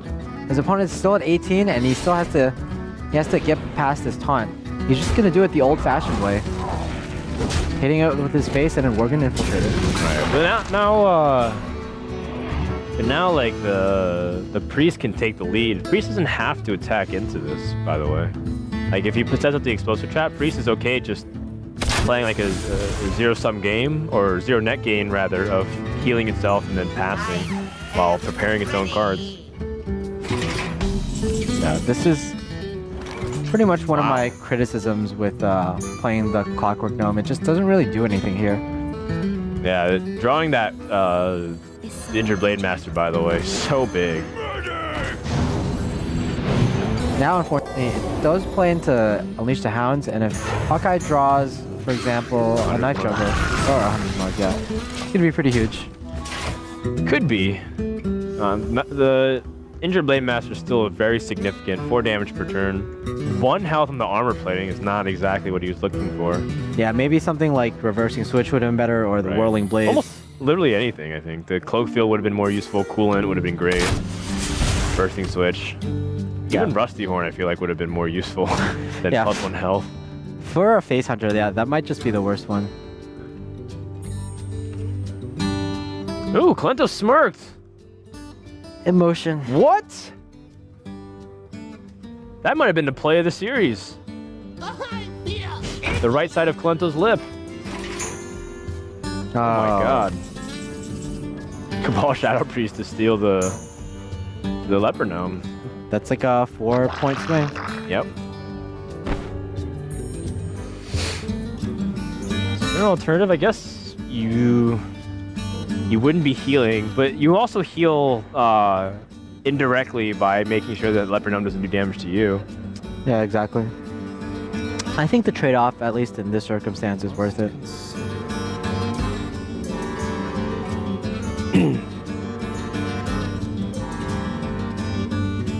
Now, we saw one of the Chinese players yesterday, Magic Wind, run a Flare in his deck. Could Kolento Thought Steal get a flare? So like Hawkeye would have to be the one playing the flare. Exactly. Hawkeye was like floored that his opponent had that possibility. Maybe the Kazan Mystic is more likely than the flare. True. Yeah, we told Hawkeye after the match yesterday because he played Magic Win that his opponent had a flare. Right. And he was like, "What? I should have lost." There was like, well, he didn't. Right? His opponent had like an insane amount of outs. He had like every charger, there's like 4 or 5 of them. Direct damage, like kill commands, so there's one of them. He had like Animal Companion, which could have rolled some damage. He had weapons he could have drawn, and a flare. Wait. Oh, kill command.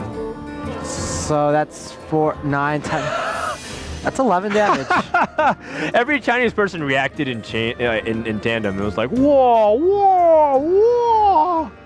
All right, and it sounded just like one giant kung fu movie. All right, so let's plan this out. You know it's true. It is, it is. All right, so he's got 4 damage from the Unleash the Hounds plus kill command. That's 9. The weapon is 11. So there's hope. There's hope that he can still pull this game through. He just needs to make sure to weave in the hero powers. So I think he has the hero power now, and if he hero powers now, I'm not sure if he can unleash the hounds. He gives up his beast, essentially. You know what's funny? No, never mind. I was thinking like if that spare part were a Whirling Blades, he could get the 1 damage if he needs. But let's say Kolento, for example, he heals 2 on the next turn. Oh. Well, he's not going to heal 2. That's really big. He's going to heal 4, but is Kolento going to be greedy and play a second Northshire? Nope. There's no need. You're drawing 2 cards already. Heal yourself. I think he recognizes the possibility that his opponent might have the ability to kill him. Now, if there's a second kill command drawn, well, actually, he might be dead if he doesn't do anything enough. What does he need to draw here? I don't think he can draw anything. Kolento's actually... He has to play defensive. Kolento was 2 points away from lethal. Or, sorry, 2 health away from lethal. If you play the Wild Pyromancer along with the Holy Nova last he was turn. 2 off lethal. Good observation, Monk. Actually, effectively, he has lethal next turn, no matter what. Yeah. He can kill off his... he can hero power with the Akanai Soul Priest, and then he can just use Pyromancer to activate the Leopard Gnome. I think at this point, he's just trying to scare Kolento at this point, but I think Right. Kolento knows there's no way he can die. But he just wants to show off to Kolento, hey, look, this is how close I was. Right. You almost lost. Well, the Priest should have been defeating the Hunter. That was something that Kolento was considering, especially when building his Priest deck out. And we go into Handlock. It's not Handlock. Or is it Handlock? Demon Handlock. Demon Handlock. And the Druid against Face Hunter, and I'm not sure about Kolento's chances still. I mean, it's less of an uphill battle, but it's still going to be an uphill battle, especially because he does have the Hunter, Face Hunter against Demon Handlock. And Demon Handlock, it does have some heals. I believe Kolento runs 1 Earthing Ring Farseer and 1 Heal Bot, but after that, that's pretty much it. Did we settle on the name Demon Handlock? 'Cause I don't feel like that's a good way to describe it. It's I kind feel of like it's more like Demon Control. I think that's fair enough. Because you're not valuing the amount of cards in your hand as much because you don't have Mountain Giants anymore. You're not ramping anymore with Mountain Giants. It's usually you're replacing them with Void Callers, and they don't really depend on how many cards you have in your hand. But you're still trying to control the state of the board too. Exactly. You still have Shadow Flames and Hellfire. It's still kind of like a very degenerate deck, though. So I feel like degenerate deck. Exactly. Wow. I mean, never mind that the fact like Hunter and Mage still exist, Mech Mage exists. Well, it's degenerate in a sense that it breaks the rules of the game by summoning just huge monsters off the Void Caller, getting using the hero power. Yeah, hero power as well, and then summoning a huge Twilight Drake on turn 4. Degenerate lock, degen lock. Nah, I think Demon Control is the best way to say it. Either way, we're gonna go to Druid versus Hunter. Can Kolento stave off the Hunter deck? Wow. Well, that is a hand. That is a pretty good hand. As long as he maybe he can draw something from turn 1. If he draws a Zombie Chow, I would say Kolento's in an amazing position to just run away with the game. Well, Dr. Wu unfortunately is the exact opposite of what he wants. Actually gonna Wild Growth on turn. Yeah, I agree. So next turn he might need a hero power. Exactly. Or he might pick up the 3 mana cost. This is a play that a lot of people might just immediately question, like, you know, you what, mate? You you coin Wild Growth into nothing? But it's definitely very needed. Yeah. So Kolento, he can actually Keeper the Grove on turn 4 into Dr. Boom on turn 5. Yeah. I mean, ooh, if this rolls a Huffer. Oh, it's the Huffer. Oink oink. Oink Oink will be met with but you know, he's got Dr. Boom next turn. And then I mean, what if he just flips the switch of aggression right back at Hunter? Yeah, we've seen in the past 2 games of Kolento's Druid against Face Hunter, both from Sleepy Shaman and from Green Memory, or rather from Stansifka, that he was able to race the Hunter because he drew exactly Force of Nature on and Savage Roar when he needed. Against Stansifka, it was on turn 7 with an Innervate, and against Sleepy Shaman, it was exact lethal on turn 9. How much damage can he do realistically? If Dr. Boom and the Boom bots hit the way he wants it to, that means, like, say it averages 4 damage or 5 damage. Like it usually averages like 2.5 per session, right? So just say 5 damage total. That would require 2.5 turns of him hitting in order to potentially get lethal. So can he? That's assuming he's ignoring this Mad Scientist even. But he also has the Ancient of Lore, so he's got heal now. Yeah. Can he last that long? I think this is just a lot of pressure on the board for Kolento, and I would like to see... No, it's just one Mad Scientist.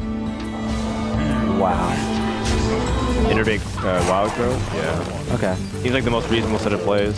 So with this play, he keeps his Boombots alive from the Explosive Trap, but little does Kolento know that there's a second Explosive Trap in Akai's hand. There's a first Explosive Trap, second Mad Scientist, which can summon another Explosive Trap. Yeah, it's a pretty important distinction, I would say. So. Right. Thanks for correcting me on that. Well, you know, interestingly enough, I think dropping this Mad Scientist is perfectly fine with Leopard Gnome and Hero Powering. I think you just want to keep Hero Powering every turn. Yeah. Really put Druid under the pressure of trying to survive. Did he actually attack the Keeper? Oh, I'm a little surprised about that. I guess he's thinking that by attacking the Keeper, you basically deny your opponent from clearing one of your 2 attack minions. Right. So it's essentially like you didn't lose any damage on the board, but you make your opponent lose a minion. Feel nature's wrath. And Dr. Boom will on the board. Yep, trying to minimize amount of damage guaranteed. I mean, this is just full desperation mode. Hawkeye sort of whiffed on a draw. That's not really exactly what he needed. But it's another body in which can absorb the Boombots and pretty much ruin Kolento's day. Now, that would be amazing if Kolento just whipped out a Kazan Mystic out of nowhere. Kolento doesn't seem like the kind of person to me who plays Kazan Mystics, though. I think he values more just having fewer tech cards and just being more all around having a better deck. Like, we do see him play Harrison Jones and Black Knight often, but I've actually never seen a Kazan Mystic from him. Also, the issue with Kazan Mystic is that when you tech Kazan Mystic in your decks, you're teching against a lot of aggro decks like Face Hunter and Mech Mage, but you also don't tech against other aggro decks like, for example, Zoo. We saw that issue come up when some of the Chinese players, they played Zoo, and even Tiddler, for example, and they were met with their opponents' Kazan Mystics, and their opponents were like, hey, I put Kazan Mystic, I deserve to win against aggro, but no, you don't deserve to win against Zoo. All right, well, we're looking at what could be the last few turns rather from Kolento. He can heal with this Ancient of Lore. We know what kind of secret that is. Well, it should be Explosive Trap. And Kolento can heal a little bit out of the range. He needs to start getting that damage in too. Thing is, you can't really guarantee killing off all the all the minions on your opponent's side of the board. Just needs to like hit. Alright, that was good. Still kind of awkward. Alright, that's also very good. And of course, no Sir Trap is gotten from the deck. And then heal for 5, so you go up to 9. And then right now, there's like Hunter just needs 4 damage. 4 damage is a little awkward still. Just only Huffer. Is it going to be Arcane Golem?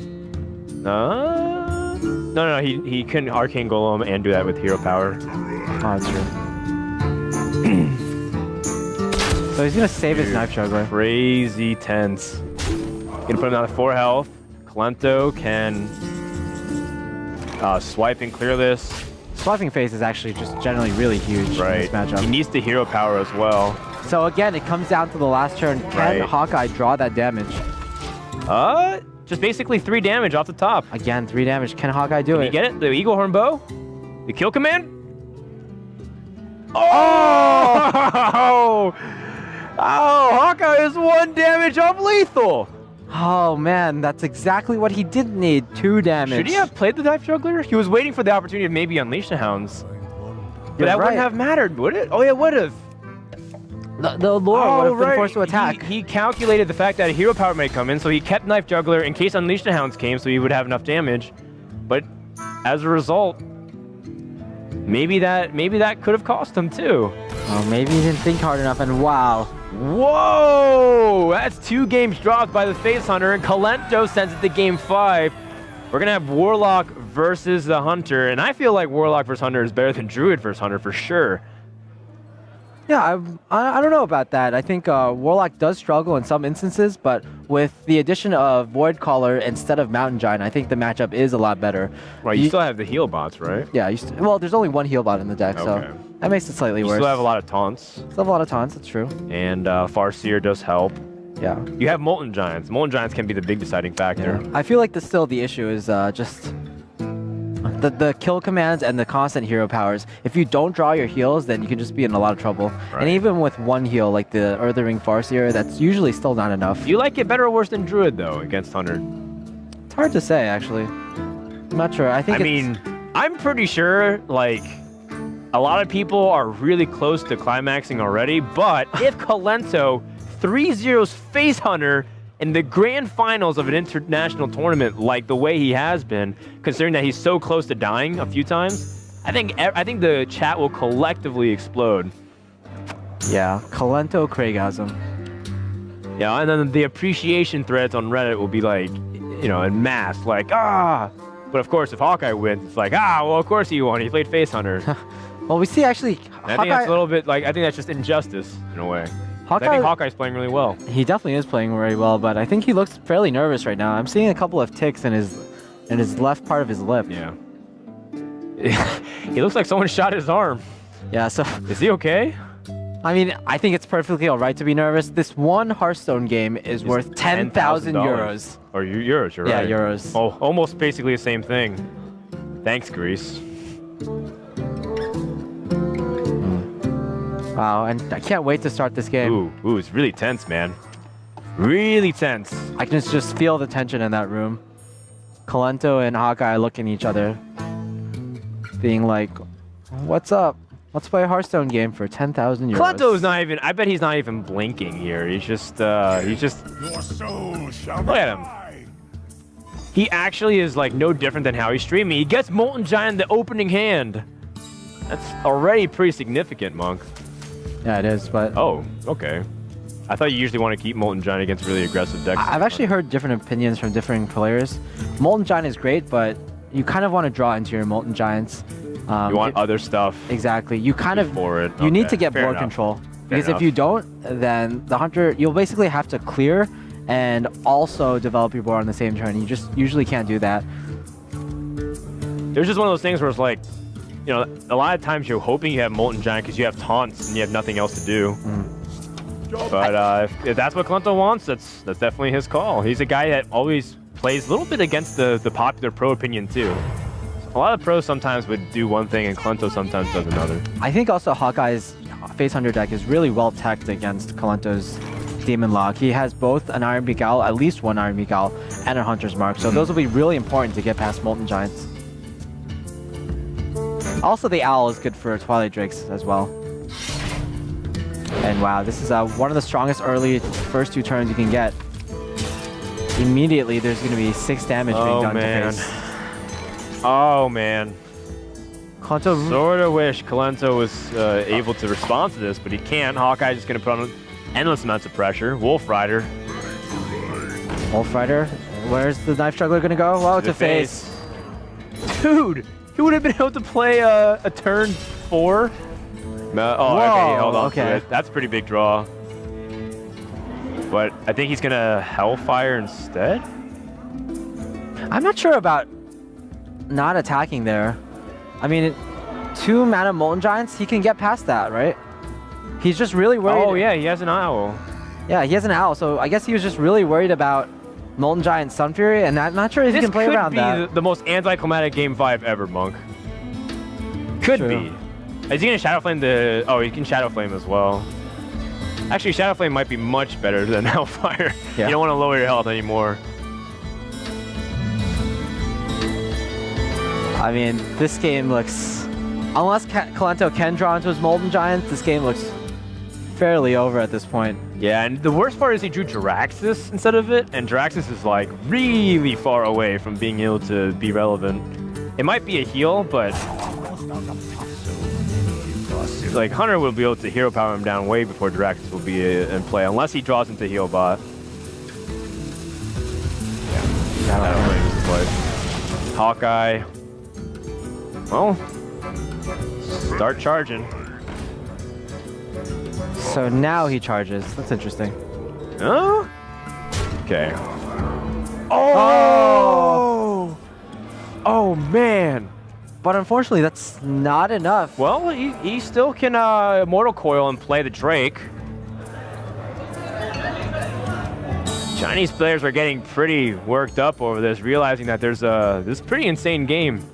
Yeah, I mean, Hawkeye has like some of the perfect cards. All right, to end this game. Going and wow. for the Molten Giant. He's gonna try to go for a 3-turn kill.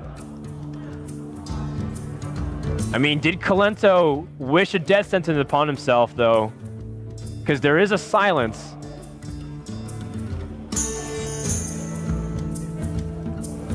I mean, Hawkeye's on. It's gonna win next turn unless Kolento draws heal. So he can do... Unless he draws heal or multiple taunt targets. Yeah, that's true. He needs... Oh wait, Leroy. Oh, just Leroy. Wow, very bold. Well, I guess it's the most damage this turn. Siphon Soul off the top. Siphon Soul? That keeps him alive barely. No, it doesn't actually. Doesn't it? It's gonna put him up to 5 HP, and he's gonna be able to... No, 6. Siphons Oh, go 6. Yeah. Yeah, my bad. He's barely alive by 1 damage, but... okay, so... There's so many things that Hawkeye could draw for But only up to for 6 1 damage. mana, though. Unless he draws Arcane Golem or Kill Command. He needs to draw Arcane Golem or Kill Command. In the meantime, there's going to be 10 damage going the opposite direction. So... You could... 20. So Kolento needs to find 7 more damage somehow. You could actually also just taunt up, and you still be off from lethal. Because there's only, you're right, there's only one right. thing... It's Kill Command either way. You can only silence one of the creatures. And he wants to do more damage this way. So it's Kill Command for the win for Hawkeye.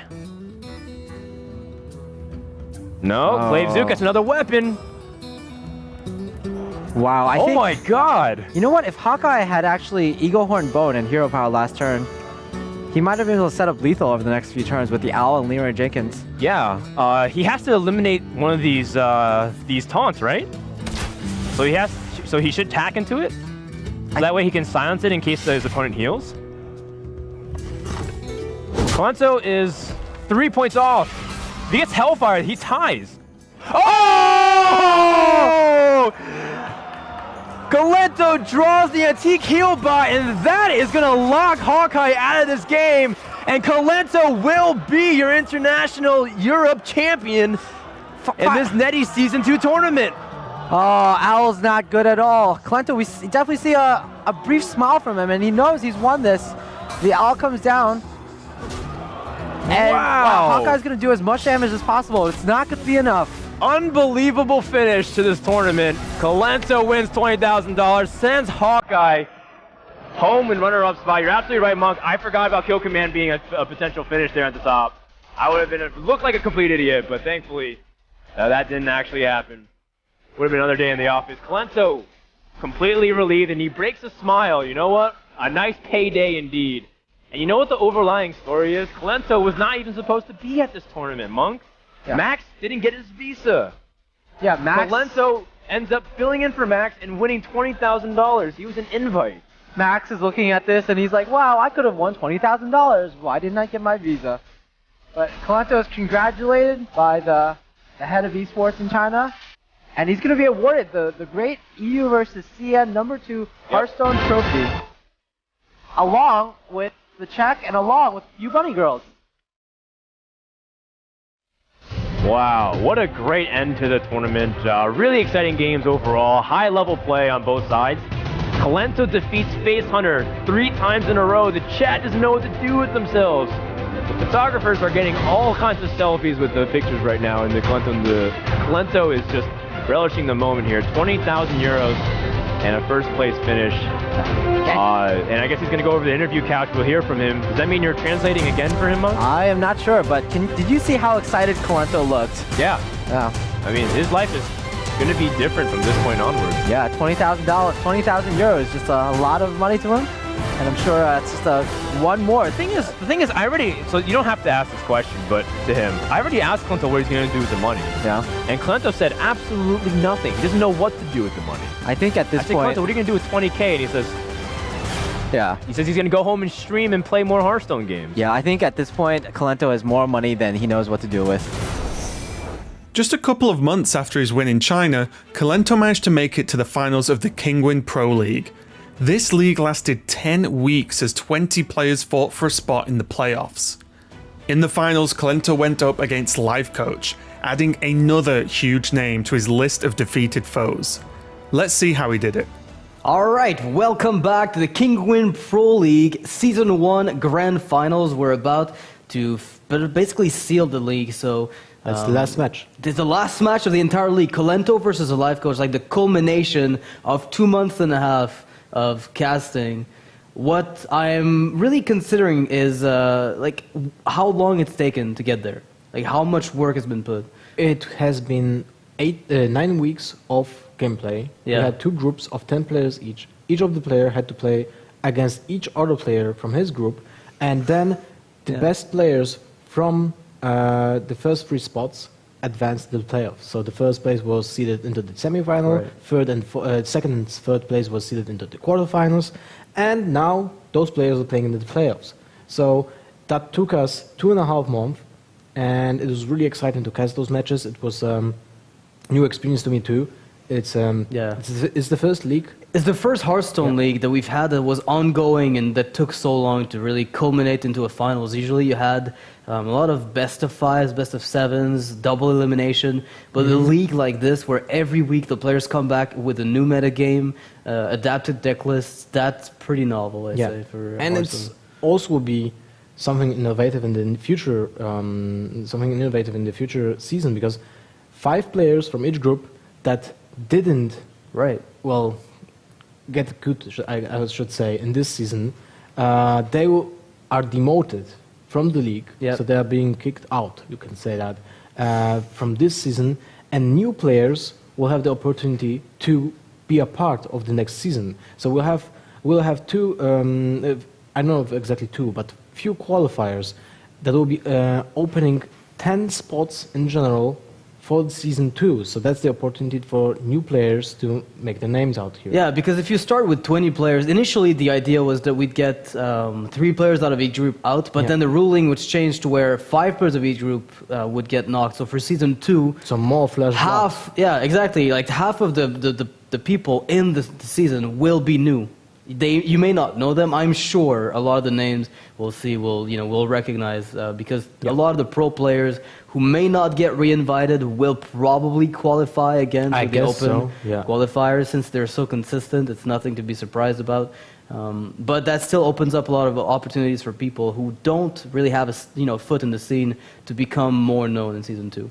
So Kolento and Life Coach, they were both in the same group, in Group Horde before the playoffs. So they were basically both in the same top 3. So they faced each other before during the league. Life Coach won that match, if I recall, versus Kolento fairly convincingly. Yes. Life Coach was on a hot streak during all the league, and this is the chance to prove that he's still on it. If he gets this win, this will probably be the hottest streak in tournament play in general since the beginning of the league, I'd say. I say so, right? Well, he had a 5-0 start, right? Or 4-1? No, 4-0 start. 4-0, then 4-1. 4-1, yeah. It started to be rocky after the first 4 wins, but still. Yeah, first 4 wins, in the league where you're going to play 9 matches, I'd say that's a pretty good time to start getting... I guess so, yeah. So, difficult. Looking forward to this match. I think that's like the pinnacle of the whole tournament, and we have the 2 best players, and not only 2 best players in this tournament, but I feel like those are the best 2 players that we have in the league. At least that would be my shot. It's pretty insane because if you think about it, the entire league was stacked with the really just amazing players. But out of them, a lot of people have proven their consistency. Yeah. And I would say we all found them in the playoffs. Yeah, which is incredible when you think about the supposed amount of variance that we should be encountering in a game like Hearthstone. There is variance, but the people who play better in general are more consistent and seem to always make it to the later stages of the tournaments. If you would ask me who would I bet my money on in this league, I would say Kolento Life Coach. That's probably the final. That's the final I wanted to see, and that's the final I would have guessed. I was almost hoping Firebat. I was betting on Firebat coming into this today, but it just didn't work for him. Nothing seemed to go right for some weird reason. The rogue play that he had was just so weird. Sadly, I won't get to see him in the finals, but Kolento and Life Coach is a good, consolation prize. It's actually just an amazing game. I would that we're say gonna witness, it will be super exciting. So it might take quite a while since both players take a lot of time to play their match. Before we move on to the grand finals, though, I'd like to show you a video, if you've not seen it earlier, which maybe you haven't if you tuned in during the stream, a video, a tribute to all the participants who were in the league during the season, as well as the little presentation for you. So we'll be right back with the finals match.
All right, welcome back for the very grand finals of the King Win Pro League Season 1.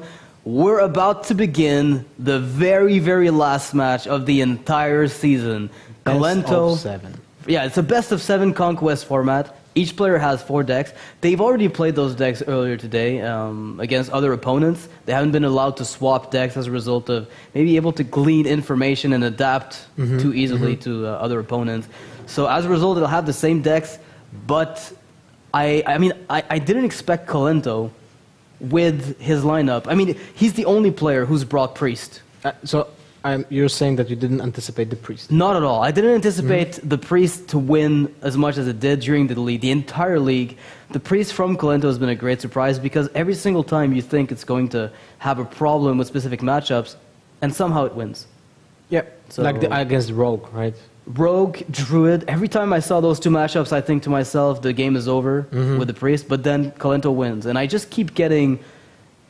I don't even understand what's going on. Yeah, I'm surprised by it, but at the same time, I'm starting to wonder if something's wrong with my assessment of Priest. Because everybody seems to agree that it's...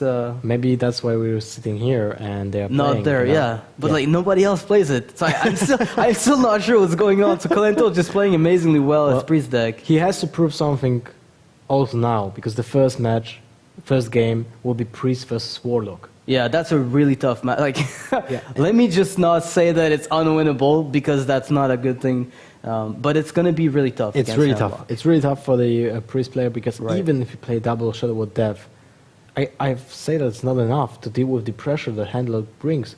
Well, I'm not sure if Life Coach plays Jaraxxus anymore in his deck, because that's the... It's a flex spot for him. I've seen him just take out Jaraxxus and put in other cards instead. It's not something that he always plays. So he has a few variants, some of which include demons, no giants, or the other way around, where he has giants and no demons at all. Yeah. Well, we'll have to see how it goes. Like, the Jaraxxus, usually you just slam it on board on turn 9 against a Priest. And you win, yeah. There's almost no way of Priest dealing with that. You have a 6/6 creature every single turn. How do you deal with that? Like, the only variants that did really well were the Light Bomb ones. You know, Deathlord, Valence Chosen, Light Bomb. But then again, they have sometimes a weaker matchup against other things. And it still comes down to the Warlock letting you draw. If you don't draw off of Northshire, if you never get a good Northshire Cleric turn, usually you can't stay in the race, because they end up tapping, and you can't punish them. Yeah. Yeah, that's true. All right. So we'll be jumping into the game. Grand finals. Grand finals, yeah. Priest versus Warlock. In the red corner. Life Coach in the red corner. The Horde has been dominating this entire race, and I absolutely am underrepresented, but it's okay. You know, you should have dressed in red, now that I think of it. Maybe I should. You should have. But red shirt on camera looks awful. Oh, man. Red shirt guy. I would die instantly. And the Northshire Cleric here for Kolento. Like, Life Coach has to have the answer. This is the only way a Priest wins in this matchup, is when he does get a good amount of card draw. I guess so, but still, it's not easy to do. No, but it's the only way I've ever seen somebody win. It's not amazing, mind you, but... Now we kind of lack turn 3. You want to keep the coin, or just play the Alchemy? Light of the Naru phase, heal phase. I guess you cry out the Alchemy. Yeah, might as well. Kolento does that a lot. It's a very good pressure play. A very strong pressure play. Which is, I think, a mistake a lot of people make, to just keep it for when they get the combo. You can be played as a 3/5 or 4. Yeah. Well, because there's some issues with the spectator mode, but we see now the other hand. So we get, I guess we know that there's a giant 10-4. I'm pretty sure that's going to be slammed on the board, and Kolento didn't have a Shadow Word Death. No, he didn't. So, really big issue there. Handling this is going to come down to Akanai doing a lot of work. Akanai, well, even there will be Akanai next turn, that's not enough damage. Well, there's Light of Naru. Yeah, Light of the Naru is going to be 3 plus... wow. I told you. Light of the Naru he'll face. Okay. I was actually thinking you're... You thought I was trolling? Yeah. I don't blame you. I don't blame you. No, it's actually a legit play against Handlock. Okay. Lothar was like, wait, what? Life Coaches is also like this. Like, wait, what? No, I do like it. To be honest, I would really love to see the autoplay, which is Akanai with Light. Akanai, yeah, with coin, and then next turn you have Light of Naru to deal 3 damage. so you deal 5 with your hero power, so you can trade the Alkali into the giant. Into the giant, yeah, and just finish it off. And you still get the 1-2. Yeah. Because now you have no option to heal, right? Your hero is at full. Yeah, it comes down to perfect wild pyro, but it's just gonna be heal phase, punch phase. That's what I like about Light Warden. He could attack into the giant and set up a better Alkali later. I guess so. Now we have double handlock hand. Yeah. We're back to 25 health. Back to 25. Back to 25 after all has been done. I guess a proper play here is maybe Hellfire? Yeah, What the only about drawback that? with that is you're putting your guy into Alkali circle range. Yeah, you do. That's true. That's the only issue with that play. But So what about Ancient to Watcher, Watcher? Sun Fury, and kill the 1-5? Yeah. Or go face. Well, I go 1-5, but pick your. I think you don't want to miss 8 damage. Can you? Does it matter against Priest? I think it matters. Okay. Like you put him on the clock with that kind of play. All right. I guess the spectator kind of bugs. So I have to wait for Mountain Giant to move. Yeah, there's a huge mountain giant, man. So it does kill the Northshire Cleric. And he's gonna go for the Watcher taunt. Probably just the Watcher alone. Watcher, taunt, yeah.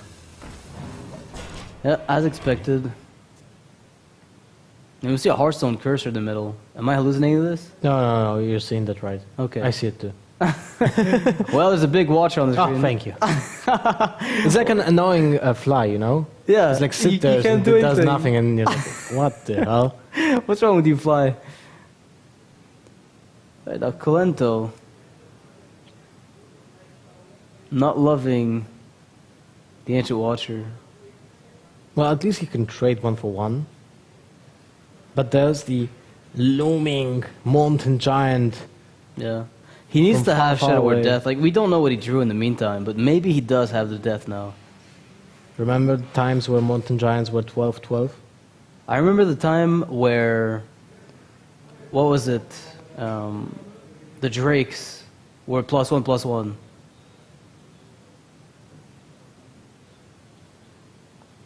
All right, so we're being told that the with the hand for Kolento will be unseeable for the time being. Spectator mode is glitching, so for the time being we'll just be casting from my coach's perspective.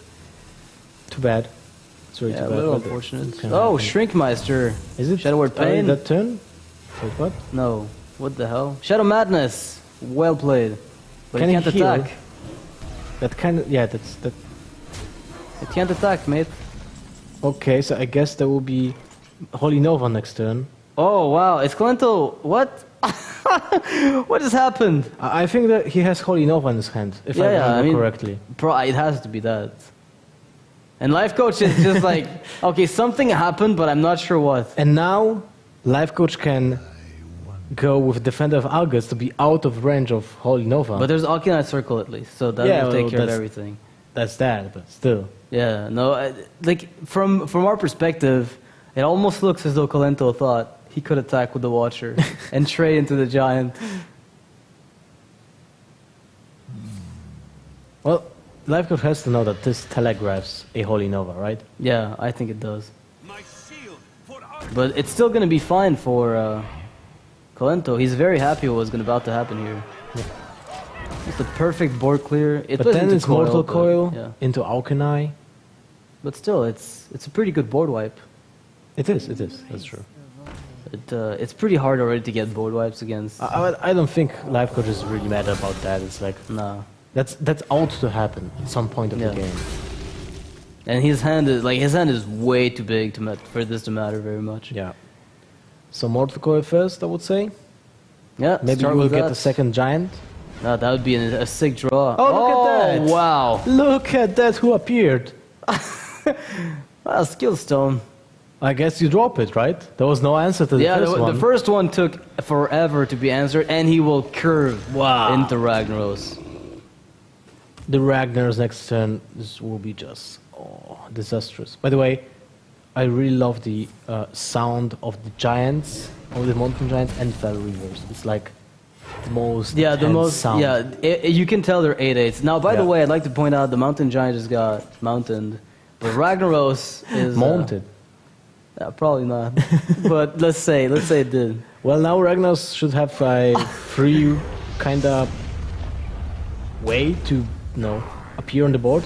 I mean, I don't think there's going to be an answer from Kolento right now, unless Sylvanas comes out, which we've seen him play earlier. It's like it's pretty standard in every priest deck. Yeah, and there's no owl for that. But you can play like a healbot. No, you don't want to play healbot. Oh wow! What a! If this is his turn, this is not really good. weak. What about? No, you're one of 50-50 lethal with Hellfire Dark Bomb. Yeah. We found the hand from Kolento. It was hidden under the Kingwin image. I can't believe no one pulled that up. It's been there all along, man. Very right? clever. Yeah, I knew everybody could pull it up. Yeah, Kolento's hand is devastatingly bad right now. I think there's no way he can pull it off. So what about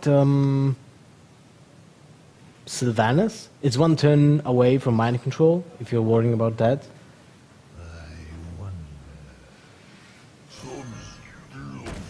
I think you can play it very, very slowly. Why not tap first? Yeah, I'm curious. No, that's 10, never mind. That would have been 10 cards, right? Yeah. No, 11, I mean. Yeah, he would have overdrawn with a tap. Yeah. Well, when you see a Warlock Dark Bomb face on a priest, Smoking. there's something happening here. Dr. Boom. That's quite something if there would be no AoE in Life Coach's hand. Unfortunately, that's not the case. Well, it can still kill the Ragnaros. Yeah, of course. Well, actually, let me just not say no, because I've seen all sorts of things. Look at that. If only the Hellfire would have cost 3. Emperor. Why you do that? Imagine. 10. Well, we saw that earlier with like BGH, Dr. Boom, and what the other card was. I forget what it was. The Drake for 2. It was just the craziest play. Emperor is like in slow matchups. It's just so obscene in handlock. Wait, the far left, it's Hellfire, not Shadow Flame, right? Yeah, it's Hellfire. I mean, you could kill him with a 50-50 unless Rag dies. You attack face with Belcher, you Hellfire, and you had a 50-50. Yeah, I think you go for it. Yeah. You can play also... anything you want first. Like it's... Oh, actually that's a good idea. Yeah, that's a very good idea. That's the best idea. That's the best idea ever, because now we can steal the 7/7. Yeah, and not lose. Probably get a 100% lethal. Well, that's 100%. That's a 100% lethal. 8 damage to the face, Firebolt. Life Coach takes the first game. Kolento's Priest was not fit for this. I mean, it was pretty obvious. We are going into it. We knew it was a bad matchup, but this just showed that even Kolento, unless like the dream happens, can't really beat the handlock very easily. With Priest, it's very difficult. Yeah, it is. It's almost unbeatable, I would say. Yeah, it's one of those matchups where I guess the Light Bomb version has a much better matchup in general. The win rate is much higher because Light Bomb takes care of the giants right away. Just like it can kill 2 giants at once, finish off some minions on the board, like and Misdirection. As a priest, like Misdirection, yeah, exactly. the old Misdirection, that's Light Bomb now. They renamed it. And there's one thing I wish I'd seen more of with Priest since BRM is that Resurrect. Yeah. I haven't seen any competitive deck play with Resurrect yet. I feel it just doesn't fit the current Priest that is being played. Like, there's no incentive of resurrecting random minion because most of those minions have to be played from your hand to achieve some kind of combination. So you have to play them as a combo, and you can't say, "Oh, I'd like to get a Wild Pyro now." Yeah. I would like to get a Cabal Shadow Priest from the graveyard. I was like, you. Yeah, you're right. A lot of the minions don't do anything. Yeah. Maybe when priests get, I think what priest needs right now is a 2-drop. like a really good 2-drop to fill the turf. Shrinkmeister, what they're talking about. It's not. It's I know. It's like Shadow Boxer is almost better than Shrinkmeister for that. It's actually a good card. I know. It's the thing. It's like it's good, but it doesn't. It's not good enough, right? It's like it's a bit missing from it to make it past the test for Priest at this point, which is a bit unfortunate. I mean, the Priests are relegated to being a very reactive class. As a result, they're always very, very reactive. But maybe the game. And the meta game changes so fast that I'll be not surprised if, like, in next few weeks, maybe with the next expansion latest, we'll see Priest being on the top of the food chain. Right. Because I still remember the time when Hunter was the worst class. I do. Ever. Everybody agreed. Yeah, and then there was like a Wikipedia report or something like that, and it said, well, maybe sometime there will be a time when Hunter will not be blessed. Yeah, the worst class. And then for the following year and a half, I will hunt you down. Yeah, and you couldn't live with it. And there were no changes in the cards back then. It only the old style combo beast appeared. The people started playing. I remember Forsen back in the simulator that we used to play on Cockatrice was the one player who played Beast Hunter with the combo. He was like the first player I remember playing that. I don't know if anybody else would, but I wasn't aware that Forsen was playing on Cockatrice. Yeah, if I remember, he did. That's the first interaction I had of him back then from as Forsen SC2. That being said, the next game is going to be Druid versus Warrior. Kolento is going to be playing as Druid versus Life Coach as Warrior. Again, something I would have said a while back is Druid wins this, but Grim Patron changes things a bit. Yep. If there would be an insane Grim Patron until, let's say, 5, then it might be turned around. But from what we have seen so far, is the fact that the Life Coach is not playing Inner Rages. Right, he's playing 2 unstable ghouls, I think, and either instead or just no Inner Rages. There have been a lot of variants, of Grim Patron around. It's not yet the deck that's been heavily refined. It still has about, usually when a deck is refined, you have about 3 to 4 spots that you can swap. Yeah. Grim Patron has 7, where everybody just moves out cards at whim because they feel like it, and it doesn't feel like it's refined yet. Some versions even don't play Boom, don't play Gromesh. Yeah, and some just play all the legendaries. Yeah. I saw some playing Pyromancer's Commanding Shout, an example. While Pyromancer is an interesting tech, it's just I feel like it's weird to play in a deck like this because you can't heal it up, right? Yeah, you're trying to go too far in the combo at that point. That's true. It might kind of help against aggro decks like Zoo, because if you play, let's say, Pyromancer into Commanding Shout into Inner Rage Whirlwind. Yeah, that's crazy. You wipe the board, guaranteed. Yeah. And even if you don't get anything else out of it, at least. And you still have the Pyromancer on board. Yeah, 3-1, and it's another threat that they have to handle. True. All right, getting to the game at the moment, we see Life Coach's Grim Patron Warrior versus Kolento's Druid, who has no wild growth. Yeah. Same reaction. Whenever you and I are casting Druid, it seems like we're looking for look at that! Magically appeared. Oh, well, that's a card. I guess you do it onto 1. Yeah, without a 4-drop, I think usually you do it every time when you have a 5-drop, but with no 4 or 5, you don't. Okay. That's my rule of thumb. If I have 4 or 5, then I do it. Savage Roar, okay, so you got the combo too. So basically what you're saying is this is just a matter of time. It's a clock ticking. Yeah. And you have to drop the Floating Berserker in this situation. And I like it. Option. I think it's a really good time to play it, because you're playing Gnomish afterwards, and both together are a bit of a pain to deal with. 10-5, you have Azure Drake. Then you have Ancient of Law. It's really neat. Now you card draw. Yeah, Kolento's got all the card draw in the world right now. The problem is, if you play Gnomish Inventor, it's really weak to swipe. Yeah, but at least the shade dies, right? And it takes up the entire turn. No, it doesn't. Well, it has to trade and goes down to 1. You swipe the Floating Berserker and they trade for the Gnomish Inventor, it's 3-1. Yeah, you have to cruel task. Well, I guess you have to cruel task so for it to die, but... But there's no swipe. So I guess this turn is Sylvanas or Azure Drake.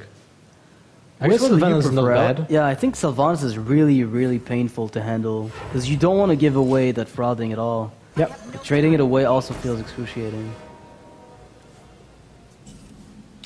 It's a good thing that Life Coach picked up the Emperor yet for so soon, because he's got the War Song, he's got the Patrons, he's got the Cruel Tasks. They're going to go down to 1.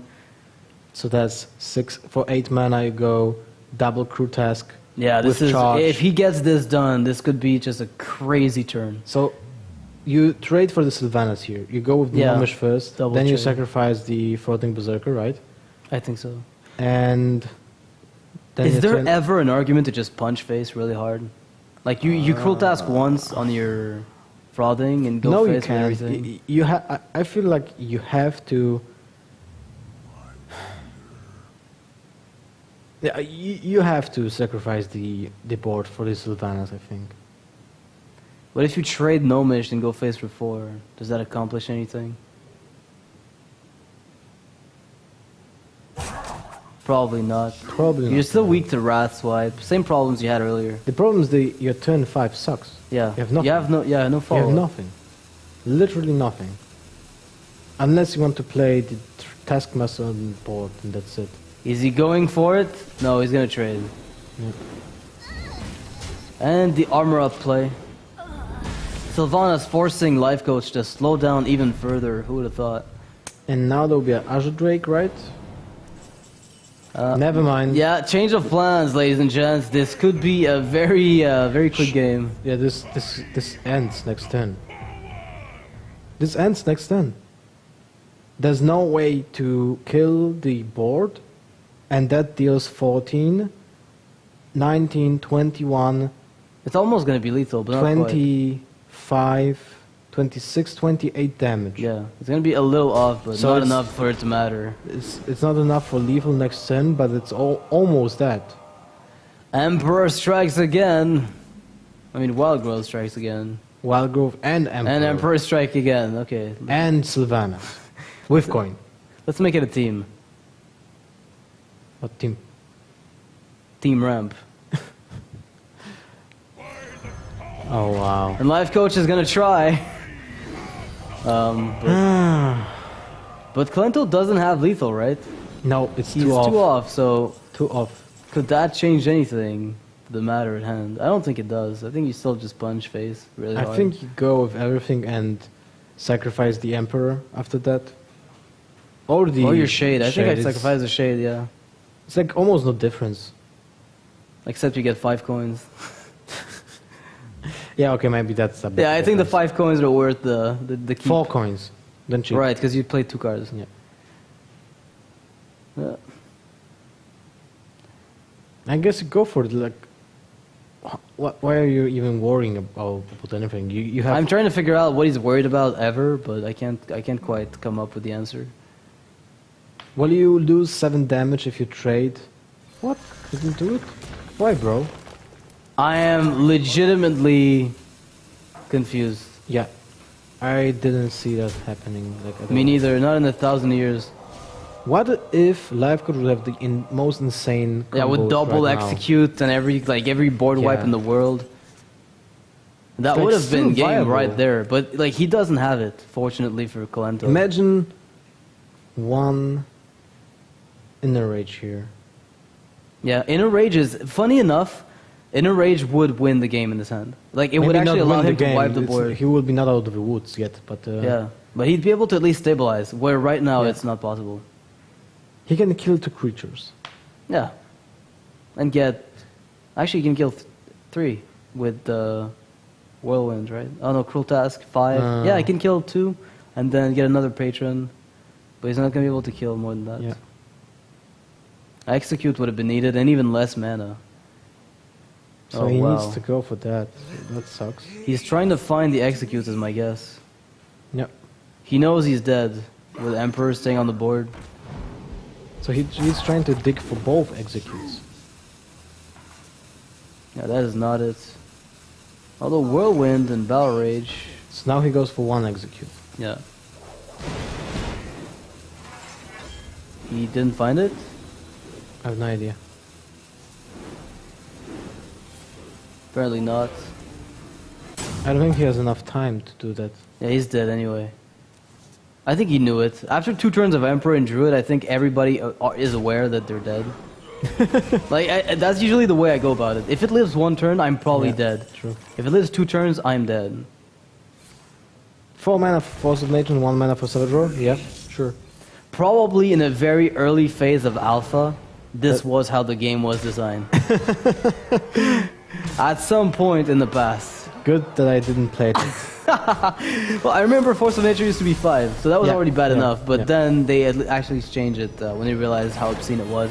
So Kolento's gonna take the win against Life Coach. The Emperor, man. 10-6 from the top of the deck, Emperor. It looked insanely good for Life Coach. Yeah.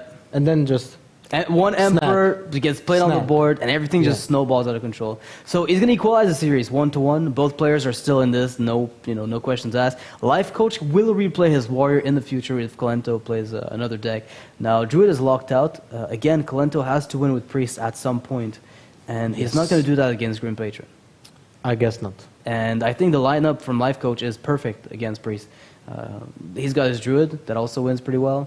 He's got a mage deck that can do okay if it snowballs. Well, it's Mech Mage, so it's not so great. It's not great, but it can do... I think it's weak against Kolento's specific Priest, but 3 out of the 4 decks from Life Coach were countering Priest, so he just has to make sure he doesn't queue up Mech Mage into it by accident, I guess. Like when you blind pick effectively at a stage like this in a best of 7, so if that does happen, it could be a bit of a problem. Yeah, we'll just have to see. Like we know that Kolento will be picking Warlock right now. So it means we'll see some demon action. He's playing mid-range, I think. It's not a handlock as he has Sylvanas in his deck and 2 Void Terrors. Yeah, Void Terror was the first mid-range Warlock deck that I saw when GVG came out. Was from Kolento with a Floating Watcher, 2 Void Terrors. It was like one of the very early versions before it got refined. And then Warlock went all over the place. It was like handlock, mid-range handlock, demon handlock, demons. Like it just became 25 different archetypes. And I really like the handlock with Void Colors. Void Colors, yeah. That was really greedy, and in some environments you could have played that because the rules allowed to be more greedy. Yeah. Like an example, Seed Story Cup. You had the system with ban, like Conquest with ban. You could take something out that you knew was bad for you. So you just ban Hunter and you go with a really greedy handlock. Yeah. Like really greedy. And I think it's nice to be able to adapt to the environments, the meta games that you're going to be playing in. So next up is going to be Warlock versus Mage. So Mech Mage versus the Warlock from Kolento. I think Warlock is usually favored there. I don't think that changed since I don't think that early changed GVG. at all. Yeah. The Warlock might have a really upper hand. Big upper hand. A big one, in fact. I think it's really hard for the Mage to contest. If the Mage gets the snowball early, then it's just a matter of getting fireballs. Yep. But aside from that, if they don't get the lead, because they usually both contest the board equally early, and the power overwhelming on eggs is a big deal. And the eggs are kind of a great answer to Blast Mages. Blast Mage, Imp Gang Boss, the same. And then we have Hunted Creepers, which is also okay against everything that Mage plays. So it feels kind of bad for the Mage player. It's always felt bad since GVG came out. But it might. I don't know if things will change for that matchup. I mean, I'm looking at Mage, and they already have like Freeze Mage as a really dominant archetype against Zoo. They're really doing amazingly. But the moment you switch to something like a Tempo Mage, and you accelerate it to Mech Mage, and then you go full on aggro, everything falls apart against Zoo. Like, it's Freeze Mage or nothing, it feels like. Nothing else seems to stand in the way of them, besides Freeze. So at least they've got that. At least it's one thing. Nice, bro. Yeah. Okay, we're jumping into the game 3. Red player wins. That will happen. Yeah, I bet you it will. I'm sure it will. It's like when the Druids, like a Druid mirror match, who's going to win? I think the Druid will. Yeah. And by the way, I think that's the battle between the top teams in Hearthstone. Cloud9 and Nihilo, right? Yeah. What do we have here? A great hand is what we have. Kolento with the amazing Haunted Creeper. His Void Terror is going to be so sick. He's done that every game so far. Yep. Every single game, he's had the Nerubian Egg with Void Terror. Yeah, 23, that's insane. I mean, a 3-5 with a 4-4. Count me in.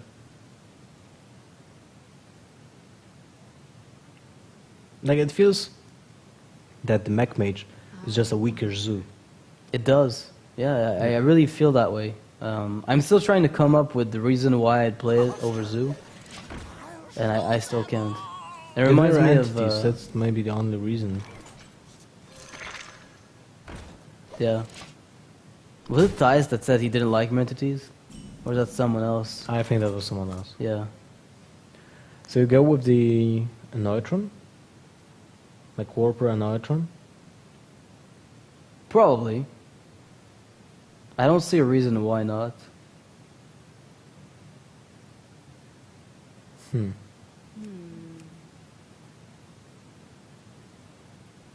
Could you ever justify pinging a spider after? There's no way he does that. Way Like, this is such a terrible play otherwise. No. There's no way. You have to get more minions on board. It's like the only way you can win against Zoo.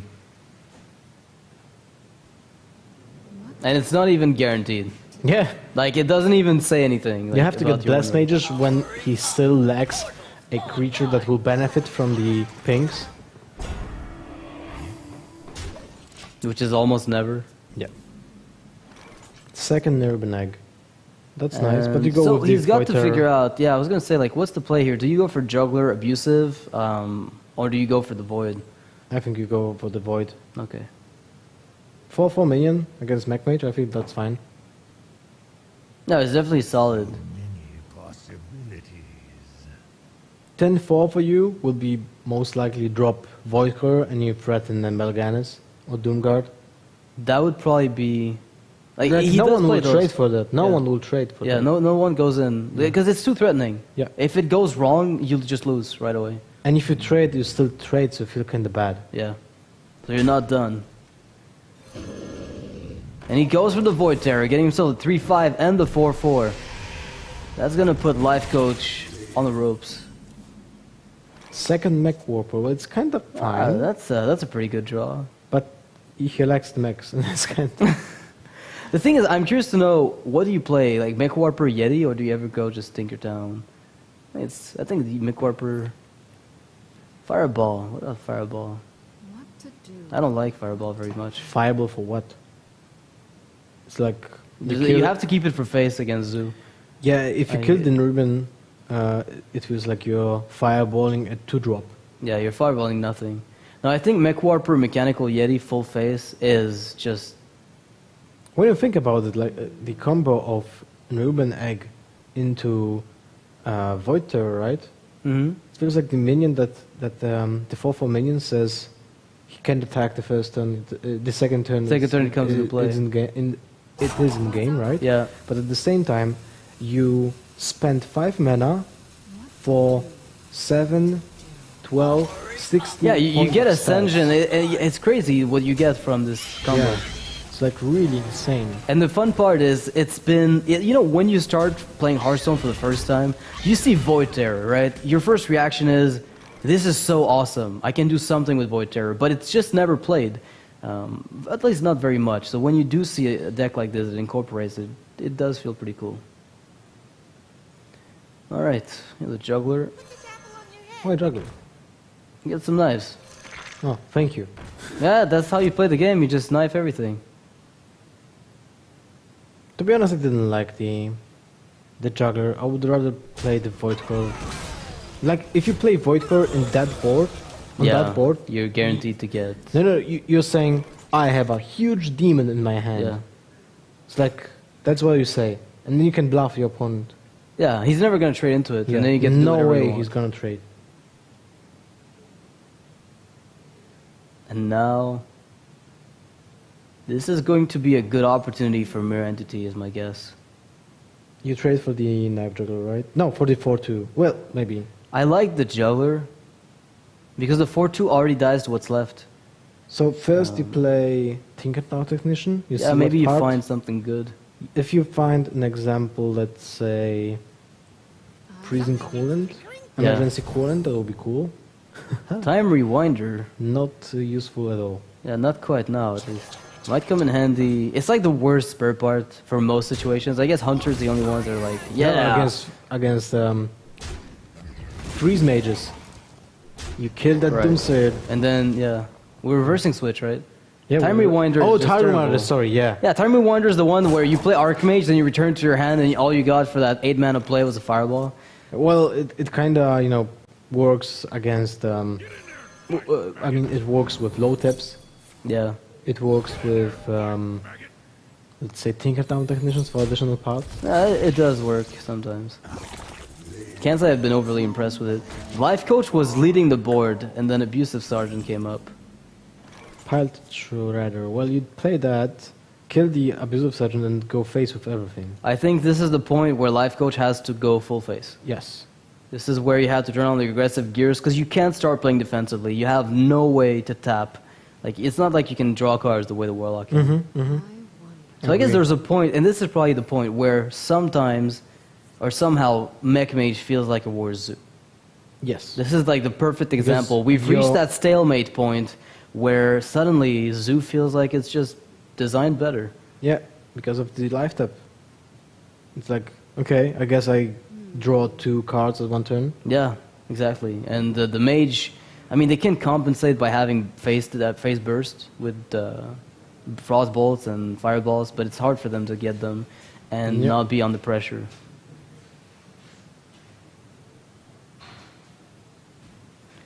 Life Coach thinking about the Pilot Shredder ping play. What about fireballing Nerubin and pinging this one? I don't think that I don't like that at all. Yeah, I think you still do have to get the Shredder out. Like, minions are obviously, like, the reason as well that Zoo is better than Mech Mage is minions are more impactful than spells very often. Give me the choice between a 4-attack minion and a 4-damage spell, I'll put down the 4-attack minion most of the time. There's the Doom Guard. And that works with the Void Terror very well. You eat up that Snow Chugger, then you pop the Void Terror on the left. Get yourself a free Doom Guard to attack right now. What did you say? So you trade first, right, for the with minions? Snow Chugger, yeah. And then you eat up the Void Terror, the Void Caller with the Void Terror. That's kind of insane. Yeah, that draw from Kolento was actually really sick. And he curves with Dr. Boom right afterwards. Wow. This is just... Yeah, this is not what you want to see if you're disgusting. Life Coach right now. Oh, man. Alright, wait. It's still a lot of damage. Yeah, there is still quite a bit of damage left. I didn't like the tap, to be honest. Yeah, I don't think it was necessary. Yeah. I really don't think that Kolento's tap was necessary Like in this position. now he trades for the Party Shredder, right? You could kill 4-4 and 2-1 if you wanted. No, you have to kill the Party Shredder. That's the only mech he has. Yeah, for Blast Mage. Yeah. It's so awful, though, to play around Blast Mage here. You Use know there's face? 2 spare parts. There's like 1 card left. No. Okay. That's really weird. Felguard! There's no way... there's no way Life Coach will, like, not go face in this situation. Yeah. He has to play the spare part, and the Chugger, and ping face. Every turn until he just gets the win. If he can. Like, that's the only out he's got. Is ping face, over 2 turns he wins with fireballs, I think. Whirling Blade, you might even go like Snow Chugger with the Whirling Blades on top. Yeah, well, that's what I'm saying. Yeah, it's just like Whirling full Blade face. on Palter Shredder, and you go 5 to the face. And pray. And ping with Chugger. So if you top deck this fireball, you win. Yeah. It's the only way you're going to get this. Is by putting the opponent on fireball death. Yep. I mean, you could actually have like 2 turns because the board is so threatening. Kolento's trading everything away. Yeah, but you get because Kolento tapped. Yeah, you get a bit. He's of giving you extra. the chance to win next turn. Yeah. No, but that's the thing. Like, he gets 2 draws. I think Life Coach is gonna have next turn and possibly the next one before he's completely dead. Is he really thinking about fireballing 6-5? If he does that, I'll be very surprised. Yeah. Very surprised. He's trading. What? Well, I'm very surprised. Yes, I'm also. Count very me. surprised. I mean, I don't even know what to say. Now he has no draw versus a Warlock. Yeah, I didn't This like is over. that at all. Like, this is over. This is just done. I really didn't like that at all. Like even if he gets Antonidas, doesn't do much. There's always a possibility. I just don't see it Shredder. as a very likely outcome. What do you do now? You face. You face and play Shredder and ping the bomb, right? Or ping the face. Yeah, you ping the face. Like, I don't even know. You could ping the bomb, I guess, if you wanted. But... nice job, bomb. Ah, another good one. Another good one here. Whoa. And he's tapping. Kolento is very tap happy. After the first fireball, there's no point. Yeah. Yeah. So we know that Lifecoach wouldn't have won because he didn't have like the fireball, fireball draw. But if he gets the fireball now, wow, he would have won. He would have won the game. Yeah, he would have won the game. This would have been the game for Lifecoach if he'd gone for the one chance at lethal. I think the play he made, although it felt safe, was not the all losing in. play. It wasn't an all in enough. It was the losing play because there's like Void Walkers, there's Elephant of Argus. Yeah. The amount of taunts on the board will always stop your minions from doing what you want at this point. The only way you won was through fireballs, and we knew that, right? Like it was pretty obvious, and I think even he did. It's just that he didn't feel safe leaving the board as it was. Yeah. And now Elephant of Argus will just seal the deal. Life tap still. Well, after you saw two fireballs, like, whatever. What do I care, right? Yeah. Maybe Archmage comes out and then Time Rewinder gets back With to what? the hand. You need that back. You send it back to your spare parts, to your hand. Just to hide it away. And that will be game number 3 for Kolento. Who's going to find the lethal right away. So Warlock versus Mage, again, you know, very, wouldn't say one-sided necessarily, but it's favored for the Warlock. Yeah, but Lifecoach had a chance to win this game. Well, he was at 28 life, right, when there was a full board of Kolento, and Kolento was kind of forced to trade first. He had to, because otherwise he was dead. Fireball. So he was saving his damage like a lot, by a lot. And then in two turns after, he top decked the second fireball. So he was really close to getting it, and there was no other way unless Kolento got nothing for 3 turns. Yeah. Unless Kolento got nothing, and I'm talking already like 2 cards in his hand. Yeah, like there's no way Kolento's not gonna have something to play. So Yeah. Lifecoach, I think, making a slight misplay in this matchup. I say slight because when you're in the game, sometimes you just look at the board state, you try to trade, and you don't necessarily calculate like what your outs are. And at some point, against Zoo as Mech Mage or a mid-range Warlock, you have to realize I have no outs. Yep. I have none. If you're like counting on top decking a Blast Mage, you can count on top decking Fireball. At the Exactly, same point. as much, pretty much. So it's, I think he could have taken this if he'd gone for the all-in. Statistically unlikely, but still the best chance he had. Yeah. Because you can also count on drawing Dr. Boom. That's the same chance as drawing the Fireball. Right, you could have also gone but that much. I guess Fireball gets lethal, and Dr. Boom doesn't get you lethal. Yeah. So unfortunate for Lifecoach that I don't know if he realized at the end that he could have gotten the win with Fireball. I'm pretty sure he did. He's usually calculating and stuff. He's aware of that. But the second game is going to go to Kolento. It's going to be up 2-1 against Lifecoach in those finals. Lifecoach can still play Mech Mage, but he's going to have to go up against Priest now. And Priest and Warrior. You don't want to run into Warrior, and you don't want to run into Priest. Well, against Warrior, it's not essentially so bad. It's actually pretty like Rim Patron has a pretty good chance. Okay, no, scratch that. Never mind. We're not against Control Warrior, where sometimes you get a good Snow Chugger and the game's There's over. no brawls. Lifecoach's Mech Mage weapons, could be the weak spot in his lineup at the moment. Kind of like Show's lineup, actually. Who also contained a mage who didn't do the much. Mech Mage seems to be lacking. Yeah, it always did. Even during GVG, you could tell it was like, it felt like a bad zoo while you were playing it. Yeah, but you know why? What? It lacked a card draw. Yeah, nothing. It's like top decking mode every single turn. Yeah. Unless you play like one Ashdrake. Yeah, you play one Drake in your deck. The moment you start making room for draw, you're like, why am I not playing Freeze Mage instead? It's just like Tempo Mage is a good like in between, but I guess so. Like I didn't play Mech Mage for like, I guess, almost a month now. Yeah, and I don't. When I see it, I'm not impressed.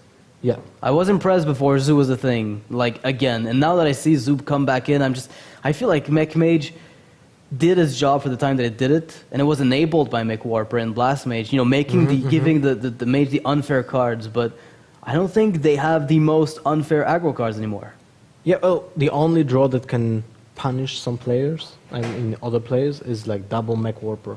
Opener. Like perfect opener, but you could play Mech Warrior with double Mech Warper, and you would probably still punish the opponents, I feel just Mech Shaman is better at doing that stuff than Mech with Mage. Fel Reaver now being rampant and very viable. Fel Reavers and Zapomatics. Yeah. The Palmace is... With you buff a Zapomatic to 5/4, it's not answered, win the game. Even in the Neurotron, anything is just that's crazy. the problem with Mech Mage. It lacks a weapon, because the weapon maintains board control, and it's like a 2-for-1. So I think this is kind of the reason maybe why some of the versions that came out of Tempo Stormer and the Blingtron, right? Yeah. Blingtron was really good in Mech Mage for a while, but it got phased out by a lot of players. It's like a card draw, which is always damage. Yeah, and it furthers sometimes it's like 1 damage, but the opponent gets Gorehal, you get the 1/4 or a Doomhammer, and then he's a druid and he's playing Spiteful Smith and you're forcing, and then you freak out and you're like, what is this? And why am I playing against you? Your deck is so bad. Why are you winning? Oh man, this is like the most perfect thing. All right, so Life Coach is going to be moving on to his Druid deck, it seems, which means against Priest and Warrior from Kolento, possibly. This is probably a good... not bad. It's not a bad one. Yeah. But still, in Conquest format, it comes down to that last deck. And if Mech Mage is the last deck, this is probably going to be very tough. Yeah. We'll have to see how it goes. Yeah. Do you think Kolento will queue up Priest or Warrior first? I'm thinking about it. It's like... doesn't really make a difference, I would say. Because he's going to be facing either Druid, Warlock... Okay. Either Druid, Mage, or Warrior. So Priest versus Druid. A matchup that we said Kolento, that was pretty bad for the Priest, but Kolento, every time he seems to play against the Druid, does pretty well. So I'm having to guess that he could pilot the deck to victory. But Wild Growth is the big thing. Like, if Life Coach finds Wild Growth, this is going to be... If there will be our life growth. Life growth confirmed. If there will be a wild growth, it changes the dynamic of the whole. Yeah, the whole Hearthstone doesn't make sense. Like, once you start giving a player 1 extra mana crystal, you're like, oh, this game just doesn't make sense anymore. Like, you can't even comprehend. Everything about your tempo plays is thrown off. It's like you play a football match and one team has 12 players and the other one has 11. Yeah, and one of them has a basketball. Like, something just doesn't make sense on one side. Oh, look, all right, getting to the game, we see double Innervate in Life Coach's hand, which we said that before. This sometimes backfires when you go all in on a play and you have no card draw. Like, if you don't have Ancient of Lore with a hand like this, you just... Would you keep double Innervate in that situation? Yeah. The 4 attack minions that you get from it is just stupid. It can be Dr. Boom, right? Yeah, you could get Doctor 2. If he finds Dr. Boom off the top. I don't think you could even play it though, it doesn't make sense. He goes with the Azure Drake. Yeah. So powerful against the Priest, Tin 1. Kolento's face, oh wait, what? I need to wake up now. At least it's not Dr. Boom. Yeah. And you have the Wrath for the Pyromancer. Like with the card draw. Yeah, it's perfect. You draw a card off the Drake, it's just perfect here for Life Coach. But Kolento can't play anything. Oh, wow. Well, I guess you kinda... you punch face. Yeah, but what I wanted to say is, like, I should have kept the Innervates. Yeah, well, when you see Emperor, you think to yourself, I could have gotten infinite Innervate. The only weakness is that if you coin out, like, Innervate, Emperor, Shadow or Death, your game plan is dead. You got 3 for 1, you have no follow-up, and you're pretty much messed up for the rest of the game. Okay, so this will be met with Ref for 2. And Ref for 2. Coin hero power, I would say. Yeah? Don't you just double Wrath for 2 for the sake of it? No, I think Coin hero power is better. Or you maybe just Wrath and keep turn 4 for... It depends on the first Wrath. Yeah. If the first Wrath gets you a 4-drop, then you hero power. If it gets you something else that is not usable next turn, then you Wrath it. I like keeping coin for turn 5 though with the Druid of the Claw. He didn't. Yeah, with Druid of the Claw, like you're getting a really sick another curve, and the priest has 0 ways to answer. Okay, you're right. You're right Until he has Arcanized Circle, like right now, this is not going to be good. I guess you're right. Yeah, it's more important to not gamble on getting a 4-drop. Yeah, after you've lost 2 innervates, you have to play it very safe because it's the cheat card. If you've already used your 2 cheats, it's just a really big problem. But now you can go Wrath, draw, kill. Or just ignore the board and you go with... I almost want to say ignore, but then again, I'm looking at this and that's really painful. So you drop the Palette Shredder, go face? How often is that wrong when you have Coin Emperor? The problem is the fact that there can be a Shadow Madness. I don't like that. I think you have to go for the draw now with the Wrath. So if Kolento sacrifices the Pyromancer into the Palette Shredder and gets a 3-2 from that... No, I like the Wrath play a lot more. Yeah, this is obviously the one best play. Swipe. Oh, wow. Swipe Perino for 5 damage. This might be really important. Because now if Kolento plays Pyromancer, Fault Steel, Swipe will deal 5 damage to the face and kill the Pyromancer. So that's 9 damage. It's just going to be like leftover damage that takes care of the 3-2. So. Oh, you're right, never mind. The Pyromancer will be... It's crazy. It's just perfect. Dr. Boom and Savador. And Kolento is forced to play the Wild Pyro. I wonder if Life Coach will be playing Coin Emperor Thorson or... Oh, wait. Yeah, I think you do that. Now they found combo, you can get your combo out very soon. Yeah, if you play Emperor now, you can combo... 2 turns from now, yeah. 2 turns from that. I guess... I'd do it. Because then next turn you can just go to the Claw phase or Swipe phase. Like, pick your choice. What about... Druid of the Claw phase now? And then Emperor and then Curve combo. Yeah, you know what? That's even stronger. You hit 8th right now. If you wanted. Do you ever consider swiping right now instead of playing the Druid? Maybe that's even better.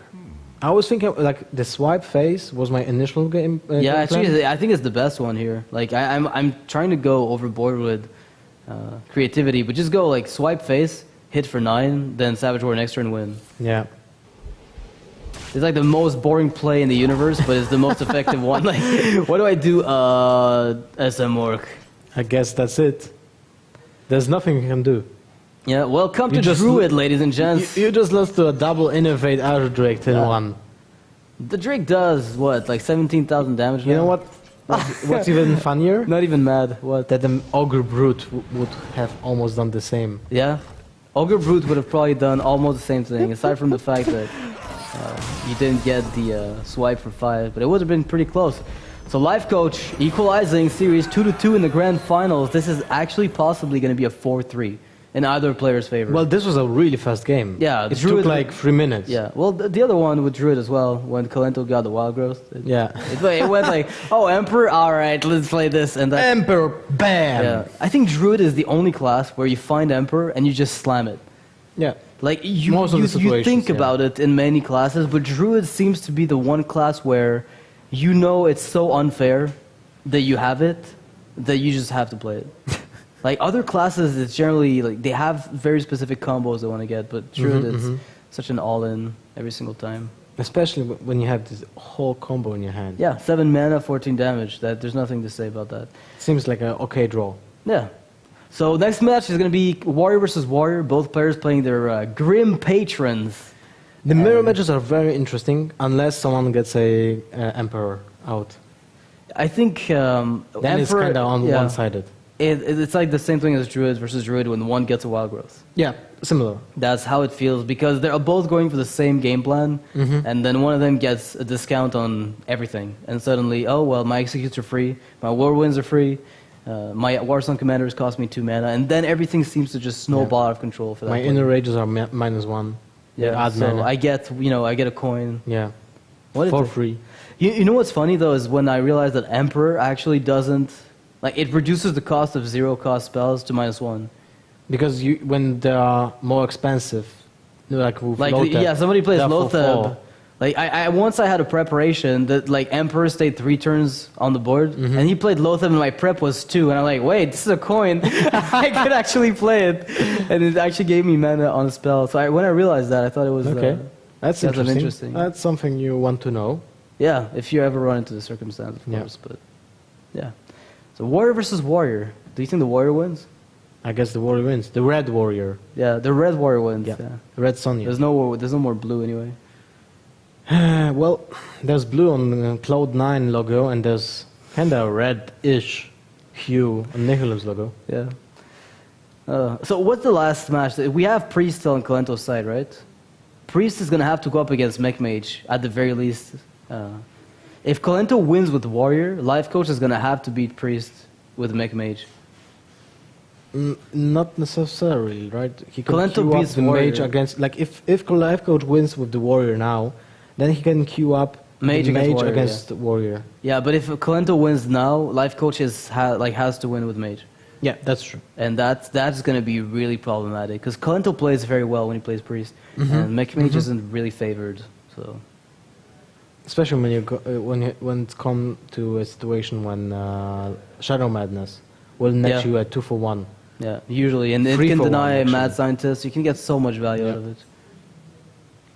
All right, getting to the game, we see that Kolento is playing the Unstable Ghoul version of And he Impatient has as the well. coin, Yeah. which is really important. One in extra combo card decks. And 1 extra and mana. Yeah, exactly, and 1 mana for combo. It doesn't really matter if you have the turn first. Like, the coin makes the outcome almost even when it comes to that, and you have the 1 card or more, which is way more valuable For because combo, it affects not only the fact that you have 1 more card, like in general, less in your deck.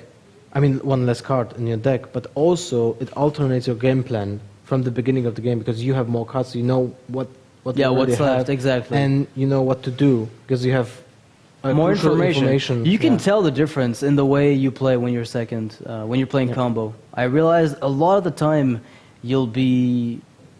It feels like that 1 extra card gives you... You can find, an Acolyte playing earlier. Yeah. It looks like it's 1 extra card, but it's much more than that in the way that it plays. And there's an Emperor. Wow. Well, Kolento here finding the Emperor Thorson very early, and you can bet he's not going to get punished for a little while.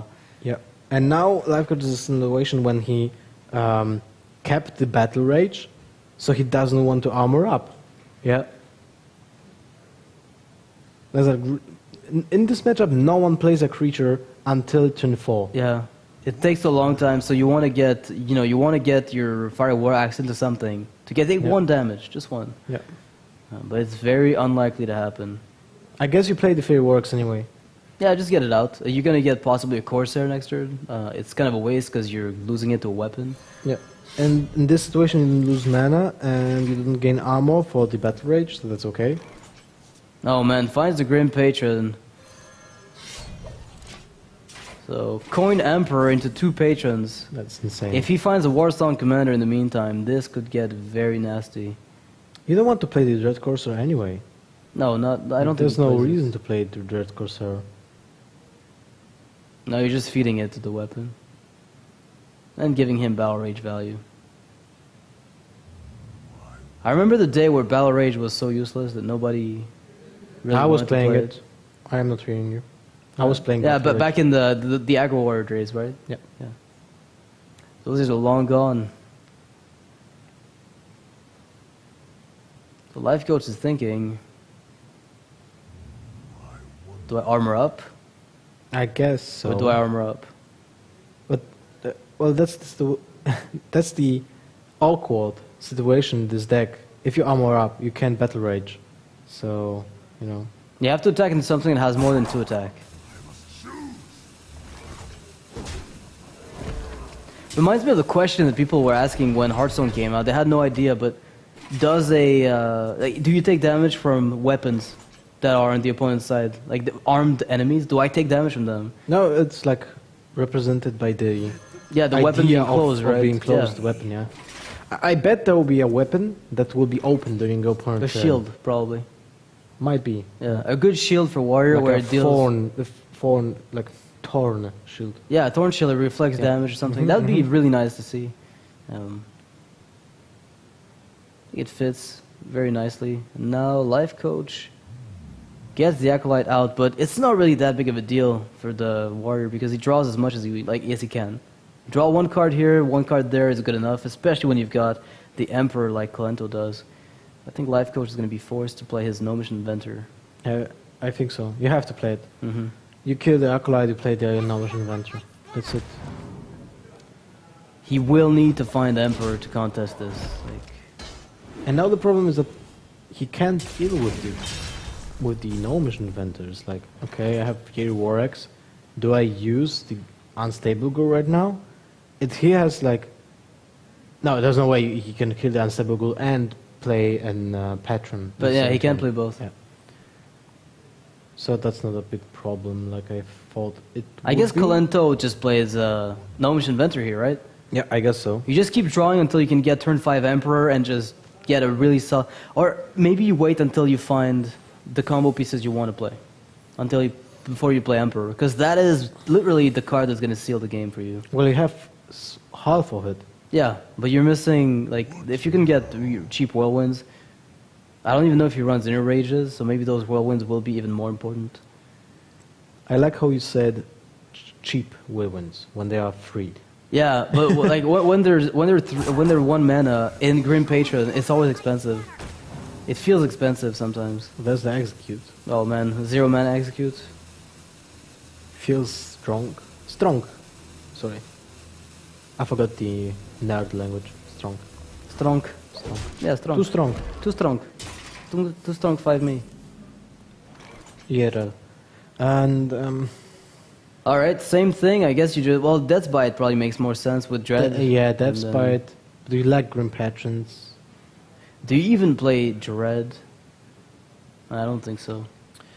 If you go into Death's Bite this turn, so you can draw multiple cards next turn. Yeah. With Battle Rage and Acolyte of Pain, but they have to sacrifice the Death's Bite. Yeah, I don't think it's not necessarily bad. It's not bad because you can at least kill the Grim Patron. Yeah, I mean the Emperor that comes out. Yeah, the Whirlwind also.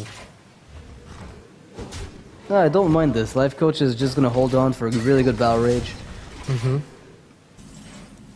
And it might pay off. Now Kolento's got to be asking himself if he wants to play Emperor on this hand, and my gut feeling is no, because he can get it, off curved. On curve next turn instead, and keep the coin for the combo. Yeah, it's gonna be just crazy. But okay, never mind. He goes for it. All right, cheap patrons abound, but there's very little to do with this. He's gonna get himself a Grim Patron plus Taskmaster, and this is usually. You know what's funny? Hard to recover the from fact as a warrior. that when you see a Emperor, like on the board, you're not even thinking about what are the possibilities now. Because you just stop. Too many possibilities. Yeah, it's too many. The combinations just go up way too high.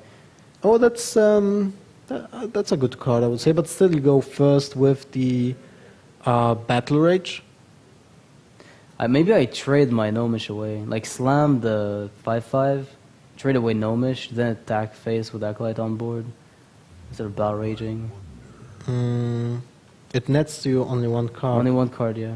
And you lose the charge from the durability. So if you get an Execute... The thing is, you lose the 2/1 if you attack with Death's Bite, so... No. You have to start with Battle Rage, yeah. Look at that. If you... Yeah, I know. Yeah, I know. Battle Rage first, you can get an Execute, then you slam, right? Yeah, no, you're right. It's a good play. It's definitely a good play. Okay, so he goes for the Battle Rage afterwards. He will kill the Emperor in this situation. Yeah. Which I think, for him, right now is good enough. He needs to find the combo right away. He would get the Execute. Armor Smith? Acolyte, no. He wouldn't have it. He wouldn't have the Execute, so okay. Now Kolento, still no Warsong Commander in sight. I feel you just drop the Patron. Drop the Patron, drop the Ghoul? Drop the Cruel Task, right? And drop the Ghoul. Yeah, I think that's the play. It puts too much pressure on the opponent. And there's no execute for the second patron, you know? And this is the big weakness of, like, who we're talking about this in Mirror Match. Whoever gets the first patrons usually takes the game because warriors have no more than 1 damage AoEs. And that's what they fuel on to win. So you can't really feed them any of that. I don't think Life Coach is a way out of this. Charge minion, perhaps. Warsong Commander Patron next turn could do the job. What do you want to do with that? No, he could actually kill the ghoul and then spawn his own Grim Patrons to counter the other Grim Patrons. It's like a hopeless chain of... Yeah, but you die next turn, I would say. Like, it's... So I think you have to slam the Grim Patron that's up there. That's already established. What about... The 5-2, and then you get... You could go Frothing and then slam the other one. And hope that doesn't backfire too hard. Yeah, that's also one of the plan. Yeah, you can even, Fire War Axe the 3-3 on the far right. Frothing, slam the 5-2, Fire War Axe the Dread Corsair. And if he wants to spawn more 1-1s, then you could actually get it done yourself with the Grim Patrons afterwards. I think there's a way for Life Coach to stabilize, but it's going to take everything. Well, next turn he can combo out Patron, like with really the Warsong. Hard. Yeah. So he needs to live the next turn. He's going to go for the Grim Patron spawn. I'd be really surprised, but it's possible. Huh? Attacking the ghoul doesn't achieve anything. Yeah, it actually makes things worse. Right now, it just makes things so much worse, it feels. Oh, and he kills the... Yeah, that makes sense. Because you want the ghouls... You want the ghoul to be popped next turn. Yeah, with your Grims. Yeah, with your Grims now. Kolento... Probably... You can draw 2 cards. That's definitely not bad. Grommash and Execute. Execute is useless for now. It's very good against other Grim Patrons because it's your best way to cleanly kill them, but yeah, it's not exactly amazing, but it gets a huge damage burst here. You go face, you don't play the Acolyte, and you play the weapon and go face. Yeah. You just put as much pressure, you're gonna win with Grom anyway, so... Yeah. Life Coach, under the gun. Can he win with the Frothing? Can he win with the Frothing Berserker here? How much damage is that? Warsong, Cruel Task, Frothing. That's he may have calculated it, I don't know. 6, 12. I think he has it. That's lethal, right? Yeah, with the extra whirlwind. Wow, that's and the so ghoul. insane. What a crazy... That's so insane, that's lethal. That's 3 whirlwinds effects. And Kolento, look at Kolento's face. Yeah. He's like, oh, the ghoul has been his downfall. This is why I dislike the ghouls in mirror match. It's like awful. Yeah, you give your opponent what he needs. As I said, Yeah. like we said that earlier, it's the biggest liability in mirror matches. And we're proven right in this specific case where Life Coach gets the steal, or what feels like a steal of a just win. Like, it was, without, if there wouldn't be the ghoul on board, yeah, there's no chance he would have won. No chance at all. So Life Coach's setup for the Frothing. 25 damage. Oh Bam. man, this Berserker is Frothing. Life Coach is casually sipping on espresso like nothing ever happened. Just a very casual win, right? I mean, welcome to Grim Patron Warrior. If you can't get in here, then I guess it's time for a little blood. I guess people have to adjust for the mirror matches. This, like, the ghoul doesn't achieve much against It doesn't not achieve enough. anything. And it's worse for mirror match. Yeah. It's unusable when you have charge. Yeah, it's the best time. It's the only time, really. Yeah. Yeah. I haven't really been able... I guess against Face Hunter, we've mentioned that it's good, but that's like the one matchup where And it you're shines. already good. Yeah. With Already whirlwinds. good against Face Hunter, so it's not so needed Yeah. in that matchup. And against Zoo, it's not needed at all, I would say. It's like, Right. Yeah. whatever, right? So I guess it's the one card that you simply just cut away from the list. Yeah, you might be able to try to find suitable replacement. I think it's a really like debatable flex spot for Warrior. Yeah. Now, Mage versus Priest is going to be coming up next. It's going to be the Mech Mage from Life Coach versus the Priest from Kolento. We know the Priest is generally favored, so I would venture to say Priest is going to take it. But Mage is also... Mage against Warrior, yeah. If Mage, if somehow Life Coach wins, he seals it. Well, he takes the match, and if he loses versus Priest, as is typically common, because Kolento is a really strong Priest player. If Kolento wins, then it's going to come down to Grim Patient Warrior versus Mech Mage, and that Thank is you, Captain just, Obvious. It's like, if Life Coach wins this game, he wins the match. It's like, yeah. Yeah, well, the game. There's a difference between game and match, right? Game, point, and match. It's already 3 a.m., right? 3 a.m. probably. I mean, I can't even. Yeah, I'm not. I don't even want to check it. Like, you know. What is sleep?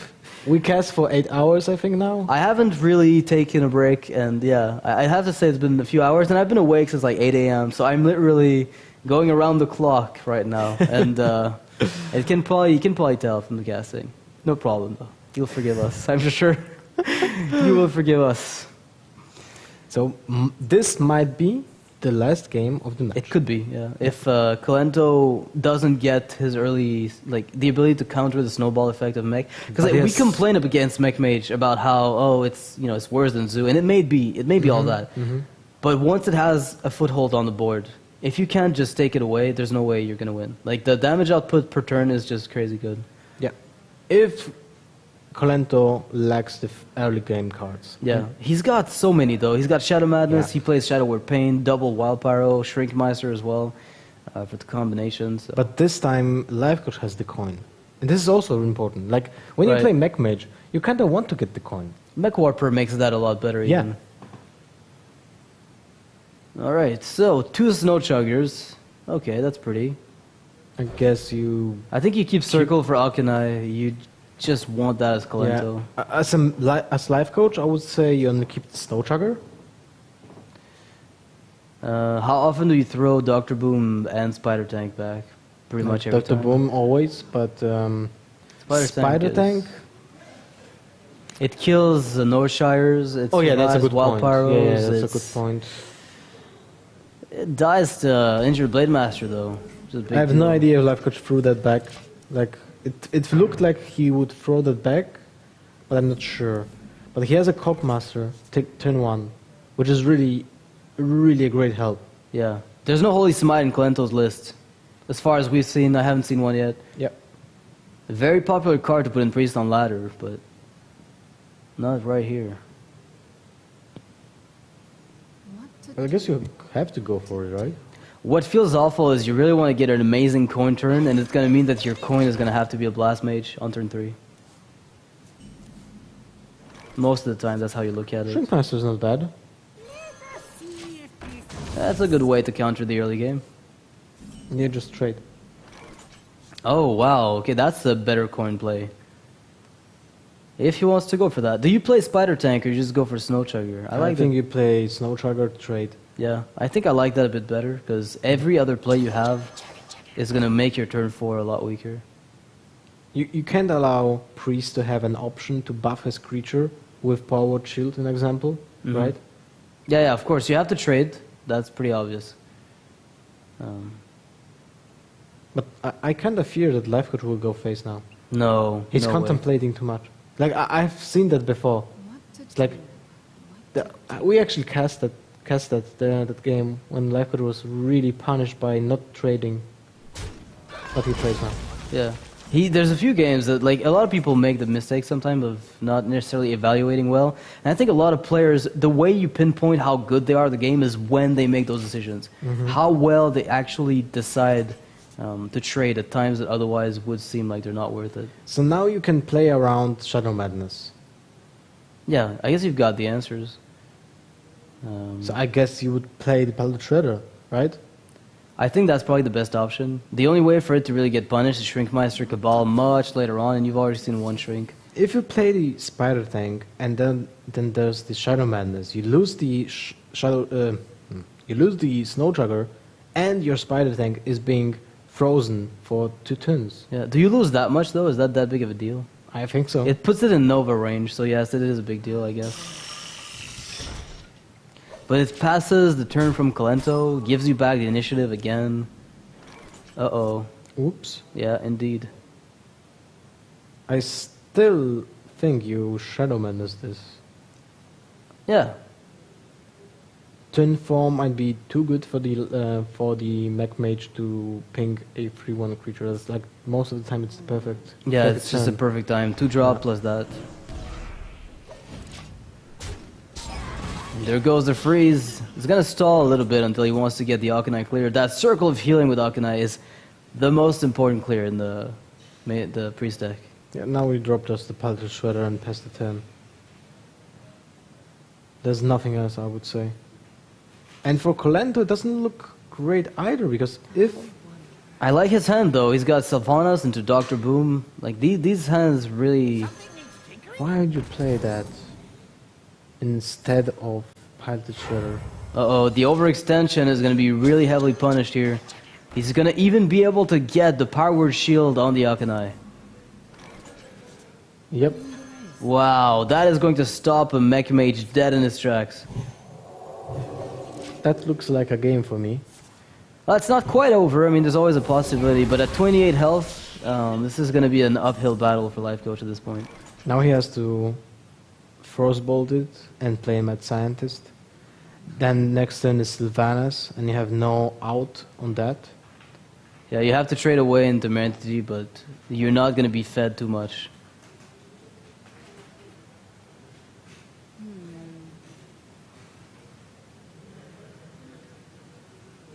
I thought Life Coach's play would be a bit slower. I thought he would play 1 Shredder, then pass turn. And, yeah, that would be my play too. Yeah. Like, if he keeps the coin so long, I would say you keep it for the Antonidas or for Boom, Dr. Boom. Against a Priest, I think Antonidas is the best time to play it. There's very few other times where you get really good value out of it. At best, you get a slight tempo advantage, but not a massive one. Yep. Antonidas is the way to win. Second Power Word Shield? Nah, you just play the Sylvanas and go face. You heal your Akanai, obviously. Nice move, bro. I play Hearthstone. Actually, you could buff it up with Power Word Shield and ping after what comes out of it. But that's like a complete... You might as well play Sylvanas, right? Yeah, that's probably the better play.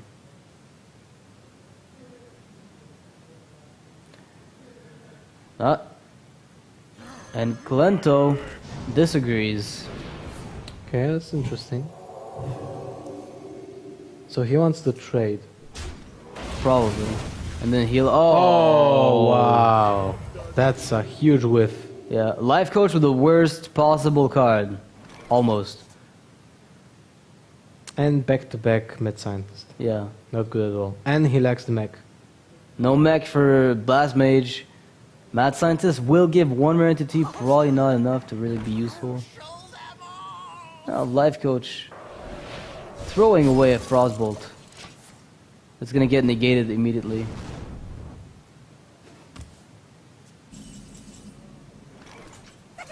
And Kolento instantly playing Dr. Boom.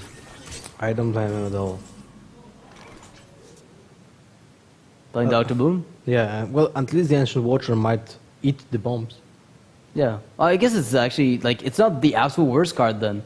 There must be something good about it if it can eat up Boom Boss. Well, I would say the... I think the reason why he Parrot played is it worse. like... yeah, Captain Sparrow would be worse. Yeah. Novice Engineer? Yeah, worse. they draw no cards, just a 1/1. Yeah. The reason why he's playing Dr. Boom here is not so much, I think, for the value of the boom bots as much as it is for just having the board pressure. Oh, wow. Oh, wow. And Life Coach with the disbelieving smile on his face. Okay, like, I could not account for that, even if I tried. Like, let's be honest here. The game looked grim for Life Coach. Now it's dead. Now it's like it looked pretty awful, right? Going into the matchup, we didn't have high hopes. Yeah. And then it followed through. We had really bad start. The Ancient Watcher happened. The Ancient bomb Watcher happened. today. Boom bots. Yeah, that happened. Yeah, I mean esports, right? Esports. Yeah, definitely. Oh wow. No Shark Cleric. Oh wow, you're like so disappointed. Free. Oh god. Alright, so let's just give him 1 to take it away. And thank you, says Kolento here. Lakers is like, ja. Good Boombots. Na ja, das passiert.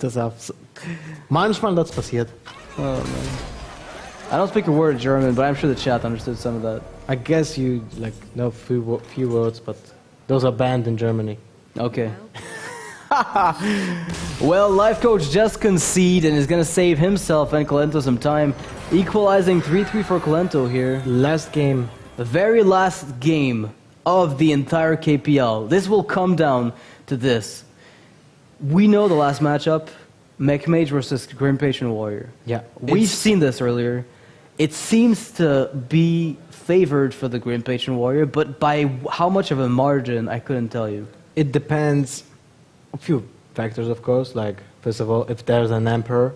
Yeah, in the hand. And if there will be weapons for the first creatures. An example, if Kolento will not have Fear Warx. Right. Or coin Deathspite, then he could just be stopped in his tracks. Snow by Chugger a single alone. Snow Chugger. Yeah. One single Snow Chugger would just be like, bam! You stand here, bro. You stand here. Chugga. And you can't actually go through at all. There's no way you can get the damage in. And then you have, you play like your Acolyte of Pain, and you have to use Taskmaster to trade for the Chugga. Yeah, right? and then you lose the Acolyte. You draw cards, but you're still very far behind. The Temple's I think lost. there's almost no option that Life Coach will allow for that trade. Yeah, it's a really problematic. And I think Grim Patron has only the executes to really do anything. To kill like a Snow Chugger that's been damaged. They have no shield slams. That's the biggest drawback. Now, they do play slams now, so they do have at least, Slam Whirlwind. Yeah. But, we'll have to see how consistent it is. I still don't have enough experience because since Grim Patron came about, Zoo was everywhere. Yeah. And I know against Zoo it's typically okay. But how is it against Mech-Mage, which is weaker than Zoo? It's the same. Like, my must feel the guess same is no Fear Warx, no Patron Win X. Yeah. Yeah, that was a bad pun. Never mind. The Patron Bite. Yeah. Death Patron. I think Patron relies heavily around Death Bite, and Warrior can take out Blast Mage, Spider Tank, name it. That's what carries it. There's the Fear Warx. But there's an Anotron. And there is an Anotron for Life Coach, and he plays Pilot Sky Golems. Yeah, he loves that card. That's pretty cool. Can't say I've seen much of it in Mech-Mage recently. It seems to be more aggressive than slow. I think I still have Piloted Sky Golems miniatures in my house.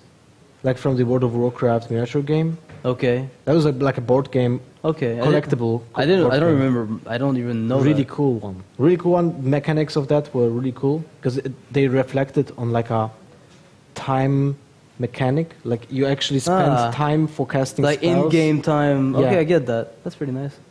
Mechanics were really innovative. Like I liked it a lot. The figurines were kind of crappy when it comes to quality. But Yeah, welcome to cheap games. Now, Life Coach is going to throw everything but the Anotron, right? Like, there's no reason to keep Premier Entity and Pilot Sky Golem. You want Mad Scientist and probably Mech Warper. I guess that Kolento's no. start is really great. Yeah, Kolento's start here again. I mean, I was talking about that with someone earlier. He is drawing super well in this league, in the playoffs so far. And he throwed out the Anotron. I'm actually surprised against a Warrior. That is your best bet. Yeah. Although it does play into Armorsmith and probably Acolyte of Pain, so maybe that's not what he wants to do. No, but still against the weapons, that's like your best bet anyway.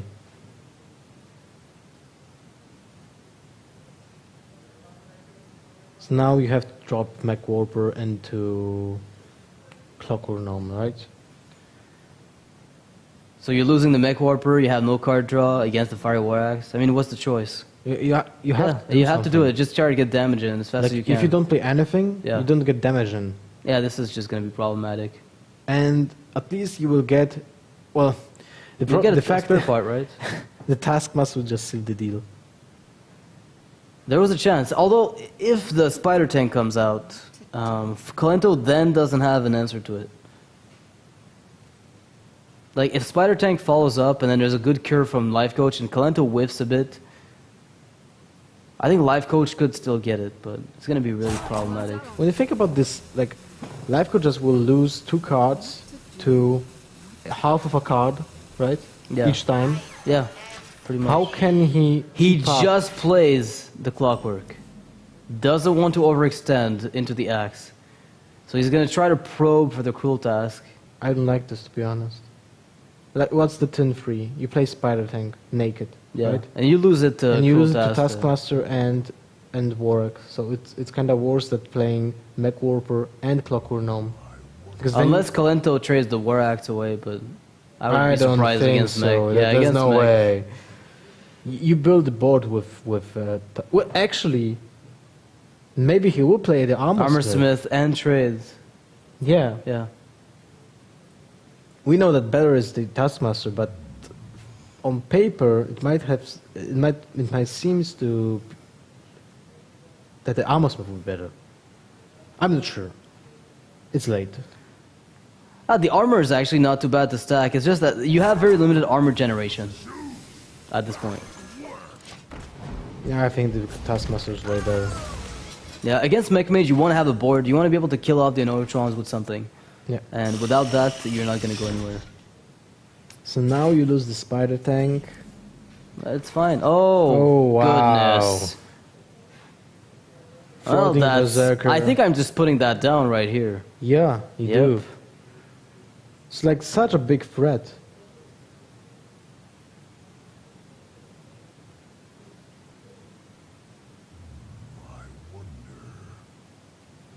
I guess that's like the only option. I don't see why you wouldn't play it. Like, you're getting a 5-4, you're forcing a Frostbolt ping, which lets you play Armor Smith or Acolyte of Pain on the follow-up. If things go wrong. Like, Frostbolt ping is the worst case scenario. Yeah, 3 mana 5/4 seems like a good card. Yeah, and now I guess Life Coach is forced in a weird spot where Emergency Coolant is the only out. Yeah, the only real answer. But you're so weak to Death's Bite. You're so weak to another weapon. And you don't want to play Mirror Entity. All right, he's just gonna play 2 minions and hope that he can actually finish the job off with a ping. He would be right, but not this time. Acolyte of Pain will probably see the day. That is such a bad situation for Life Coach. Like nothing works this way. The card draw, the lack of card draw, is really punishing him. Yeah. You can tell from the way this Mech Mage game is going, the card draw is a really big issue. So now he has to kill the Acolyte of Pain. You just have to ignore the Floating Berserker for a while. You drop the Mad Scientist and the Tinkertown Technician. And you trade with the Acolyte and you trade hope with the yeah, Acolyte. you hope for the best for your follow-up. You have to build the board. And hope you can get it to stick somehow. Yeah, it's something just to stick around. To deal the damage, to pile it up. Yeah. Pile on! We know it will be hard. There's like an execute. Yeah, there's so many good, like, he hasn't even drawn with Acolyte yet. This is just the beginning. Oh yeah, right. He still has the Acolyte, he's got the Emperor as a backup. Any weapon that comes out will ruin Life Coach's plan. Every step of the way, Life Coach will have it difficult here. True. That's a really rough last game to get into. Mech Mage seems to be a really weak spot with, we saw Show struggle with it. And now Life Coach seems to be in the same boat. Stealth, that's not bad. That's actually not bad at all. Could Archmage carry this, or is it going to be too late? Uh-oh. Wait a minute, does it change anything? Not yet. Death's Bite. Well, that's quite a problem. Yeah, that is quite a problem, to say the least. Death's Bite Execute, no, you can't. Why Death's not? Bite Dread Corsair Execute is so disgusting. Yeah, This is use so execute. disgusting. You clear the board. Oh, goodness. And... Oh, there's Kolento with the weapons. That's such a huge tempo play. And now Life Coach is like, oh, I had to leave that Frothing alive. Frostbolt? Nope. Yeah, not the Frostbolt he was looking for. He's got the Coolant, but that's not enough. So Coolant, the Floating Berserker. And then ping it to force the... Ping the... I would say the Pirates, because... I would ping the Frothing and attack into the Pirate, the Mad Scientist. And then let him try the Death's Bite. What to do? Death's Bite's gonna fail miserably either way. I mean... Otherwise, don't you just... No, I think you have to ping the Pirate. You ping the Pirate, Yeah, but when do you kill a Frothing? I would ping Frothing, then attack Pirate with Mad Scientist, then cool into the Frothing, and finish it off next turn to make sure you don't die right away. As bad as it is, you can at least play Mirror Entity on the back of that. If you're playing more than just Mirror Entity. And he obviously doesn't.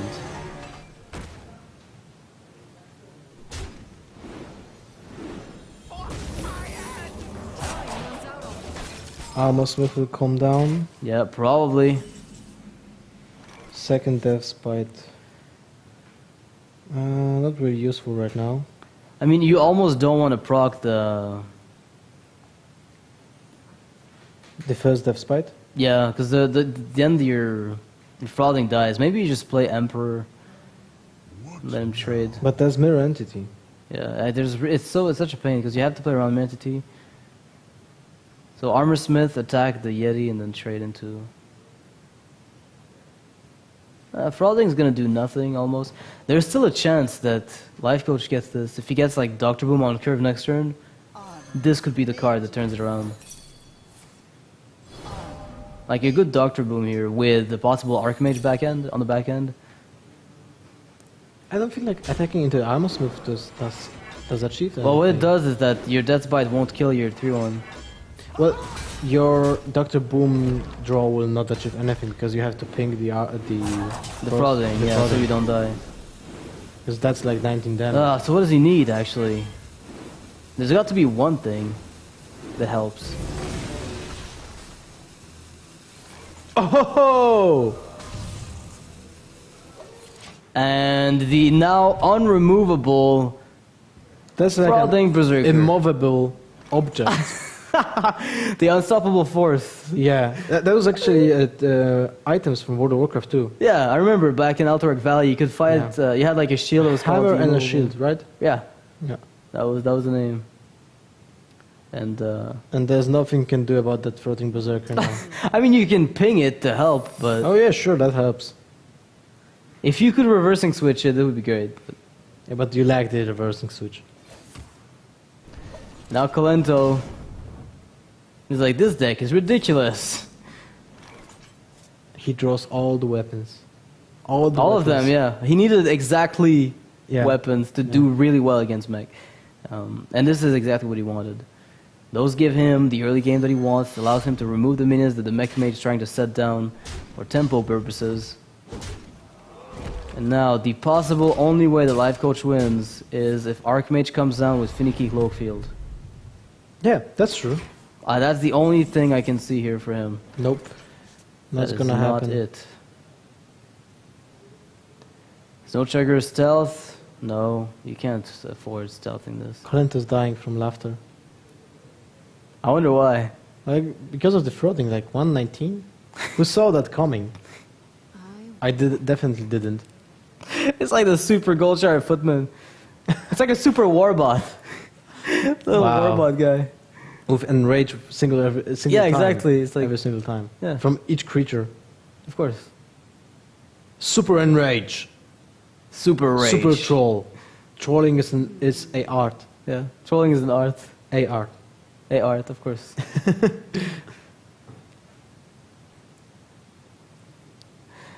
It's like trollception right there. So you ping the face and you do nothing? That sounds like an amazing line of play. Well, you have to draw the Antonidas, otherwise you won't win. Yeah.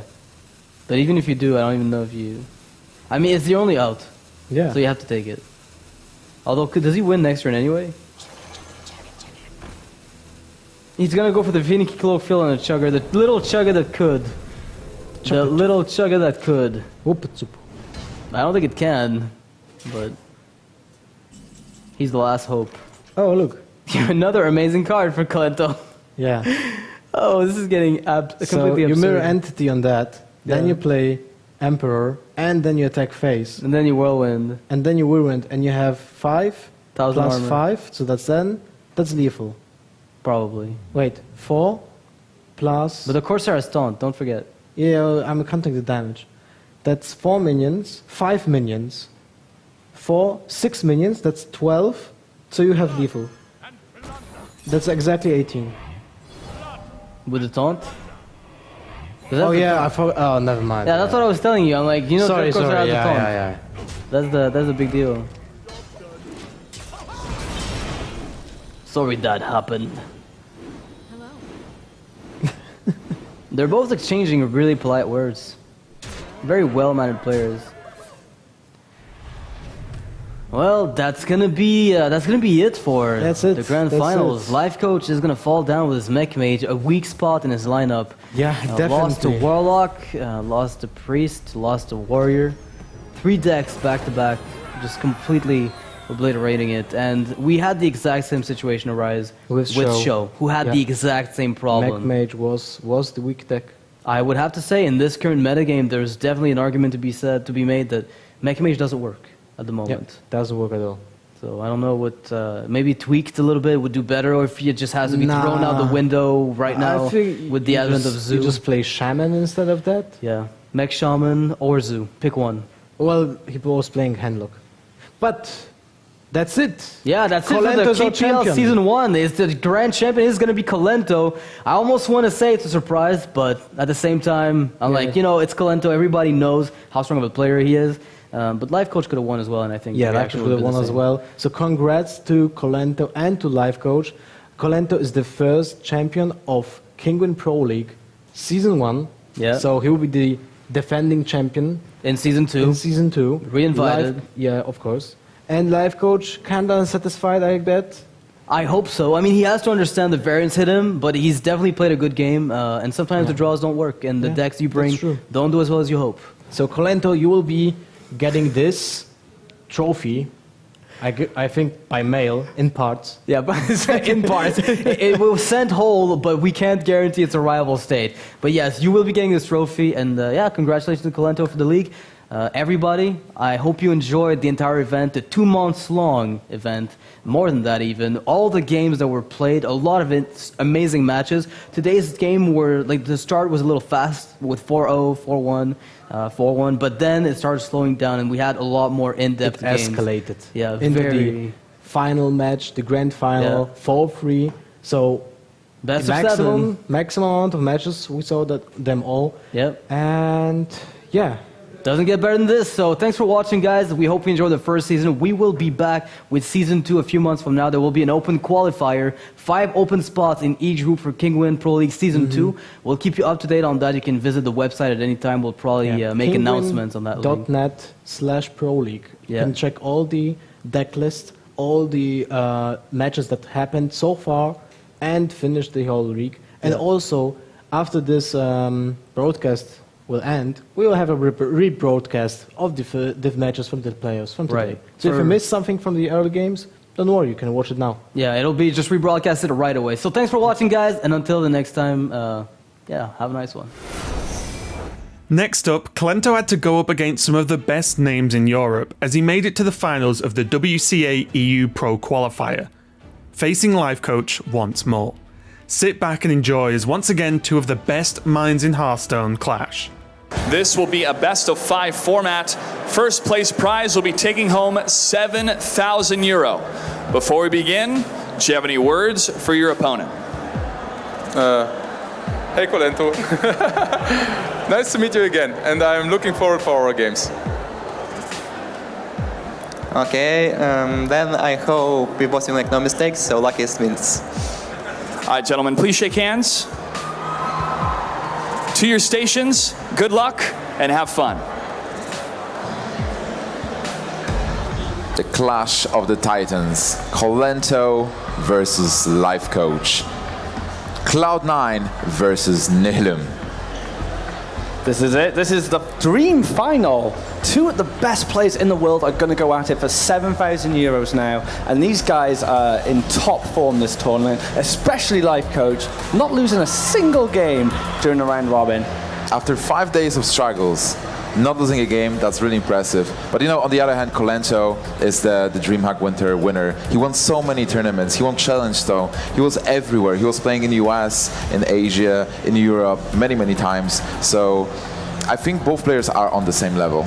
But another thing to note about Kolento, he actually didn't win a game in round robin, but he is here in the grand finals. He fought all the way back from behind to face Life Coach. This is the dream match. This is two of the greatest players we've had this year in performance and consistency, and now going to battle out for 7,000 euros at Gamescom. Yes, there can be only one champion, and the lineups that the players prepared are a bit different. So Kolento is bringing Rogue, Grim Patron Warrior, and Hunter, and for Life Coach, that's Grim Patron again, but a bit different with the Brawl, with the twist, also Big Game Hunter. Hunter, that's a mixture of a mixture, right?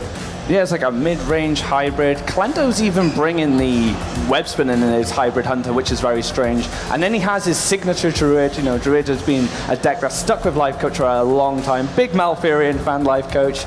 So yeah, these lineups match up very interestingly. We've got a mirror with two lineups, and then it's going to be the Druid and the Rogue. I'm really looking forward to seeing more Druid action, because Life Coach is also packing double equipment removal. He's running Hearthstone Jones and Ooze as well in his deck. So a deck that's normally really bad versus Patron can actually be amazing. And that's something we saw Stan Sifka do with his Paladin as well. So a very popular choice for the mid-range decks right now to be able to deal with these Patrons, but also the Rogue coming in. A very interesting pick from Kolento. So that weapon removal is going to play a big part. And we're actually going into game number one now. Life Coach starting with the Hunter and Kolento starting with the Rogue. Oh man, this matchup is very interesting.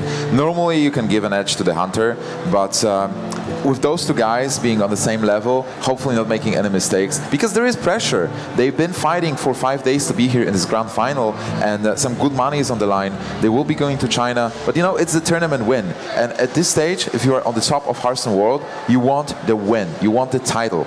Yeah, the win means a lot because you go up in the world rankings. And not only that, Life Coach can win a tournament on his home soil. He can win a tournament in Germany for his fans. Kolento here, just wanting to put another notch on his belt. I've taken out another tournament, taken out another top player, and we see some good hands here for the Life Coach. Just thinking about the double juggler here, find an SI, no coin for Kolento, won't be able to coin that out and get the effect straight away. What do you think of Kolento's hand, actually? It seems a bit iffy. Well, he missed the coin, which is really important for Rogue, but he has SI7. If he picks up something like Backstab, he will be able to enable it. He has some AoE in form of Fan of Knives. Even as like a cycle, if he doesn't pick anything else, he will be able to just cast it to draw a card. Preparation is a nice pickup there. He will be able to use SI7, but no way to deal with this turn 1 juggler, and that's a very good play from Life Coach, where you just risk that there is nothing to deal with it. But even if there is a backstab, it's just card for card. But if there is no backstab, this is really dangerous for the Rogue player. And even if there is a backstab, Knife Juggler comes down again, the second one. So now Kolento can't deal with this Knife Juggler without committing a prep to the Fan of Knives, which I think you want to save for turn 3 at least, so he can use SI7. So I imagine Knife Juggler is going to come down again here. So Life Coach has this very good opening with double juggler, but actually he doesn't have anything great for turn 3 and 4. He has that Lofted on 5, but those jugglers, if they die, he will be in trouble. And Kolento picks up Backstab. Wow, and SI7 following up, just killing those jugglers. He didn't even take that much damage. He's on 26 still. Kolento finding the backstab is very important here to deal with the pressure from Life Coach. And like you said, his hand doesn't complement turn 3 or 4 now. He hasn't found those drops, and Kolento was able to hold on to the prep and not have to commit the prep to activate the SI7. So Kolento finding a really good card at the top there. On the other hand, Kolento doesn't have a follow-up as well with minions, and minions is something that you really need as a rogue in the very beginning, because we've seen him playing versus Life Coach with this rogue deck and having only spells, and he had the best matchup, rogue versus patron, where Life Coach thought he's dead every turn till turn 10 when he find the kill. But Kolento was just never drawing anything good, and now he just gets the sap, another card that's useless. He needs something to deal damage, and at this point it's just weapon attack and refresh. Maybe. Last time we saw the Rogue from Kolento, turn 4 against Stan Sifka, he had nothing again, and he had only Fan of Knives. So again, Kolento falling back into the same problem he had with Rogue against Stan Sifka, not having that 4 drop and not be able to put any pressure on the board. Yeah, that's really dangerous. And overall, if Life Coach is slower, Kolento will have an advantage. But if he doesn't pressure at all, if he doesn't have the tempo, then Life Coach will be able to play those bigger minions. Even though he doesn't have anything on 4, he might pick up a 2-drop, a 3-drop, and then Lothar and just follow up with bigger creatures. Yeah, 2-drop would be just fine here for Life Coach. You can use the hero power as well. Start putting that pressure on that life total. Fan of Knives actually finds the piloted Shredder, so I bet he wish he had picked that up before the Fan of Knives. But Freezing Trap comes down. 2 traps in hand is really clunky. Not finding that 2-drop to be able to put some board pressure on Kolento. It's not terrible though. Kolento will be able to play this pilot Shredder. That's a great minion. Unfortunately for him, it will be countered by the Freezing Trap Life Coach played, and then Life Coach can just follow up with Lotheb and then seal the Shredder with another Freezing Trap in the future. So for now, well, Kolento just needs to go with the motions, get the minion done, and hope that he picks up something like Deckhand maybe to attack with charge, get the Freezing Trap out, and then be able to use the Shredder. Yeah, Deckhand's a great card for dealing with Freezing Trap. Another trap finds its way to Life Coach's hand. No mad scientist to kind of filter them out of your deck. Thin your deck, that's what it's great for. You don't have to pay the mana cost. It comes out your deck, and Freezing Trap might be popped here. Oh, Kolento picks another spell, so Lotheb totally blocking his turn. On the other hand, Sprint is not terrible. He will be able to cast it next turn. He has preparation as well, so that's something he will be able to do. But for now, this turn is just terrible. Fortunately for Kolento here, Life Coach has been pretty slow in the last 2 turns. Lotheb is the only thing that's threatened the board recently. Finding those traps, kind of clunky draws. So Kolento's been quite fortunate because Hunter is usually very momentum-based at the start, and Life Coach lost that momentum when the Knife Jugglers were dealt with really early. But here he finds a creature finally, Leok, probably not what he wanted, probably wanted something a little bit better than that. But at least there's a minion now, so he's got another minion on board and he can start challenging these minions. Oh, another Freezing Trap. He's in a great position, just having minions, dealing damage. He still has a lot of burst in hand and with Unleash the Hounds and Explosive Trap. Explosive Trap is something that you have to attack in eventually as a rogue. And if you are not able to heal with Farseer, that 2 points of damage might be deadly. Life Coach is putting the pressure on board here. Freezing Trap is making Kolento's life awkward. He's had to bounce minions back to his hand. He can play an Azure Drake here, so he does have a minion, but it may be dealt with quite easily if Kolento, if Life Coach wants to commit some stuff to the board, like Unleash the Hounds, Hunter's Mark. He's got some options. Kolento might need to sprint here. Do you think? I'm trying to see if there is any possibility of a good Tinker's Flurry to clear the board, because those minions are threatening. You're at 18. If they attack, and with the hero power, you're taking 12 points of damage. 6 is nothing for a Hunter. Next turn, he'll be able, like in 2 turns, he deals 2 again, so it's only 4 points of damage that he's missing. If he goes with Azure Drake, he's building up some board, but he might just die there if he doesn't respond to this board. And he can't really sap Lotheb, because if he does that, Lotheb will block his hand again. So here, just testing for the secret. And well, going for Azure Drake, that might be really close to lethal for Life Coach. If he picks up something like a kill command. Oh, he saps a beast here. Like you said, you don't want to sap Lotheb. Lotheb will cause a lot of problems to Kolento with this hand. And he has to sap the next best thing, which is Leok, which isn't as threatening, but it does pay off for him. The Houndmaster would have been amazing on Leok if he was still on the board. So Kolento did really well there to see the sap. Yeah, Life Coach can still play the Leok and Houndmaster, but on the other hand, he can't leave the 4/4 on board anymore. Spell damaged. Azure Drake with spell damage is just threatening Life Coach too much. Just a big flurry, 1 more damage. It's just Tinker Sharp's roll on the weapon, flurry for 5, kills everything. So he'll need to trade into that unless he finds some more damage. But on the other hand, I think building up board should be fine. Leok Houndmaster seems pretty decent. The Lotheb will be dropped down to 1, so a Blade Flurry will be able to take it out, but you'll have a 6 health Leok taunted as well, so you'll be able to keep something on the board. He might not commit too much to the board because he might be waiting for a Blade Flurry, but this is really tempting, I think. Houndmaster not going to come down, he does go to Unleash the Hounds. Or Hunter's Mark will take it out, nice and clean, keeps that Lotheb nice and healthy, and the pressure is back on Kolento. At 12 points of health, that's terrible. You have no heal in your hand. Can't really play a great minion. You just need to start clearing if possible. So that Tinker has to come down. Blade Flurry. Fan of Knives is maybe 1 more damage that he was looking for. Double prep. So he has a lot of options, and double Flurry as well. So he won't be that sorry to use it right now. But then he is at 12. Life Coach has 2 cards, but he has the hero power. He'll be able to deal 2 damage every turn. Yeah, Kolento's going to have to commit a lot of resources to deal with this board. If he was to find some heal in the next 2 turns, he might be able to sustain. I think an anti-heal bot would be the one that would really swing in his favor, because Life Coach's hand is not looking brilliant right now, especially if this board is cleared. So I think Kolento still has an opportunity, but it's tough. It's a very tough call. So after prep and sprint, he has a lot of cards in hand. And what will be the best way to clear this board? Can you even just leave anything? You have Eviscerate now, but it's without spell damage, it's not going to kill Lothar. I think it's going to be Prep Tinkers. No, he's actually going. Okay, that's interesting. I thought it was going to be Prep Tinkers into Blade Flurry followed by Mana Knight. So that would have been a clear right there, but I don't think he wants to commit as many resources. He still needs to win, but he's going to be punished here. So much damage. Hound Master, Kill Command. With this, Leo can deal 4 points of damage. With Kill Command, that's 5 more.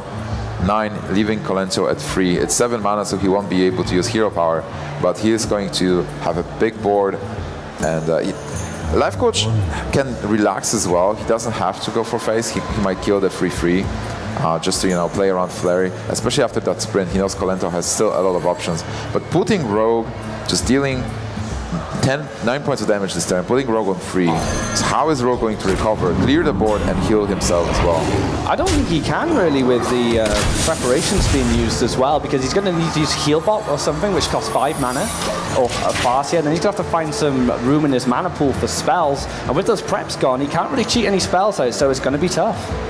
I also want to mention that Life Coach got to this final going 6-0 versus Stanislav Sivka. If he wins this game, he is 7-0 in the last games. He is pretty much undefeated in bracket as far as this is concerned. And if he went on to win this 3-0, which I don't think it'll come to that, these two players are magnificent. That would be incredible for his career. Absolutely. I feel like Life Coach is getting empowerment for the Gamescom audience. We have a lot of great people here watching the tournament right now, cheering for Life Coach, playing on his home ground. So Kolento is able to clear the board, but taking 2 damage from Explosive Chop. He is at 4. Life Coach has 5 damage incoming with Kill Command and Hero Power. And when Life Coach's turn starts, he knows. He sighs in relief. No Lothar, no heal, nothing. Kolento just needs to click end turn, and Life Coach can finish the game. So he is going to take game number 1 in this grand final here at WCA European Finals Gamescom. It's 1-0 to Life Coach. Kolento playing from behind now.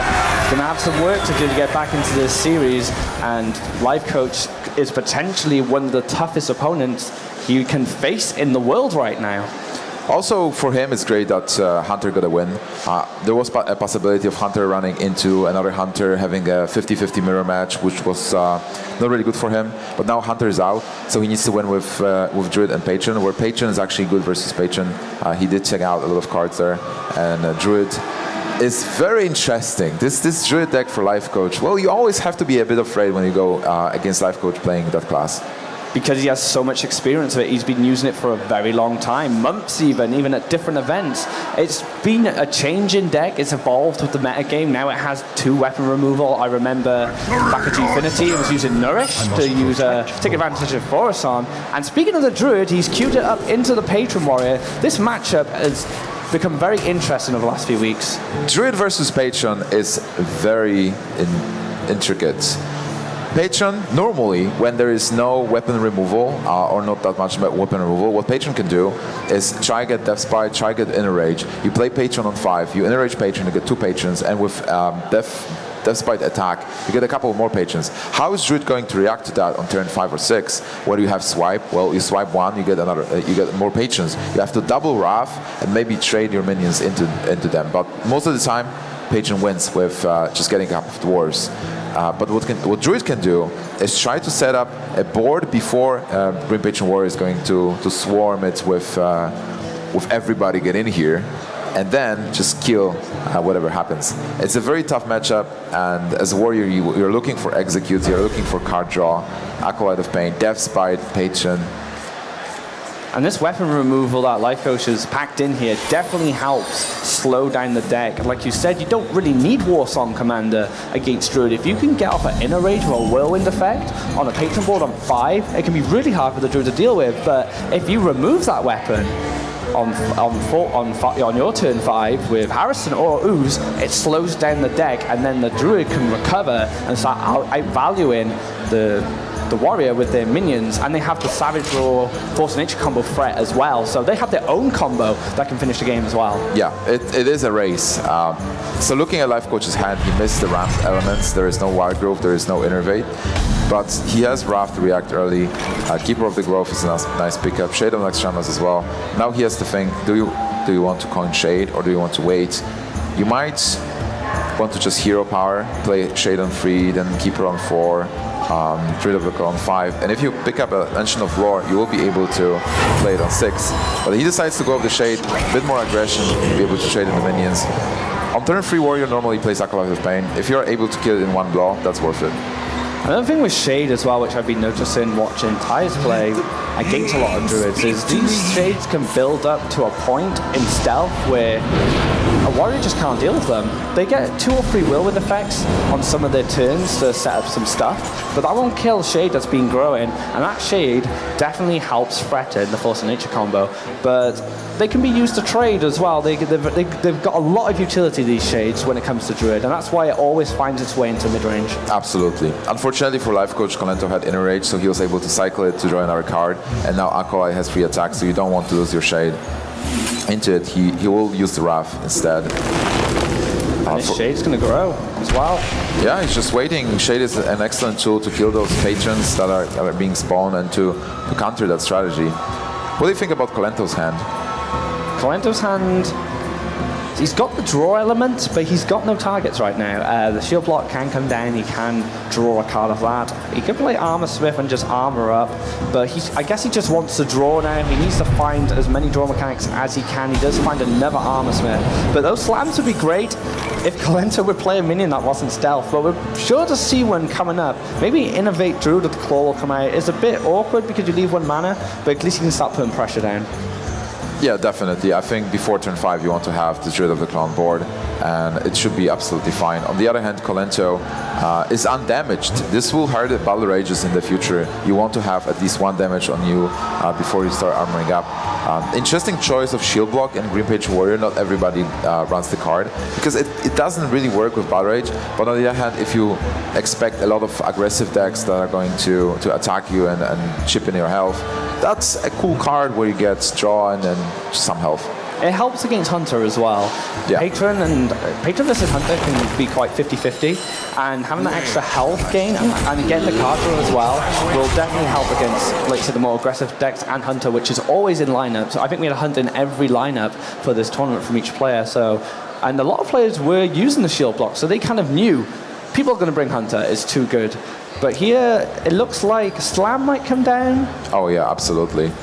It's tough. I bet you wish you had a Death Spite. If you had a Death Spite, this would be a very different game. And that's how important Death Spite is for the Warrior on turn 4. Death Spite will be amazing not only because you just attack into the 4/6, execute it, and then next turn Shade grows, you can still kill the Shade with Death Spite, but the fact that you set up a Whirlwind for Patron, Inner Rage, Whirlwind will make the full board.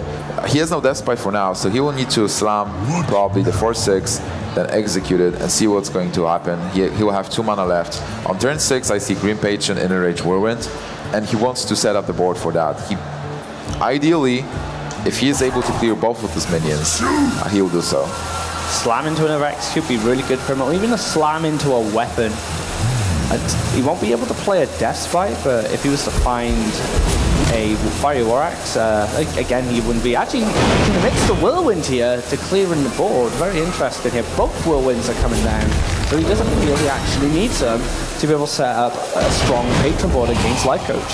He will have still the Inner Rage, so clearing the board was absolutely important to be able to get the Green Patrons bigger.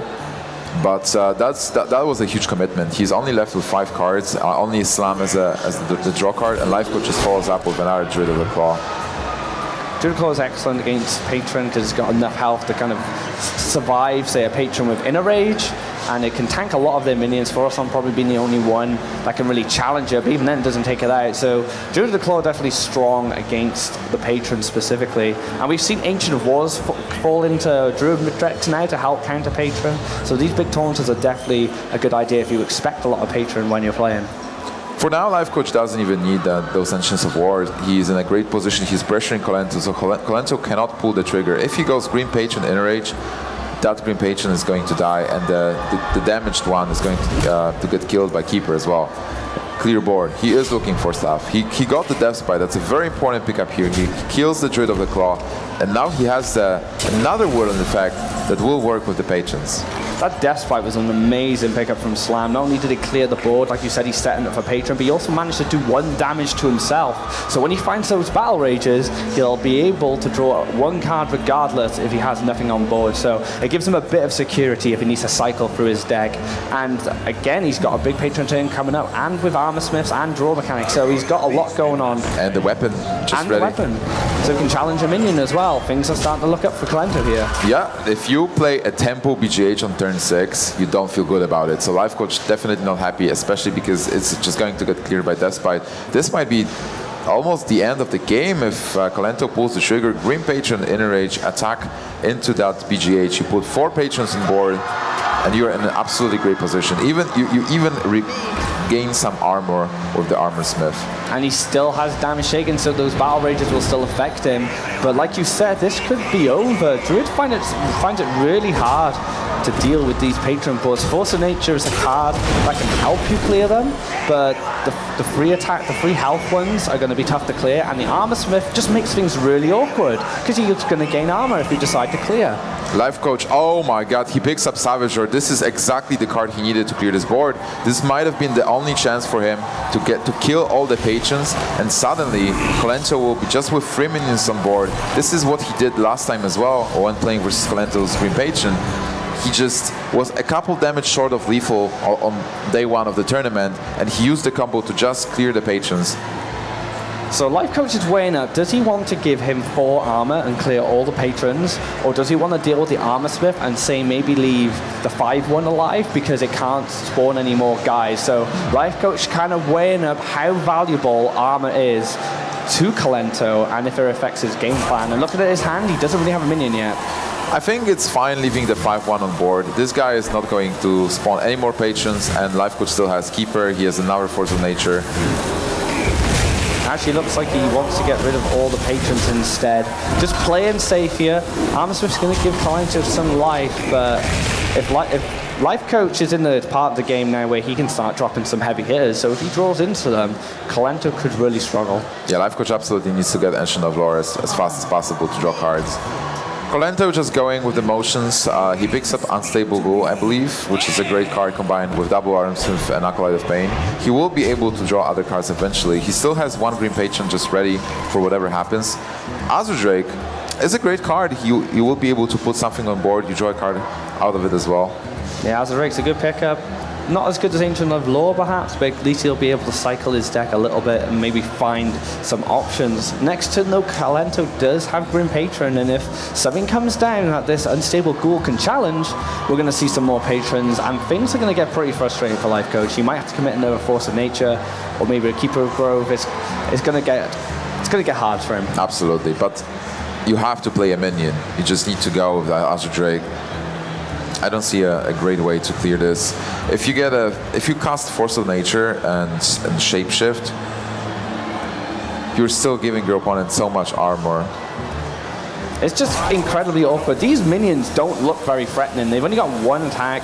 They don't do a lot of damage, but the problem with them, for Life Coach, is he doesn't have like a mass hard removal spell, like say Brawl, for example. He doesn't have a really high damage removal spell like Shadow Flame, so he's relying on swipes and rafts, and they're all going to interact with the Armor Smiths and give Kolento lots of armor. And eventually, when this Patron comes down, which I imagine will next turn, it's going to cause all sorts of trouble for Life Coach to be able to clear the board again. Oh my god, and a Cruel Taskmaster as well. But I want to explain what Life Coach did. Looking at Kolento's hand, he valued the fact that Kolento has only 1 card, and he didn't want to give him any more. If Life Coach is going to win this match, it's through value, and you can get value for the minions that he's getting, where denying the value to his opponent, just silencing the Acolyte of Pain, which would get damaged by the Unstable Ghoul, is a very nice move. But Kolento has that Green Patron, and he gets Cruel Taskmaster, so how many minions can he get? Because he is getting closer to the minion cap. You can only have 7 minions on board. If he goes with the Green Patron, That's the 5th minion. Taskmaster is the 6th minion. And getting one more patron, he is at full. If he attacks with the Unstable Ghoul into the 2/4, then he's getting one more patron, because the ghoul dies, damages the board, and he gets one patron, but that's it. And he could get potentially 2. I see some value in using the Acolyte of Pain first. Swing that into it, and that will die once the Unstable Ghoul goes, removing that minion, which is not very valuable anymore. And whereas the patrons are more valuable, you'll be able to spawn some more guys. So maybe that's what he'll do now, so his board doesn't fill up. So yeah, he's attacked into this now, knowing that it doesn't have as much value, and he's going to spawn a lot of patrons. Look how much armor he's gained. That's incredible. Yeah, that's absolutely incredible. And also getting the patron, so he has full board, 52 points of health total. Can Life Coach plow through all that health, especially after using one combo already? I'm not sure. It's looking really tough. Swipe doesn't interact with this board well at all. He'll gain more armor. He won't be able to deal with all the patrons, and he'll spawn more patrons. Things are looking really bleak here for Life Coach. He's going to have to play some minions and just hope he finds an answer somewhere, but I'm not sure what that answer could be. The answer can be hidden in the Pilot Shredder. It might be a Doomsayer. If Kolento makes a mistake of attacking Pilot Shredder last and Life Coach gets that Doomsayer, he can clear the board, and maybe from there he will have the chance to come back with cards like Ancient of Lore. But for now, I guess you just play your 2 minions and see what happens. Ask Drake first, you just draw a card. How much damage is there on board from Kolento? That's 6, 11 plus 4, it's 15 points of damage, so he's not at risk of dying yet. Kolento has no cards. Oh, he's deciding to use Force. Very interesting. He's going for the Force Nature. A bit of a sequencing error there. Maybe you want to take out the Armor Smith first and then take out, because he'll gain some armor. Kolento's BMing him with my fangs. So he leaves the patrons, and the patrons are really about the squelch comes down as well. He does not want to hear any of that nonsense coming from Kolento. That's very good from Life Coach. Don't let yourself get flustered by Kolento's BM. Would you imagine Kolento BMing you in the finals? No, I wouldn't actually. No, it's crazy. These players are surprising us all the time. Harrison Jones, that card's great, but not in this situation. Yeah, I also want to touch point on Dr. Boom. On one side is an amazing card because it provides you with so much board presence, and the bombs can kill patrons. But on the other hand, the patrons can attack into those bombs, spawn more patrons, and the bomb can hit another patron, not killing it, and spawn even more patrons. So Dr. Boom got blocked. Kolento's health is just crazy now. This is the kind of health you expect Control Warrior to get up to, but Patron also has the tools to find it as well. Life Coach has an answer to at least one of these patrons now, so only one will be spawned. He might actually have a good clear here. He could use his minions to trade into the 2 remaining patrons, and he'll be able to play Dr. Boom. Yeah, but it's so annoying anyway, just Unstable Ghoul. So Raph 133, then kill the Unstable Ghoul. See what the bombs do. You have 2 patrons. All right. This might decide this match. If Kolento loses the board here, and if Life Coach somehow kills all the patrons, Life Coach will have a comeback. And then Kolento will be fishing for cards to do something, like War Song into Rotting. But oh wow, that was pretty lucky for Life Coach. That was pretty tragic for Life Coach there. It's 2-1 damages to the face. It would have been worse if they went to the patrons actually. Yeah, that's why I said it's lucky, because he could actually get patrons, and then again 4 dwarves on board. Can Kolento spawn more patrons from this position? There is a Death Bite. He has execute for Dr. Boom as well, so Kolento is not out. Actually, Death Bite is great. If he executes Dr. Boom and then attacks into Pilot to Shredder, if the minion has 1 attack or 2, Kolento can get another dwarf, and those dwarfs are not going anywhere. And the problem then for Life Coach is Harrison Jones will just activate more dwarfs. So Harrison Jones becomes a bit of a liability at that point. But you're going to have to remove the weapon, because if you haven't got an answer, you're going to draw that card. But I think if it does go that way, Life Coach is going to really struggle to come back. He almost had it. He was almost able to take board again, but... This last dwarf is so funny. It's like this last client in the pub. Like, you want to leave the pub just to go home, but this one guy just keeps staying there and keeps drinking and telling you war stories. And then his mates turn up, and you're like, guys, oh, Millhouse Mana Storm. That's not something that Kolento can attack into. This actually lines up amazing for Life Coach now. He can trade into this 3-3, and then he can Harrison Jones, removing the weapon, not being threatened by many patrons being spawned, draw another card, and maybe find an answer. But he still has a lot of health to punch through. Yeah, 57 health, but this is the comeback moment. This is the moment where Kolento has nothing. After Harrison Jones, Life Coach also picks up a card, and from there slowly, unfortunately, Millhouse Mana Storm is going to die to the Whirlwind effect. But I think it's worth it. I'm sure Life Coach is fine with that. Oh yeah, Millhouse has done his job here. He's stopped this dwarf, he's kicked him out the pub, and now Life Coach can take control once again. He can close shop, and, he can relax. Like Kolento, what can he find to help him here? He won't have any minions to interact Battle Rage with. Gnomish Inventor might be okay, but it's really weak now. He hasn't got many minions left that can challenge the power of the Druid minions. I'm just looking at the board. I will tell you what Kolento can find, but I think this is an amazing play by Life Coach. He's saving Millhouse Mana Storm. He knows that he has limited time to finish this game. With so much armor, Kolento is eventually going to draw some cards. So by using the Savage Roar, because he used both Force of Natures already, he's able to keep Millhouse Mana Storm alive. And for Kolento, the cards that he needs draw. And well, Battle Rage is a card that can actually draw. Life Coach is BMing back. And instantly squelches again. He doesn't want to hear the reply. That was an amazing play by Life Coach, actually. Like you said, he protects the Millhouse, and now look at his board. That arm is going to start getting shredded by these minions, and Kolento's going to find an answer here. Frothing Berserker might be one of them, but he's going to need some Whirlwind effects to help with that. But I think they're all gone, apart from maybe one Deathbite. There might be, did he use double Whirlwinds? Double Whirlwind, double Duel. He's used one Deathbite for certain. He's used two Inner Rages as well. He used double Deathbite. Oh, double Deathbite. So he might have another Unstable Goal. Or did he use double Unstable Goal as well? This is an incredible play from Life Coach, turning this game around. We almost counted him out, but some clever plays from Life Coach allowed him to regain the board. And now look at all these minions under all the pressure. And going on Ancient of Lord going to seal the game when he heals 5. That's too much health for Kolento to go through with double War Song. How much damage is there actually on board? That's 10, 15, 19 plus swipe, 23. So he's not there yet, but he's in a great position. Kolento finds a Gnomish. It's not enough. It's not powerful enough to challenge these minions. What can he find to save him here? I don't think there is anything. Well, he can't get Doomsayer from Piloted Sky Golem.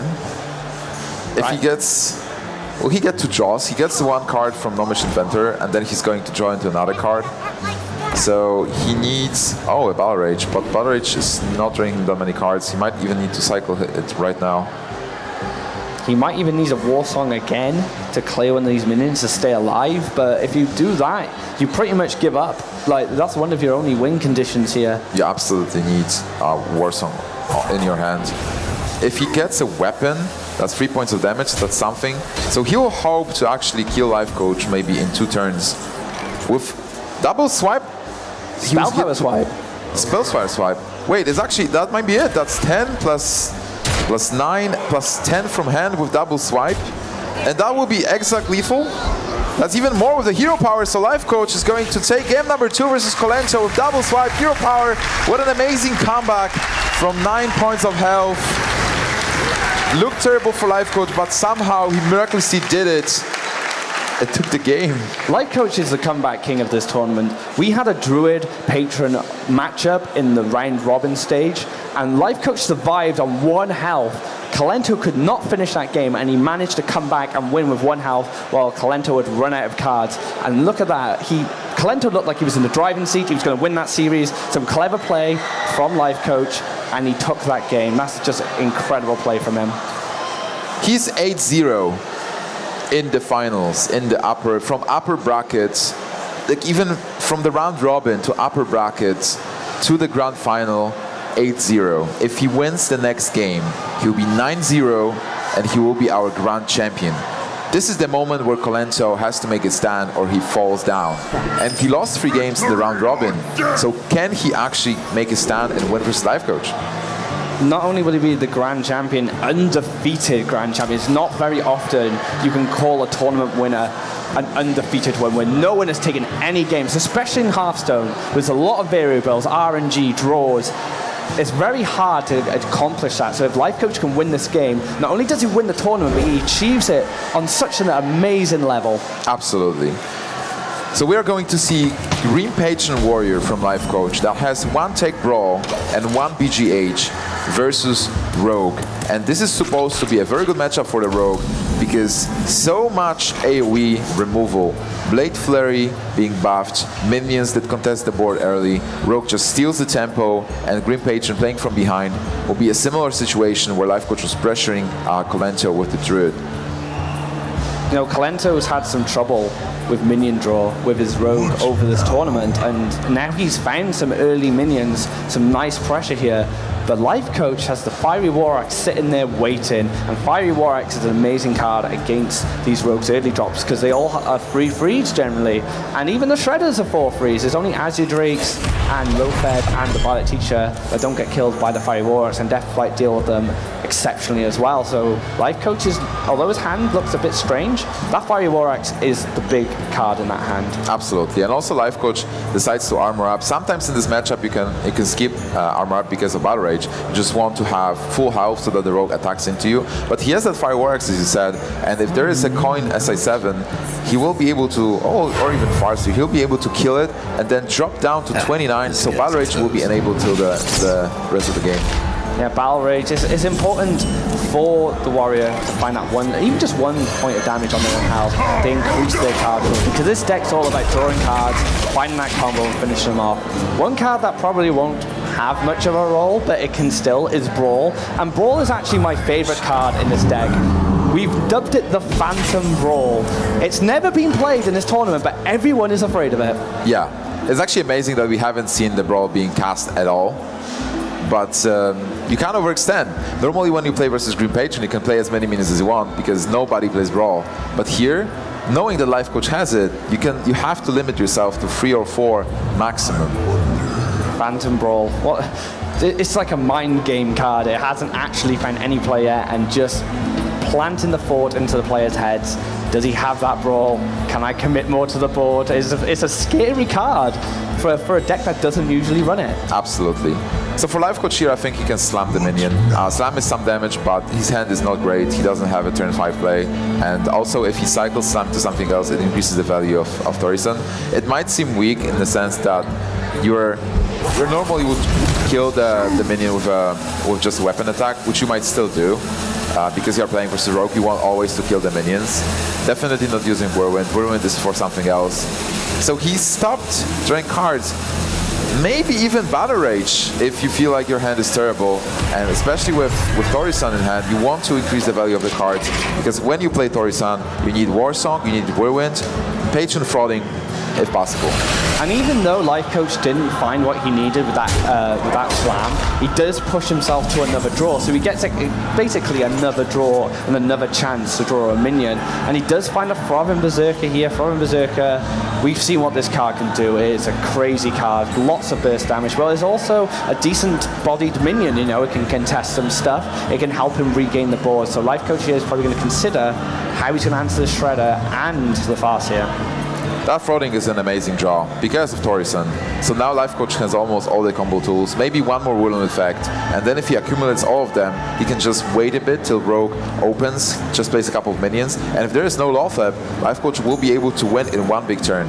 And there's one card in Kolento's hand that is generally pretty good against most decks, but it can be devastating for yourself against Patron, and that's the Violet Teacher. He'll create tokens with his spell to try and push momentum on the board, and the Whirlwind will give so much of a buff to the Throbbing Berserker, he may be able to take him out in one turn. So this Violet Teacher and how he plays it will play a big role in how Life Coach can finish this game.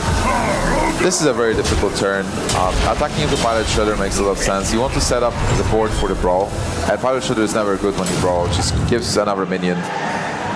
yeah, this brawl actually might see play. Come out of the shadows, stop being a phantom, and yeah, this is a good brawl opportunity, especially if he plays Violet Teacher and commits some spells to try and cycle. Absolutely. But he can sprint here, actually, I think. He's got minions on board. Life Coach is not putting too much pressure on these minions, and this may give him the opportunity he needs to start drawing some cards and finding some answers. I like sprint. On the other hand, Violet Teacher seems so tasty. You want to be very aggressive and then deal a little damage. But if you don't have a follow-up, and Violet Teacher would not be enough, you are going to lose the game. So sprint just to increase the value of your future plays for turn 6, 7, 8, and to be able to get those Tinkers, get the big flurry. Because Kolento, even though he has the flurry, he doesn't have the weapon buff. No the depoison. And he's had this problem in the past where he hasn't been able to find a weapon buff, has the flurries, and he actually lost a game just because he couldn't get any of his weapon buff. So he'll be looking for that card as soon as possible. All the other cards in his hand have some value. Phantom Knife probably being two of the worst cards. But Thorison comes down here, and now he's going to have to deal with this and what it's done to Life Coach's hand. Yeah, Kolento has to be afraid. Obviously, he has a way to deal with Thorison. He needs to kill it. Unless he can find any way to deal enough damage. Still no Tinkers.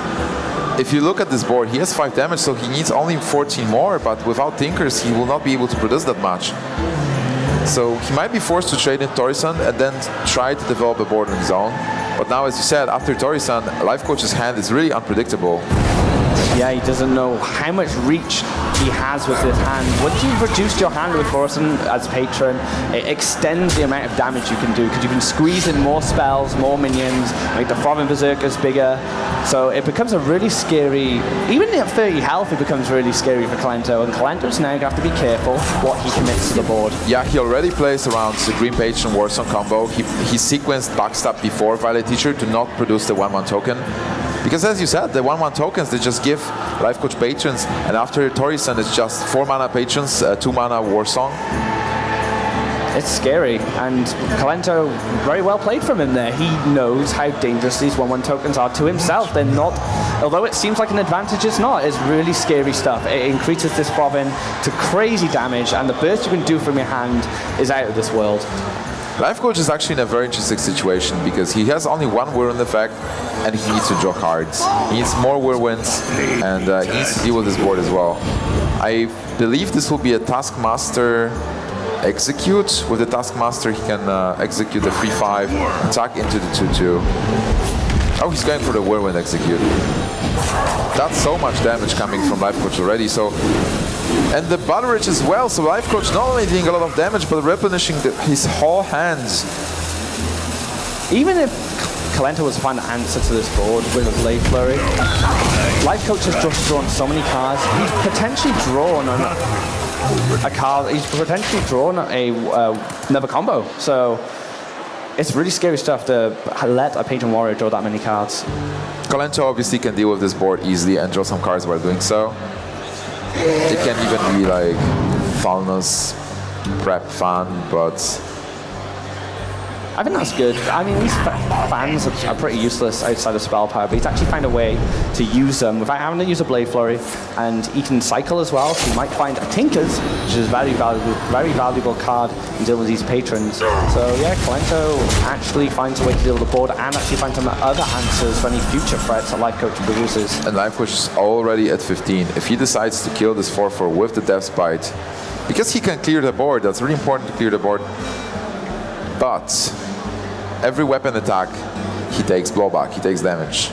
Yeah, and he's closer and closer to lethal, and Kolento playing a deck that's quite explosive with his damage, much like Patron. Doesn't have quite the amount of reach, but it doesn't rely on any big boards. You can kind of just use spells to get the damage rather than relying on your opponent's side and your own side to generate damage through that Throbbing. So Kolento definitely has the range to take out Life Coach at this kind of health range. And so Life Coach is thinking about this now. He's thinking, how much damage could Kolento potentially do to me? What can I do to deal with this board with minimizing the amount of damage he can take? So what do you think is the answer? He has Armor Smith, so he will be able to generate some armor next turn if he gets the Worm effect. Okay, so he doesn't care about the Azure Drake here. Oh, is he going to brawl? He's going to brawl. Well, it's a 50-50. If Fallen survives, that's actually Well, he will not have a better way to brawl. It's not like Kolento is going to play a lot of minions. Azurjek actually survives. It's perfect for Kolento. That's a lot of damage, and he draws a card with Thalnos. And now the big question is, does he have enough to close this game? With weapon, attack, weapon, eviscerate face, that's 3 points of damage.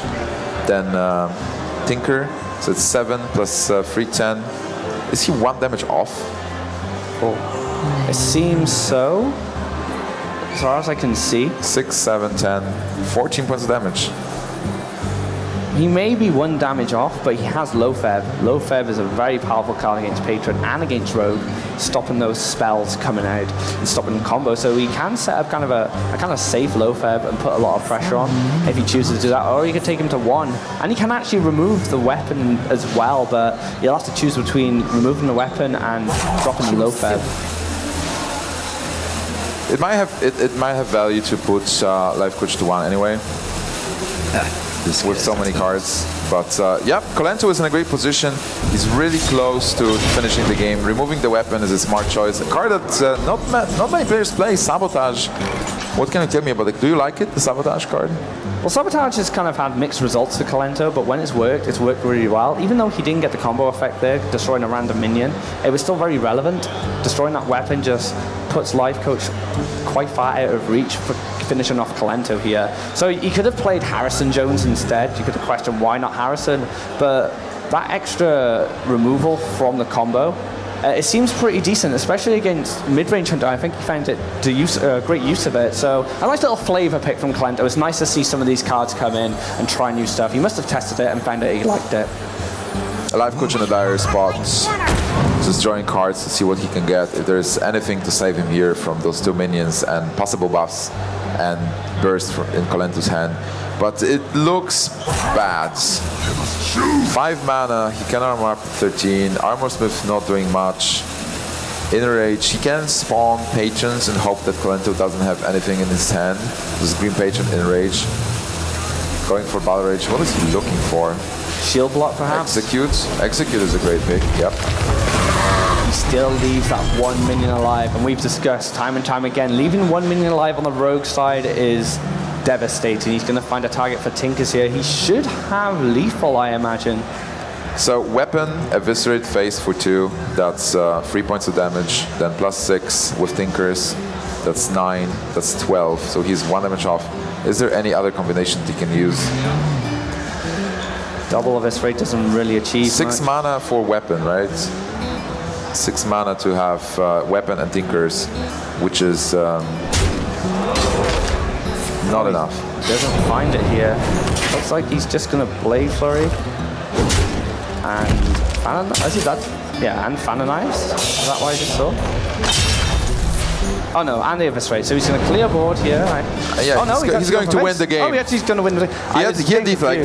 That's Rogue, guys. It's really tough to see the lethal sometimes. And Kolento sees it. He is in the winner's bracket. He is an excellent player. He takes game number 3 from Life Coach. Yeah, great for him to get that win with that Rogue. It's a good matchup for Rogue generally, but Patron is still a deck that can kind of win any game because of how much reach it's got. But Kolento gets the win on the board now. This is his chance to get some momentum going, take it to 2-2, and then we'll have an epic closure to the finals. But Life Coach is still really close to finishing off and becoming the champion. Well, Life Coach is left with Green Patron. That's one of the most powerful decks in Hearthstone. But I've seen this deck losing 0-3 before. And people prepare for the deck. They know that, because it's one of the strongest decks, that the pro players are going to bring it to the tournament. And you can prepare and try to counter. And Rogue seemed like the weakest link in Kolento's lineup, even though it had a good matchup versus Patron. He was losing a lot with it before. And now we are going to see a mirror match. And Life Coach is tacked against Kolento. Yep, Phantom Brawl is there. A very scary card against Patron. Gives him a... The thing is, in this matchup, Brawl might actually not make a difference sometimes because we've discussed this and it's a matchup of who pulls the trigger and who can respond to it, and it's a kind of a back and forth. Someone has to commit to either an early Patron board and try and gain momentum there, or if it doesn't come to that and each side is just drawing cards and it gets to turn 8, it can just be a standoff until someone gets brave enough to commit something to the board. So this matchup can be very strange. I just love the standoff. those both players trying to draw cards at some point, getting full hand, and trying to do something with what they have, maybe playing Acolyte and Armor Smith, just emptying their hand. But whoever just empties their hand with Patrons is going to lose, because those Frothings are just waiting to get buffed and deal 40 points of damage. Frothing just interacts so well with Patron in the deck and against it, so it has great interactions, deals tons of damage. I've seen 40 damage done from hand in these kind of matchups. It's crazy. And looking at the hands here, Firework Axe coming out for both players there. Life Coach does have a Gnomish Inventor. He does have the card draw there. Battle Rage as well for both players, but it's not going to be able to do anything until they start taking damage. And both these players know, don't touch that health unless you need to, because they'll draw a card. Absolutely. Battle Rage is always in the back of their minds. I think Kolento has much better hand with regards to having Whirlwind, Inner Rage, and Grim Patron. He will be able to unleash Patron till 5. So on turn 5, just Patron, Inner Rage, coin Whirlwinds. Ideal for him would be to get the Death Spite along the way in the next 2 turns, to be able to set up another Whirlwind effect, and that would normally be deadly, but we have the Brawl for Life Coach. Yeah, the Brawl makes a huge difference in this matchup, because that, like you said, is a deadly play, and the patron player, the slower patron player in that aspect, has to find a way to deal with that incredible board. And it can be really hard sometimes, so they don't have the right resources like executes and weapons to deal with it. But Brawl makes things completely different. It completely changes the matchup to an extent. The big question is, can you play around Brawl as Kolento? Or do you have to just close your eyes and hope the Brawl is not in the hand and just walk into that trap? You are one game away from losing this tournament. How much risk would you want to take? Kolento's going to have to weigh it up. Kolento doesn't seem like the player who has that style. He's a very patient player, very calculating player. Much like Life Coach, they're very similar in that respect. But he may just go for it and see it, because it is that powerful against Patron, but Life Coach has the Brawl, as we see, so scary stuff for Kolento if he does commit to that play. Depending on his hand, he might be forced to. If he doesn't have really good hand otherwise, he might just go with the Patron. I'm not sure if he's going to go all in with Patron double Whirlwind Enrage, especially because he has a second Patron. So if with one Patron in hand, he will be able to bait out the Brawl, something is left. Life Coach will have the weapons going to kill it, but if he follows up with another Patron Whirlwind sequence, maybe that can actually win him the game. Yeah, that would actually be really good for him. If he finds, say, another Inner Rage along the way as well, he'll be able to make almost like an identically threatening board. So Inner Rage or Death Spite would be really good, but if he's going to do that play, it's going to be next turn, so he won't have room for Death Spite, unfortunately. 5 mana, using that coin for the Whirlwind.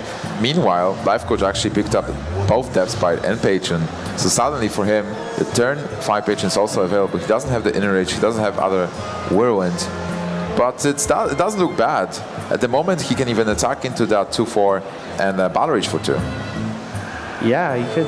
The thing is, if he commits to weapon here, he won't be able to clear up a Patron off the Brawl. Of course, Life Coach has no knowledge that Kolento can use that play, so he's going to probably just go for the Battle Rage draw here. This is really good for him because he can draw 2 cards, push himself further to more deadlier cards like Frothing Berserker and Whirlwinds. He finds Execute and Acolyte. So he finds some more draw and he just finds some hard removal, so he does get some decent stuff.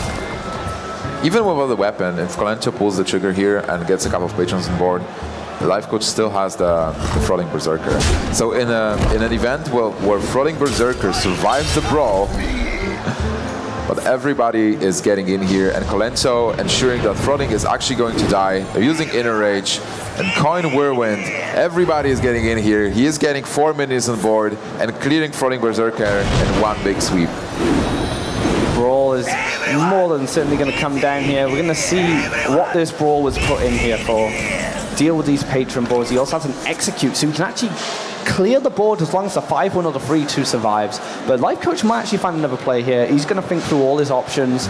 As he does, he's a very calculating individual. He likes to plan ahead, much like a chess player in that respect. He'll plan in turns ahead. Absolutely. Well, the other player I see, he has Death Spite, so he can attack into one of the 3/3 dwarves. He can execute the 3/2. The 5/1 he can execute to not take damage, but he doesn't have to. It's not going to spawn the Patrons. But Brawl seems to be the best answer, especially if the 5/1 survives. Kolento will not be able to spawn any more draws, but the 3/3 is there, threatening another wave of Patrons. Kolento must be really happy with the result of this brawl, because now he can start going crazy again. He just uses the Whirlwind on its own. Whirlwind and Slam. I was even thinking he could play a second Patron and just Whirlwind, then he gets 4 of them. Oh, he gets Inner Rage. It's even more Patrons, and Life Coach used that brawl. Apparently, it wasn't enough to stop the Patrons. The Dwarves are just gathering. Everybody's getting here again. Look at this. He's just created a massive board. Once again, the brawl comes down. You like to think after a brawl it's harder to recover a board such a, but he's recovered almost the exact same board, and he drew 4 cards as well. So he made this board and drew 4 cards in one turn. It might be weird, but Green Patrons seem like they are types to love the brawl. Yeah, just get in here to brawl, right? Drunken fighting, you know. Exactly. Yeah, they love it. And the one guy who survived the 3-3 actually helped make this play possible. Without that card, he wouldn't have been able to make such a strong play and get the Battle Rage, because he would have to spend 5 mana on the Patron. So Life Coach now. This time he has actually the means to clear everything. Just double execute, and he only leaves the 3-1. 3-1 is contested by the weapon as well. And he's weighing up at whether he wants to use it. Well, that's the second execute. He needs to think, what are the other execute targets in the deck? But if Kolento is not playing Grommash Hellscream, the best targets are probably like Big Froddings, maybe, Thorison. But with this, he is contesting Thorison. So Kolento made some really strong Patron turns at the start, but now we're starting to move into the point in the match where they're going to become more cautious of each other, because a Throbbing Berserker combo can be really devastating if another Patron board is developed by one player. So this is where the match might start to slow down a little bit, and the players will be very careful and patient and waiting for the right moment to attack. Well, I think that if Kolento has a minion on board, he attacks, he puts Life Coach on 20, he can go with Green Patron and Unstable Goal, and it's almost like trolling Life Coach, just having another wave of Patrons. Or Cruel Taskmaster. Yeah, Cruel Taskmaster. I like Unstable Ghoul as well, because you put that taunt and the weapon has to attack into it. The weapon triggers, so you get an extra patron, then your Ghoul triggers, you get an extra patron. Actually 2 extra patrons. But this is fine absolutely as well. Specifically after double execute was used, now Life Coach is in a very weird spot where he might need to charge with a minion into the patron to just clear everything. So War Song, Cruel Taskmaster goes into 5-2, and then with the weapon he attacks into 3-3. Clears everything. Just Taskmaster just dealing damage to 2-2. You know, Life Coach has had some excellent responses to Kolento's pressure here. You know, we can almost sometimes count the players out when it comes to a point where the first patrons come out at turn 5 and 6, but Life Coach has responded to patron board after patron board after patron board. It just shows how incredible of a player he is. Oh wow, look at that full clear here from Life Coach. Responding to Kolento, being able to deal with all the threats that he's putting down, and Kolento once again has to be patient and wait for the right moment to attack. That's really impressive. Life Coach is an excellent player. Kolento is ready. He has Death Spite. He will be able to be more aggressive. And also his hands, Unstable Ghoul with Frothing and Warsong, he has the tools. If Life Coach plays anything that actually kills Unstable Ghoul, he is going to get those Whirlwind effects with Death Spite ready. He can prepare for lethal even next turn. Oh yeah, he's got a lot of Whirlwind effects in hand ready. Shield block may come down, maybe to draw a card. Do you think it's worth cycling a bit more before you start? Yeah, you're going to have to cycle more. You can even find even more Whirlwind effects. So he goes for the cycle, finds another draw mechanic. I would like to see a Gnomish here. I think you need to kill the War Song. But a Death Spite is more, yeah, I was about to say more important. You need to clear that War Song commander. Well, actually, you need to think if you want to clear the War Song or if you want to attack face. If you attack face, you set up lethal next turn. If you kill War Song, you protect yourself, so there is no surprise from Life Coach. But Life Coach only has, at the moment, 4 cards in hand. But still, there's no point in risking War Song on board.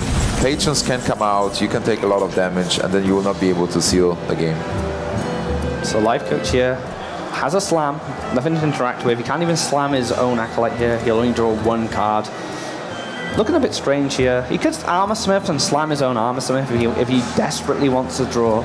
But I think he does need to draw some stuff here. He needs to find something more useful here. What would you like to see from him if he could draw? Well, it's really bad because normally I would go for Patron and try to get a couple of patrons, but if you consider floating berserkers and unstable goals, you're just going to die. You might be forced to risk and do the patron play.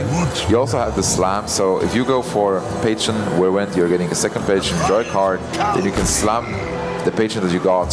So that's a lot of minions. Just risking, you know. You've seen Warsong.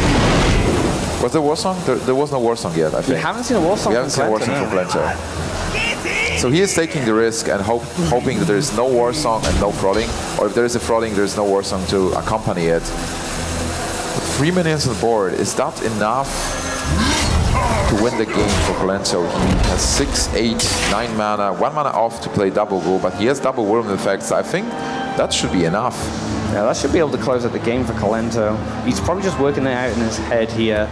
Like I said, he hasn't got enough for both ghouls, but he does have double whirlwind effect, and he has the 4 damage from the Death Sprite on top of his art now. So it looks like he's going for it. He has found a lethal here. Absolutely, the ghoul is being played. Ghoul is going to attack into one of the patrons afterwards. This gives Berserker +6 attack. 2 more patrons enter the board. Acolyte dies, which means we will have 4 more minions. Ghoul attacking into one of the patrons is going to give +6 to the Berserker again. That's 14 attack from Berserker alone.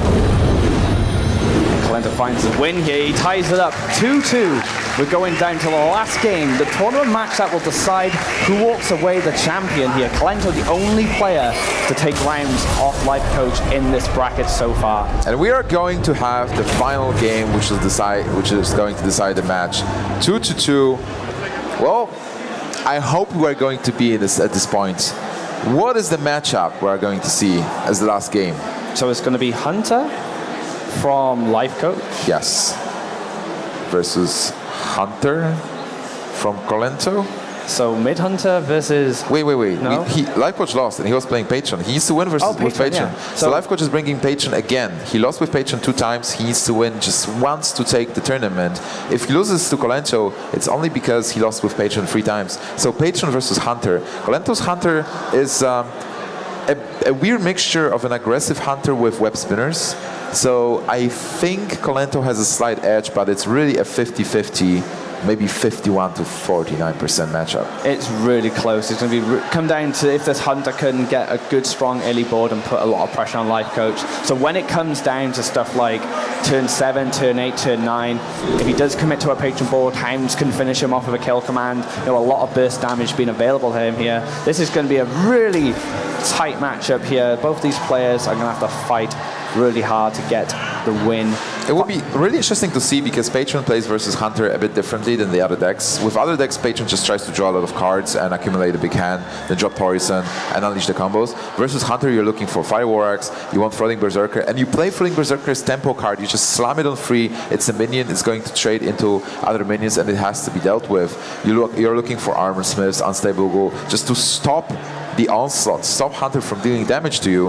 And if you stop Hunter for enough turns, you will be able maybe to get that patron, get even like 1 more patron, it's fine. You just need to trade into the small minions and eventually win the game. And not only that, if you do sustain against Hunter, they run out of steam and they're top decking. And if you've got enough health or enough board control, the Hunter won't have a way to finish you off. So it definitely comes down to the patron playing really patiently and just dealing with the board instead of going for, say, cheeky card draws here and there, which you could get away with against certain classes. Hunter's just not the class you can get away with. So Kolento missed the 1-drop, but he has Mad Scientist that's going to bring a secret, which is great, filtering the deck, and secrets are annoying for Warrior to deal with. Animal Companion, Igloo Hornbow. There is some early pressure, but he is looking for something more. For Piloted Shredders, maybe Savannah Highmane to follow up Lotheb. On the other hand, Life Coach, he has that weapon, which is great. He has some draw as well. So maybe he will be able to get the cards he needs, but he didn't get Armor Smith, no Unstable Ghoul. He's kind of lucky at the start of the game, though. He still has time to draw into these cards, which will help him gain some life. Armor Smith very important. Just put yourself out of range of that Hunter. shield block, which we were talking about earlier, which is a strange addition. Doesn't come with shield slams. It just draws a card and give health. That's a good card. I'm pretty sure Life Coach had one of them, and Kolento had one as well. Oh, there is a Huffer from Kolento. That's even more pressure. And for now, I don't see a way to deal with the Huffer other than just attacking into it. Unstable Ghoul is a great way to stop Huffer, but is Life Coach going to go for it and risk the chance that Kolento has Iron Beak Owl, or is he just going to attack into it with a weapon? This is something he has to consider here. If he attacks into a weapon, he takes extra 4 damage, taking 8 damage from this little piggy. And Unstable Ghoul comes down, it does protect him, but that owl comes down, he takes another 4 damage, and then he has to find another way to deal with it. So things become quite problematic. He can't even use the Unstable Ghoul to hit the Huffer and execute it, because the freezing trap's there. So it looks like he's going to take a safer option here, take the damage. The other option was Unstable Ghoul, and then Kolento just has Eagle Hornbow or Quick Shot. So Unstable Ghoul seems like it wasn't good versus the Huffer. 8 points of damage for 3 mana. That's better than Fireball. And this is the pressure this Hunter needs to start winning this game. Kolento doesn't have a minion other than the Mad Scientist. He might just go with Mad Scientist, Hero Power here. This Acolyte will be bounced, but it does have the opportunity to draw cards if he does have some Whirlwind effects. So. You might even go for the Silence here, just want to stop Life Coach from drawing cards, and he needs specific cards to win this matchup as early as possible. He needs those ghouls, he needs Armor Smith, he needs to give himself enough time to start armoring up from turn 6, just playing those small cards. If his hand is cluttered with Patience, Frothings, and Torison, he will not be able to defend himself. He's already at 20 at turn 4. What do you think of Mad Scientist Iron Beak Owl then? 2 minions to put pressure down? Yeah, I like it. You might want to use Iron Beak Owl on Armor Smith. I think Armor Smith is a much better target, but I don't hate just killing the Acolyte of Pain here. And also, it does play into Whirlwind a bit. Like, Acolyte is going to be returned, and if he's going to get replayed, that's 5 mana. So I don't think we are going to see that Acolyte anymore. He actually doesn't attack at all, which he will get punished for because an Inner Rage will come down, but it's only 1 draw, so he might not see the value here. He might just go for an Gnomish Inventor and maybe hold off on his attack and force the weapon on the Acolyte of Pain. It's interesting that Kolento actually kept hold of it here, especially with Harrison Jones being quite popular in Patreon, but I don't think Life Coach list has room for it because of the Big Game Hunter and the Brawl. Yeah, I don't remember if he has Harrison Jones, because like those 2 cards, Green Patron list is really, really limited with regards to what you can cut, what you can get out of it. So those 2 tech cards is not. So what can Life Coach do here? I like cycling Inner Rage to try to fetch an Armor Smith, and then Unstable Ghoul is a card that's not attacking at all. But Unstable Ghoul will protect Armor Smith and will grant him another card. So not only it's taking 3 points of damage, it's also giving him another card to draw. And he's slowly getting to the turns where maybe he will be able to Green Patron. Finds the Battle Rage, so that's going to give him some more draw. It's not an Armor Smith, sorry. He does need to find that card. It looks like he's going to end turn here, like I said, so he's going to try and force a weapon attack on this Acolyte. Inner Rage might have been quite good then, because he would have drawn 2 cards if he does force the weapon on it. But he looks like he values it to help him win the game here. He hasn't done any damage to Kolento yet. For Kolento, the more minions there are on the board, the more dangerous it is. The possibility of Armor Smith Whirlwind granting 3 points of damage and double Armor Smith versus Hunter is so deadly, where it just gains so much health and Hunters just can't start going for face. He needs to clear first Armor Smith, giving you even more health, then clear another Armor Smith, and they have 4 health each. That's a lot of health that you have to go through. Fortunately for Kolento, Life Coach has no life gain for now, but if he continues drawing cards, and after playing that Gnomish Inventor, Acolyte of Pain, if Kolento chooses to attack into it, he will get them eventually. Yeah, that's the fear here. How much can Life Coach draw quite safely while he's at this 20 health mark? And Kolento still needs to put pressure on as well. He needs to figure out all this stuff with the health gain, but if he doesn't continue to put on pressure, Life Coach might get an opportunity to win one of these Acolyte turns and push himself out of the Hunter's reach. Looks like he's actually going face here now, so he's taking a more aggressive stance. He doesn't care about his Acolyte of Pain. Kolento has so much burst. He has 5 damage with the weapon, Hero Power, and then in hand with Kill Command, Iron Beak Owl, Quick Shot, that's another 8. He needs more mana to be able to do everything, but can Life Coach actually defend himself? Life Coach needs to find for Armor Smith. It looks like he's going for a patron here.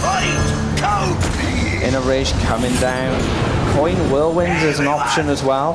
He gets to actually clear the board here and just maybe create another trap. He's going to draw first off this Acolyte, finds Deathspite. He doesn't find the Armor Smith just yet. Deathspite, a good card, is going to help him put pressure on, but that life total is dangerous for Life Coach. Absolutely. Kolento gets another Iron Beak. It's not like it matters that much at this point. And Kolento was playing only one secret, right? He only had the Freezing Trap. Yeah. So just Freezing Trap available to him here. He's actually going to get another card here when he runs it in. If he finds the Armor Smith here, things will look good. Another Deathspite again. Still no Armor Smith for Life Coach, and Kolento can deal... Oh, there is a high main. But it's tough. You're facing those patrons, and Life Coach has 7 cards in hand. If you deal 5, you have 4 mana left. This is a tough turn for Kolento. You can commit the high main, but the patrons can deal with it pretty well. He'll run just, say, the 3-2 into the trap, the 5-1 will trade fine, and then those patrons will start developing more guys from interacting with the hyenas. So it does seem kind of... Do you go on the offensive now? Yeah, definitely. What you have to do this turn is attack face with the weapon, a steady shot. That's 5 points of damage. Life Coach drops to 10. Then you quick shot face. Life Coach drops to 7. And next turn you will have Iron Beak, Kill Command, Weapon Attack, which is 5, and Hero Power as well. So with Kill Command and Hero Power, it's 7 points of damage with the weapon, it's 10. Armor Up doesn't save Life Coach. So Kolento goes for it, pulls Life Coach to 7 points of health. Taunt doesn't save Life Coach. He needs life gain, he needs a shield block, he needs Armor Smith. Can he draw into it? How can he draw cards? He only has this Gnomish Inventor. That's 6 mana. Battle Rage? Yeah, Battle Rage is great. He needs the Battle Rage here then. He might even Inner Rage first to get another card from Battle Rage. He needs a Battle Rage. He needs to find a Whirlwind as well, though, right? To be able to gain the life, because he's got nothing to interact with here. In theory, he has Unstable Ghoul. So he hopes that Unstable Ghoul will not get silenced. And there is no Armor Smith for Life Coach. This means no life gain. And it seems like Kolento has it in the bag. Life Coach winning till this point, going through the round robin undefeated, then winning versus Stanislav Sivka in the upper bracket, just waiting in this grand final for Kolento. Kolento going 0-3 and then winning versus Thais when it really mattered, not getting eliminated, going through Stanislav Sivka, meeting Life Coach here in this very spot at Gamescom. He just needs to finish his turn. He has so much damage available. Iron Beak out the goal, attack for 5, kill command, that's 10 points of damage, 12 even. So Kolento is going to take this match versus Life Coach and become your WCA European Qualifier Champion, winning 7,000 euros and the title.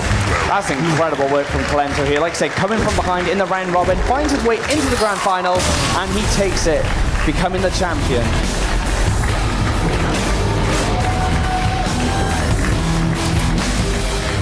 He looks happy with himself. He's finally smiling a bit. I've seen a smirk. I've seen a smirk for sure. He's definitely tired. Those were like long 5 days, and you know, it takes the toll when you're losing versus those people. You think like, can I really win it? But from 0-3 to 3-0, qualified for the finals at WCA China, Incheon, a beautiful city, beautiful finals. It was an absolute pleasure just casting with you, casting for you guys, just watching us here at Gamescom in Germany, in Cologne, in front of your PCs, in front of your TVs. That was an amazing tournament. I'm super happy that I was part of it.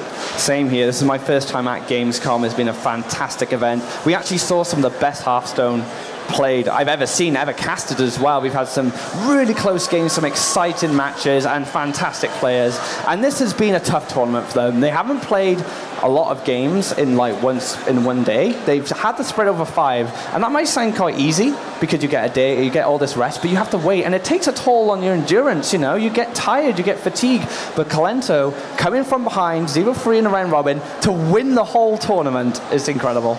This is absolutely fantastic. And the final that we had, Life Coach vs Kolento, fortunately no 3-0, just a battle till the last moment. If there will be an Armorsmith pick by Life Coach and a couple of whirlwind effects, maybe he will be able to actually come back from that situation and take the game eventually with the patrons. But such a skillful game and such a skillful match, just can't believe this. You just couldn't find all those battle rages as well, just couldn't find the armor, so not even a whirlwind effect to go with it.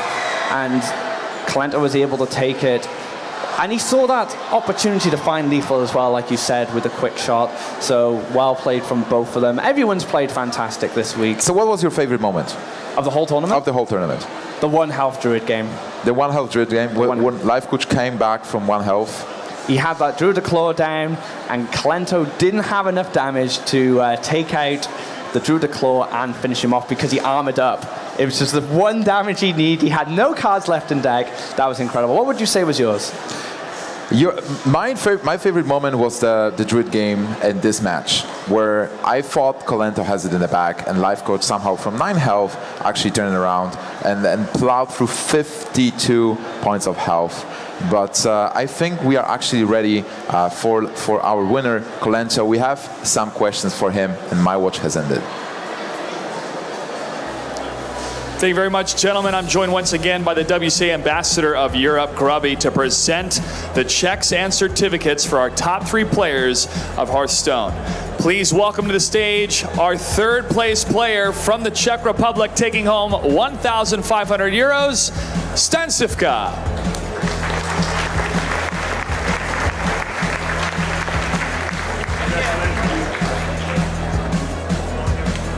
Yeah, go over there.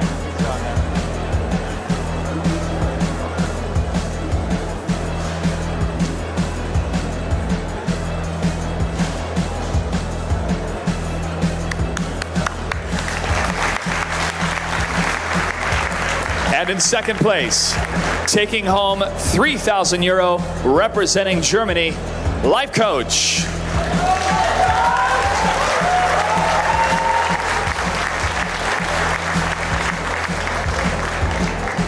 I go for this.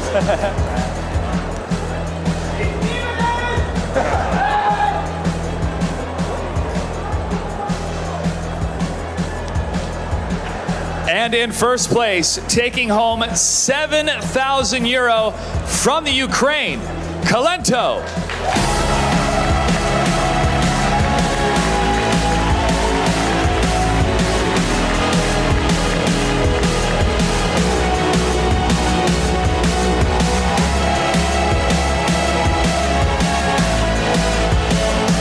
Let's hear it one more time for our players, ladies and gentlemen.